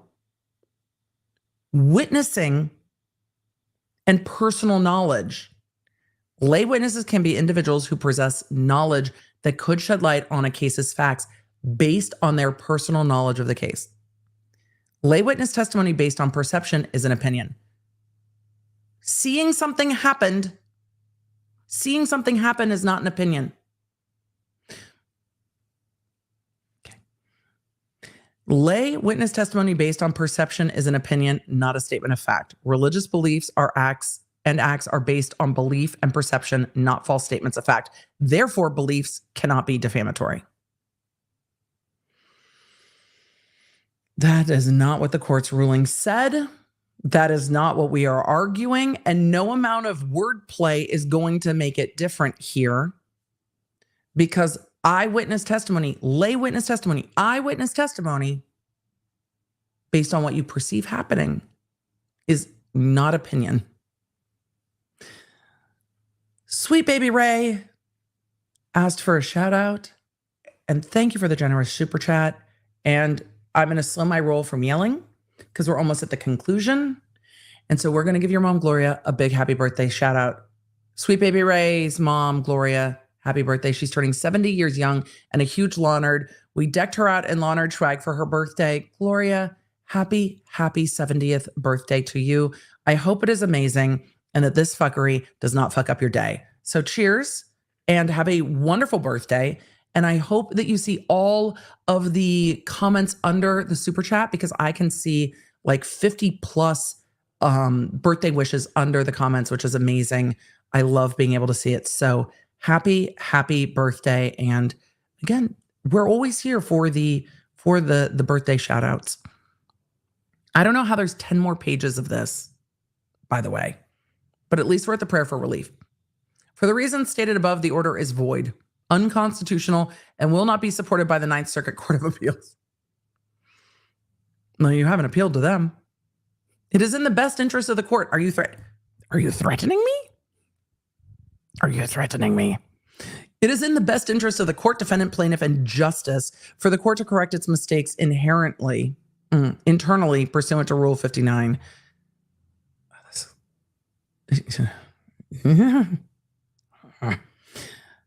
Defendant respectfully moves the court to grant the 59E motion to amend the order, reverse the decisions, render the entire litigation and all orders void, dismiss the case, and grant a new trial. There's been no trial. You can't be granted a new trial. Let's see what else is here. What is Exhibit A? I don't know. Emails. Oh, this is the subpoena to Meta. Okay. That was done. All right. Meta was like, nope. You should have asked your lawyer. What's Exhibit B?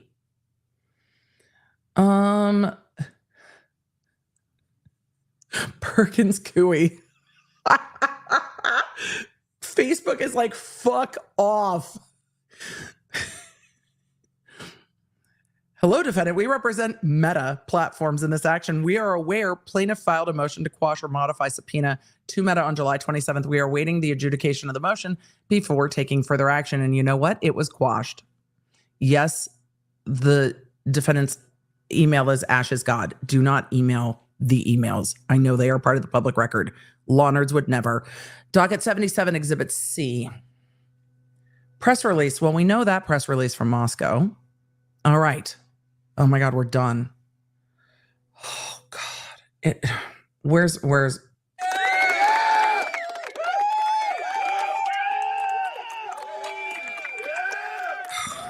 Good job, chat. Good job, chat. We made it.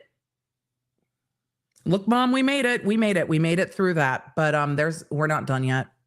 We're not done yet. I love that, of course, Meta's represented by Perkins Coie, first of all. And second, I love that the lawyers at Perkins Coie had to respond in any of this. They have to be like, wait, what? So lawyers at Perkins Coie, hi. This is continuing. This is continuing. Okay. We're going to go, there's a response here, and we're going to go to the response for the, let's see, after the defendant's motion to alter judgment. Your Honor, you better change your mind. Not going to happen. After that, we've got the opposition for the reassignment. Remember, she said, "I'm yeeting you, Judge." Yeah. This is the response to that from the plaintiff. We're going to zoom through most of this because it's going to be pretty brief and it's going to say a whole lot of but what you can't do. So we don't need 9 pages of but what you can't do. But again, this is like Clueless. It's like, I can't do my assignment if she didn't do hers. Arguing against the circular arguing is it's infuriating. It's not impossible. It's infuriating because most lawyers don't have to. I mean, some lawyers do that themselves, but you generally are arguing lawyer to lawyer and there's like a linearness to it. Some of this is so circular that it's very difficult to be linear. After more than 18 months of litigation before the United States magistrate judge, the defendant moves to reassign this case to a district judge. The defendant must support her request with a showing of extraordinary circumstances. She has failed to do so. Her motion offers no justification for reassignment. The motion should thus be denied, even if the court were to consider arguments made in the separate motion to alter or amend that the judge is biased. Her motion for reassignment should still be denied. The disagreement with the ruling on summary judgment is not a basis for reassignment, and the record shows that the judge has been more than fair. The judge has been exceedingly patient. We're not going through the background again. With the party's consent and authorization from the district court, a United States magistrate judge may conduct any or all proceedings in a jury or non-jury civil matter, and order the entry of judgment in the case. Once a matter has been referred to a magistrate judge, the magistrate judge's authority may be vacated upon a party's motion only if there is a showing of extraordinary circumstances. A party's motion to vacate a referral to a magistrate judge must be decided by a United States district judge. Only a district judge may rule on a motion to withdraw consent to the jurisdiction of the judge. The extraordinary circumstances standard under the rules is a high bar that is difficult to satisfy and intended to prevent gamesmanship. Neither mere dissatisfaction with a magistrate judge's decision nor unadorned accusations that such decisions reflect bias will suffice. Exactly. So they have gone through the legal standard. I'm not going to go through that more because the defendant in this case didn't even try to meet that standard. Didn't know that standard was in fact the standard and just filed the hey, you've got to do the thing. So that was the opposition. Yeah, that's the opposition for reassignment. That was filed yesterday. And let's see. So that opposition to the reassignment was filed yesterday. No, that's not it. I'm missing 2 things. Let me go grab them. So on July 8th, defendant TikToker makes another motion to reassign the case that is literally 1 page. It is this. Reassign it. That does the same thing twice. Where did my other motion go? Give me 1 second because we are missing a motion and I need to go find it. Where did you go? That one? This one? That one?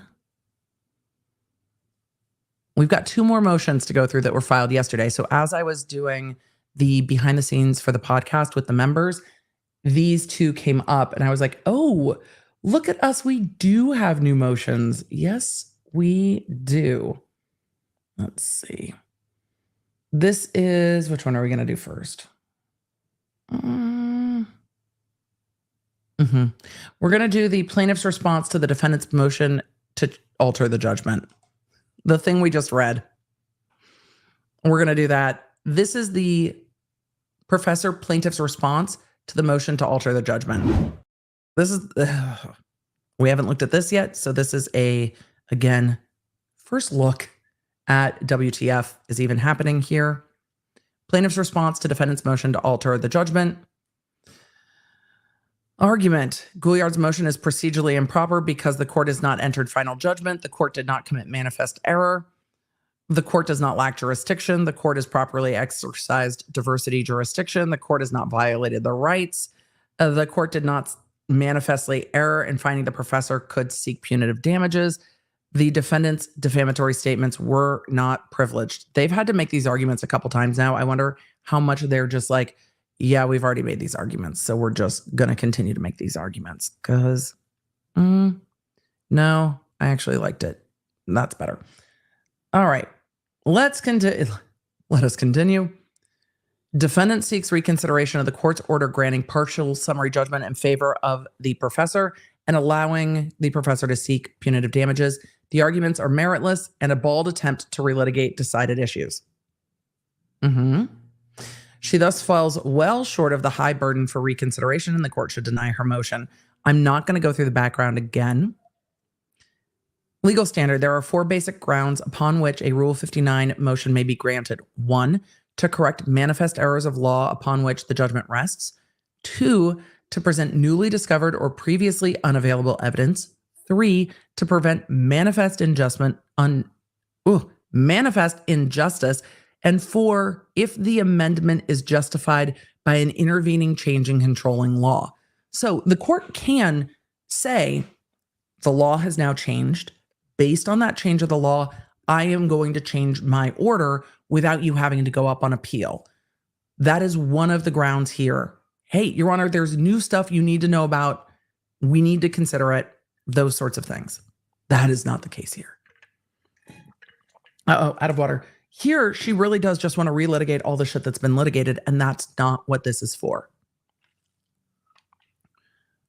So, let us get to the argument.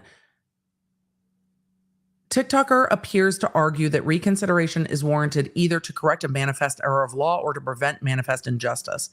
Although the arguments are numerous and often overlapping, they appear to boil down to 6 points. The amount of work it must have taken to boil these down to 6 points. 1, the court erred in finding TikToker liable for defamation because the professor failed to establish that the statements were false, or relatedly, because she relied on her spiritual investigation. 2, the court lacked jurisdiction to find her liable for defamation because only a criminal court could determine whether the professor participated in the murders. I think that's actually a pretty good recitation of that point. The court lacked jurisdiction to find her liable for defamation because the professor is not entitled to more than $75,000 in damages. The court violated the right to a fair tribunal. The court erred in allowing the professor to seek punitive damages. The court erred in finding the TikToker liable for defamation because the false statements were privileged. The motion, they say, is procedurally improper because the court has not entered final judgment. Gouliard moves for relief under Federal Rule of Civil Procedure 59E. The rule allows a party to seek relief after entry of judgment. Here, the court has not yet entered a final judgment because the amount of damages still needs to be determined. The court will probably deny it as moot based on the fact that it is premature. A money judgment lacks finality when it fails to specify either the amount of money due to the plaintiff or by the amount of money due to a plaintiff or a formula by which the amount of money could be computed in a mechanical fashion. Accordingly, Gouliard's motion is procedurally improper and should be denied. The court will probably deny it as premature on those grounds. The court did road of least resistance, right? It's like, final judgment's not entered. Road of least resistance. The court did not commit a manifest error in finding Gouliard liable. Gouliard offers meandering complaints about the court's decision that she is liable for defamation, but her argument appears to be some combination of the 4 following points. The professor did not prove the falsity of the statements. The statements were properly based on her spiritual research. The professor has not established damages. In other words, the motion is simply a disagreement with the court's conclusion. I agree. To the extent the court wishes to revisit the arguments, her arguments misstate and misunderstand the court's decision over and over and over again. The court does not lack jurisdiction to adjudicate a defamation claim. Agreed. I'm not even going to go through it. The court has properly exercised diversity jurisdiction over this case.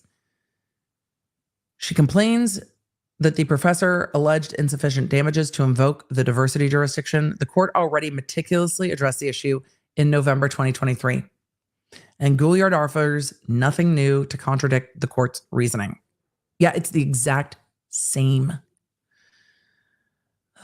Here, Gouliard put Professor Schofield's career on the line by stating that she had an inappropriate affair with a student and participated in 4 murders. The professor also suffered severe emotional distress. The professor's request for more than $75,000 in damages is justified. The motion should be denied. The court didn't violate the right to a fair tribunal. TikToker asserts that the court has robbed her of the right to an impartial tribunal, impeded her right to an impartial tribunal, and demonstrated personal bias towards her and her spiritual beliefs. The basis for the attacks is that the court granted the motion for summary judgment. Disagreement with the court's decision is grounds for an appeal, not an attack on the court's impartiality. By necessity, absent settlement, every case has a winner and a loser.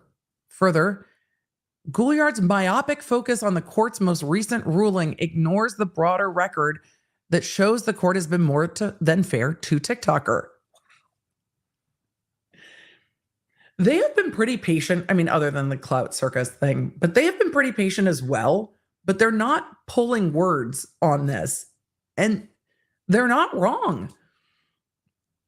The court, for example, set aside TikToker's default over the professor's objection, denied the professor's request for attorney's fees incurred in challenging the baseless claims, denied the professor's motion for sanctions, and sua sponte granted Gouliard additional time to answer the request for admissions. The court really has bent over backwards. The court did not manifestly err in finding the professor could seek punitive damages. TikToker's complaints about the court's decision to allow the professor to seek punitive damages is nothing more than a disagreement with the court's decision. A TikToker offers nothing to suggest that the court manifestly erred. As the court correctly noted, her repeated statement that the professor had an inappropriate relationship and participated in 4 murders is the grounds there. The only support for the alleged belief that her statements were true was her quote-unquote spiritual investigation.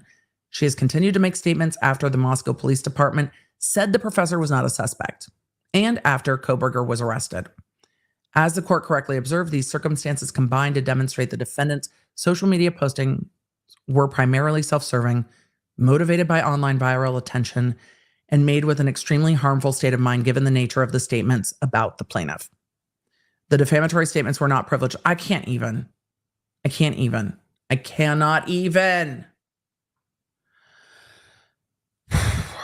Conclusion. Deny it. And the court will. I imagine the grounds being that it's premature. One more motion. One more time. This is the opposition to defendant's second motion for reassignment. Because, same as the first, and it really was. She made it a second motion, taking no notes, leaving all crumbs. Taking no notes from the first opposition, TikToker doubled down with a second motion for reassignment that literally changed nothing. We are getting into such a waste of time and money that at some point the court is going to just be like, yeah, I'll grant sanctions. They haven't asked for sanctions again, but if there is grounds to ask for sanctions again in the future, this is going to be a whole thing. On July 8th, the court docketed what is called defendant's second motion to reassign. It is unclear to the plaintiff whether the TikToker intended to file a second motion or if she merely mailed an original of the first motion to the court. As both motions appear to be identical, they are, including the signature and date. To the extent that she did intend to file a second motion, they're incorporating their argument about the first one in opposition, dated July 2nd. But she still had to respond, and they still had to pay for the lawyers to respond saying, she just filed the same thing. So same response. But the lawyers still had to do that, still had to respond to that. This case is nowhere close to done. And I wonder if we will see the defendant trying to appeal midway through. It's premature, but I don't know if there will be waiting. Even though the professor had a huge win in their motion for summary judgment, it has not stopped all of this from happening. That has to be incredibly frustrating to everyone involved. I feel for the lawyers involved in this. I feel for the professor involved in this, but it's clearly not going to stop. Like this is not going to stop. And the statements aren't going to stop at all. Does this person have an actual following on TikTok? Not anymore. They've been taken off of the platform, but some of these videos garnered hundreds and hundreds and hundreds of thousands of views. But it wasn't just the views. It was the news reports about the statements on TikTok.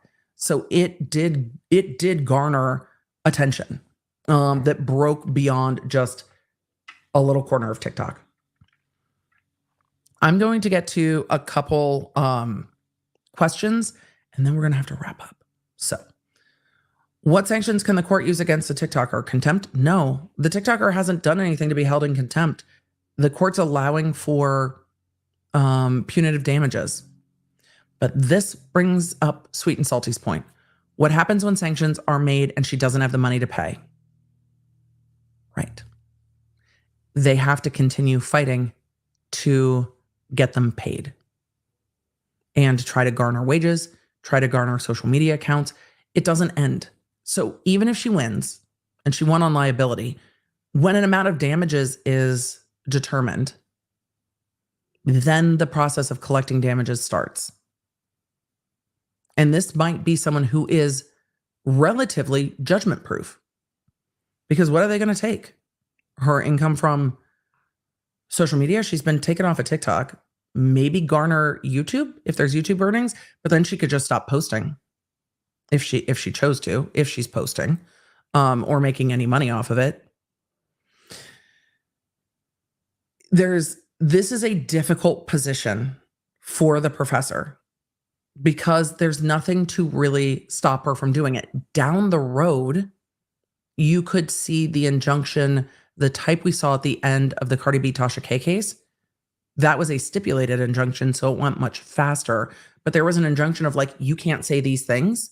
That might be the result here, because then if the injunction is not adhered to, then there are some other avenues for remedy. So if we get past the damages, if we get to asking for an injunction of you keep my name out of your mouth, if that is then violated, it's like, and then. But the professor still has to pay legal fees to run down all those remedies. So it's not done. At any point, it's not done. And going after these civil remedies, especially if there's ever a bankruptcy or whatever, going after all the civil remedies is difficult. So Sweet One said debtor's prison. Nope, does not exist. So Pamela, is there a GoFundMe? There was. I was never able to verify it, but there is a GoFundMe with the name on it. I had reached out to the professor's attorney to try to verify the GoFundMe and share it and never received an email back. So again, I have not verified that myself, so I do not share it because I hadn't verified it, but I reached out to ask because I wanted to share it if it was in fact set up by the professor. So that. Let's do a few questions. Let's summarize that as best we can. If it helps. The TikToker is still trying to relitigate everything that's already been litigated, including that the statements are privileged, that the court can't find her statements defamatory because they are her beliefs and they are her spiritual beliefs, and that violates her right to religious freedom, and therefore the court cannot find her statements defamatory, because the statements are based on beliefs and the beliefs are religious beliefs. And because they're religious beliefs, they can't be defamatory. That's not going to fly, but she is asking not only to yeet the judge off of the case, but to have the judge dismiss the entire thing, throw out the order on summary judgment and the rest of it, and told the judge that the judge was biased, that the judge was being given an opportunity to correct their wrongs, and that the Ninth Circuit obviously won't agree with the court's ruling. It's not going to end anytime soon. And the difficulty in this is she is representing herself. The professor in this case is not. So the legal fees continue stacking up. It has to be incredibly frustrating for the professor to have to continue to fight these motions that are not well-founded and to have to continue to fight to try to clear her name. Yes, she won on liability. Yes, she might win on, well, she'll get some amount of damages, I would imagine, from a jury down the road. But then she'll have to go through the whole next phase of trying to collect those. This is a very long road for the professor, and I feel for her. The reason I wanted to cover this case initially and still cover it is to walk through the case process of the difficulty of defending yourself when somebody says something untrue on social media. Because this is the remedy under the law for the professor. The professor sent cease and desist. The things you're saying aren't true. Stop saying them. The TikToker responded, no, I think they're true. I'm going to say whatever I want. And now we are 2 years into federal litigation that is showing no signs of slowing down based on the self-represented defendant here. And with that, let's get to your questions. Can we? Shall we? We should.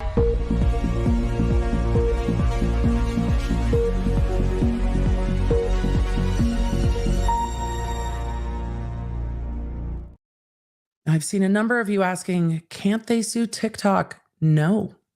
Like all platforms, TikTok, Facebook, YouTube, any other platform where you can put stuff, what, Snapchat, I don't know, websites, all, the hosts cannot be held responsible for the things that people post on the platform.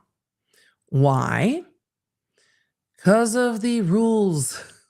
We have gone through this a couple times, but under the 1996 Act, I'm going to blank on the proper name of the act, but under the 1996 Act, the platforms are immune from liability for the things people post on the platform because they are a platform and not a publisher. So there are quite broad protections for platforms when people say stuff on the platform. The thought was under those laws in 1996, and of course written at a time when things were incredibly different, but under that act and under those rules, the thought was if somebody transmits something through the wires to it says listserv a couple times, in an email, over the phone, is it the IP, the service providers, responsibility for what that person says? Like if somebody makes a phone call and makes a threat on that phone call, can you go to Verizon and sue them for what the person said? And this is extended out with large protections as the internet grew to social media, not just service providers, but to social media as service providers. And with those protections, the hope is that it limits censorship, because if YouTube is going to be reliable, if YouTube is going to be liable legally for things people say on YouTube, can you imagine what censorship would happen on YouTube? It's like if somebody's on a news service, say they're a host on a news network, and they say some shit, they can be sued, but the news network can also be sued because the news network is publishing and broadcasting what they say. So if you have someone popping off, they are a host on a news service, you can sue the news entity because the news entity is saying the thing through their hosts. But when you have social media platforms, the law at the moment considers them to be providers. Anyone can go on YouTube, grab a microphone and say things. And YouTube can't be held responsible for that. You hold the speaker directly responsible for that, not the platform. Otherwise, the platform will become a publisher, and then the platform would say, you can have a channel, you can't have a channel, you can't say this. And then they would be a publisher and they would be in charge of what everybody says.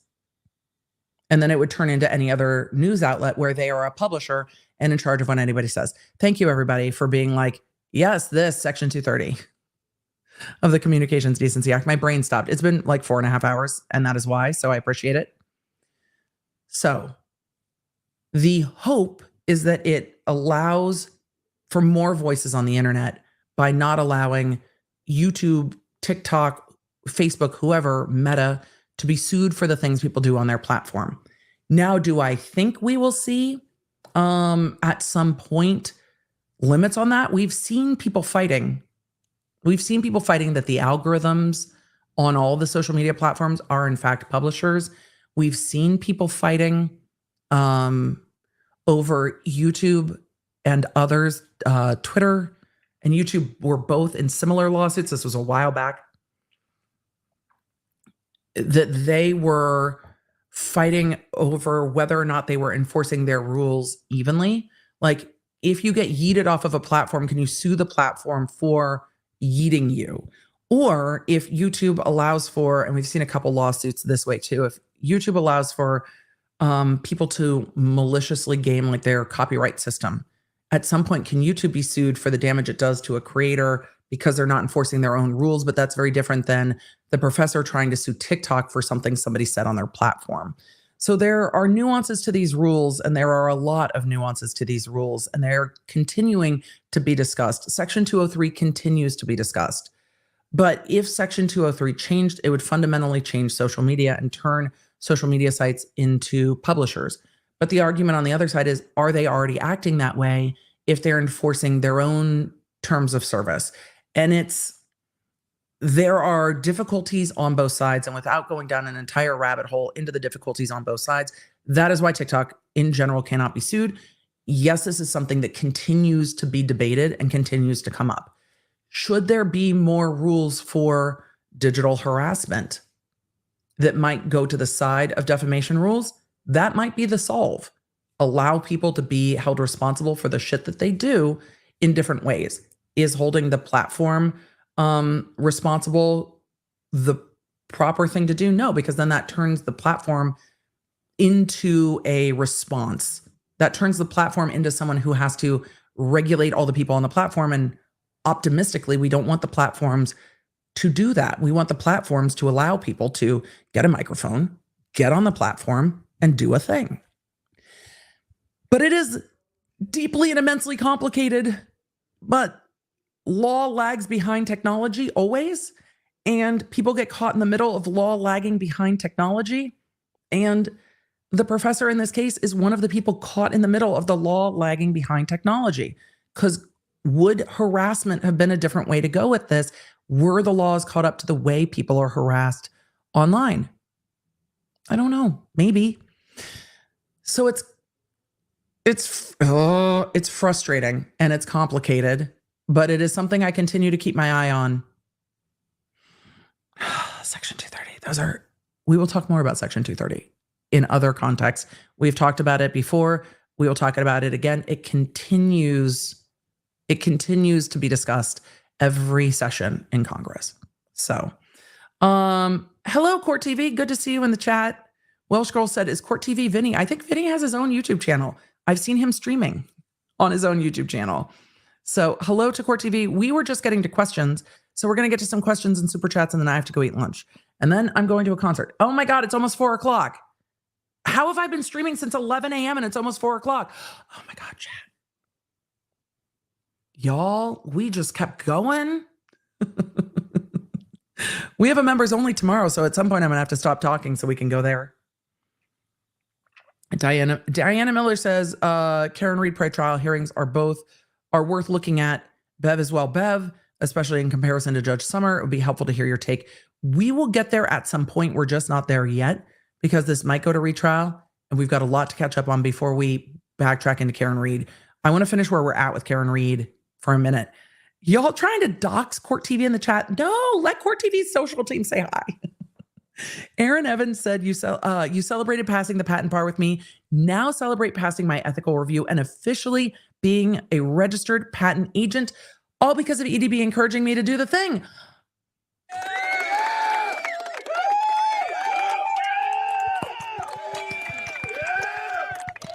Aaron, congratulations. And I am so excited for you. And yay, for all of you. There are so many of you in the chat that are like, I did the thing because you said we could do the thing. I appreciate you. You guys are the best. So yes. Kadora said, thanks for all the trial coverage. You're welcome. In school for court reporting. And I use your 1.25 Zoom to practice speed building and keep up with multiple voice. Still working on making my face not have subtitles. I would imagine as a court reporter, it would be very hard to not have subtitles. I will say I always very much appreciated the court reporter's take. And I always asked them what they thought of witnesses, evidence. As a trial attorney, I liked hearing what the court staff thought of a particular thing. And it was always very helpful. So I really enjoyed the court reporters I worked with and loved working with them. Thank you for the gift of memberships. Let's see, the defense just filed their response. Yes, now we know how far back I am in super chats. Jayla, I hope that's correct. The first one was definitely not. Last week I gave birth to my baby girl Lilith, and while giving birth, my husband put you on stream so I could relax when I got the most intense contractions. I really hope it wasn't Friday during that Baldwin case, because I was so intense last Friday. So I really hope it was a different stream. And congratulations, and I'm glad everyone is healthy and well and safe. And welcome, baby Leonard Lilith, welcome. Matt, it's good to see you. Matt said I got accepted into my bachelor's degree a few weeks ago and added the legal studies program. Congratulations, Matt. You guys, Leonard's changed the world, man. You guys are great. Did you get a new light? I see reflection in your glasses, and now it's all I can focus on. I didn't get a new light. I got new glasses, and they are more reflective, but I could see better. And today was going to be a lot of reading. So I am trying to not make it a problem, but I'm going to have to move my light because these are more reflective than my other ones. But my other ones are my old prescriptions. So it is a struggle. I don't know why they're more, but they are more. Kat said, are there any constitutional issues in Karen Reed? Could it go to SCOTUS? They're arguing there are constitutional issues. We are a far way away from that. It seems unfair to not fully investigate the jury's mindset. We will see what the court does, and then we've got to see what the appellate court does, and then we've got to go from there. So I have no idea why the subscriber counter is off. I'll fix it tomorrow. I don't know what happened. I think it was on yesterday. I don't know. Tomorrow, when we're on the podcast, we'll get to see for ourselves if it was on yesterday or not. I don't know. So thank you all for letting me know about the breaking news. Leonard's, after 8.5 days, we have power. Oh, Texas forever. That must be very, very stressful. Very stressful to be without power. People have gone back and watched. The judge told them not to mark the forms until they came to decisions on all the verdicts. Can judicial error get these charges dismissed? Generally, that kind of judicial error would just render a retrial, but we have not seen any of the attorneys argue it. They've talked about why it might be a point of confusion, but they haven't argued it. Susan said, what is the difference between count and charges? Can that make a difference in the meaning of the notes? Well, count or counts would be different than charges, but sometimes they're used simultaneously. So it really depends. It seems to hear everyone using them as interchangeable. Wasn't there 3 counts and the second count has charges? Well, each count is its own charge, so they can be used interchangeably, which is what makes this so absolutely confounding. Miguelina, thank you for reminding me that A, the sub counter was on last night, so I don't know what happened, and B, that I do have to zoom myself. IMO said, interned after hung jury, would like a guest right now? What? Interned after IMO, I have no idea what you were talking about, but thank you. I'm sorry that I'm confused. We have been streaming for 4 hours. Another YouTuber was perturbed by the case law verbiage in the note that Lally was able to use in his opposition. I mean, that's the case law is the case law. The thing is, if you use case law that's old, it gets changed. And that's why the practice of law is the practice, because it changes day to day. And sometimes, as we saw on Friday, hour to fucking hour. So you never know. We're going to have to do Erlinda's stuff on Thursday. if we're able to, because the audio was a huge issue today. Thank you, Miss D. Still impressed with 9-week trial, as in my country criminal trials take years. Months between single trial days. Wow. Miss D, that's wild, from a Polish attorney. How does anyone keep track? Oh, I can't imagine. Like, I can't imagine what it would be like to try to cover that. That would be very, very tough. My question problem is the judge didn't read the jury's final note until the jury was back. She said they were at an impasse and didn't read it to the attorneys, it seems. Attorneys didn't have a chance, and that's a lot of what the defense is now arguing, isn't it? And that will be interesting to see. Lori, 2 years, congratulations. Casey Cat, is it possible that the jury thought the foreperson filled out the parts of the form? It's possible, but no one has said, we thought they filled out the form. So lots is possible, but there's not a lot we can do until it says. Go back and watch the pretrial motions. It's wild. I can. Those haven't been brought up now. So I'm trying to focus on what's in these motions personally so I don't get confused. Julie said, this is why I was so frustrated with the 1 hour closing arguments. Lawyers didn't use any of their time to explain the jury forms. 1 hour wasn't long enough considering how long the trial was. I agree with you, but I didn't see the attorneys arguing with her on it. They might have. I didn't see it. Let's see. So because I watched the Gabriel Fernandez doc on Netflix, I just finished training to be a CASA guardian ad litem. I have a law crush on the prosecutor. Did you work in the LA courts then? Yes. Did you ever work with that team? Yes, we were actually colleagues in training together. Lawnerd24 said, Judge, continue deliberating until you reach the final verdict on each charge, and don't tell anyone, including me, how the jury stands numerically or otherwise on the questions. No split verdicts per Bev. To only be fair on that, Lawnerd, that's per the jury instructions, not per the judge. That is not the judge's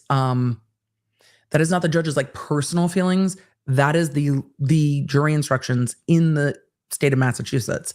So that is the jury instructions, not the judge. The judge is just the one reading them, and that can be really frustrating. Take care of your voice at the concert. I will try to restrain myself. Costanza defense. It's not a lie if you believe it. That seems to be what's happening in that TikTok case, isn't it? How much I hate that federal cases aren't streamed. Judy, same. Same.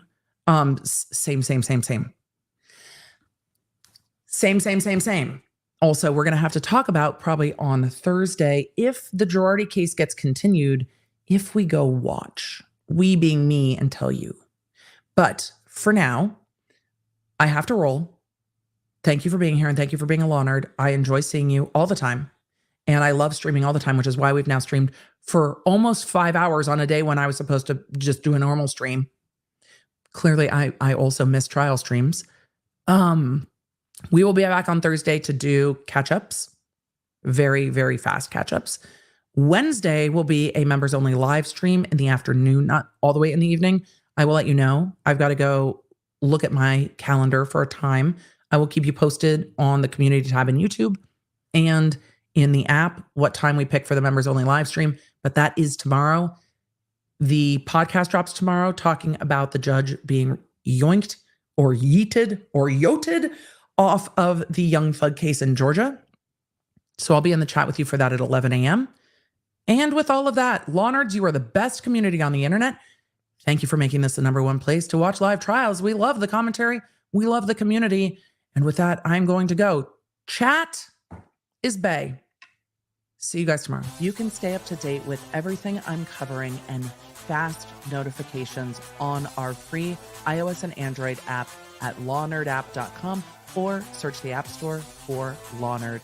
You can also follow me around social media, and don't forget to check out my podcast, The Emily Show, with quick bits dropping every Monday, summarizing everything I do here on the live streams on Tuesday and Thursday for when you just have time for the quick bits. Thanks for being a Law Nerd.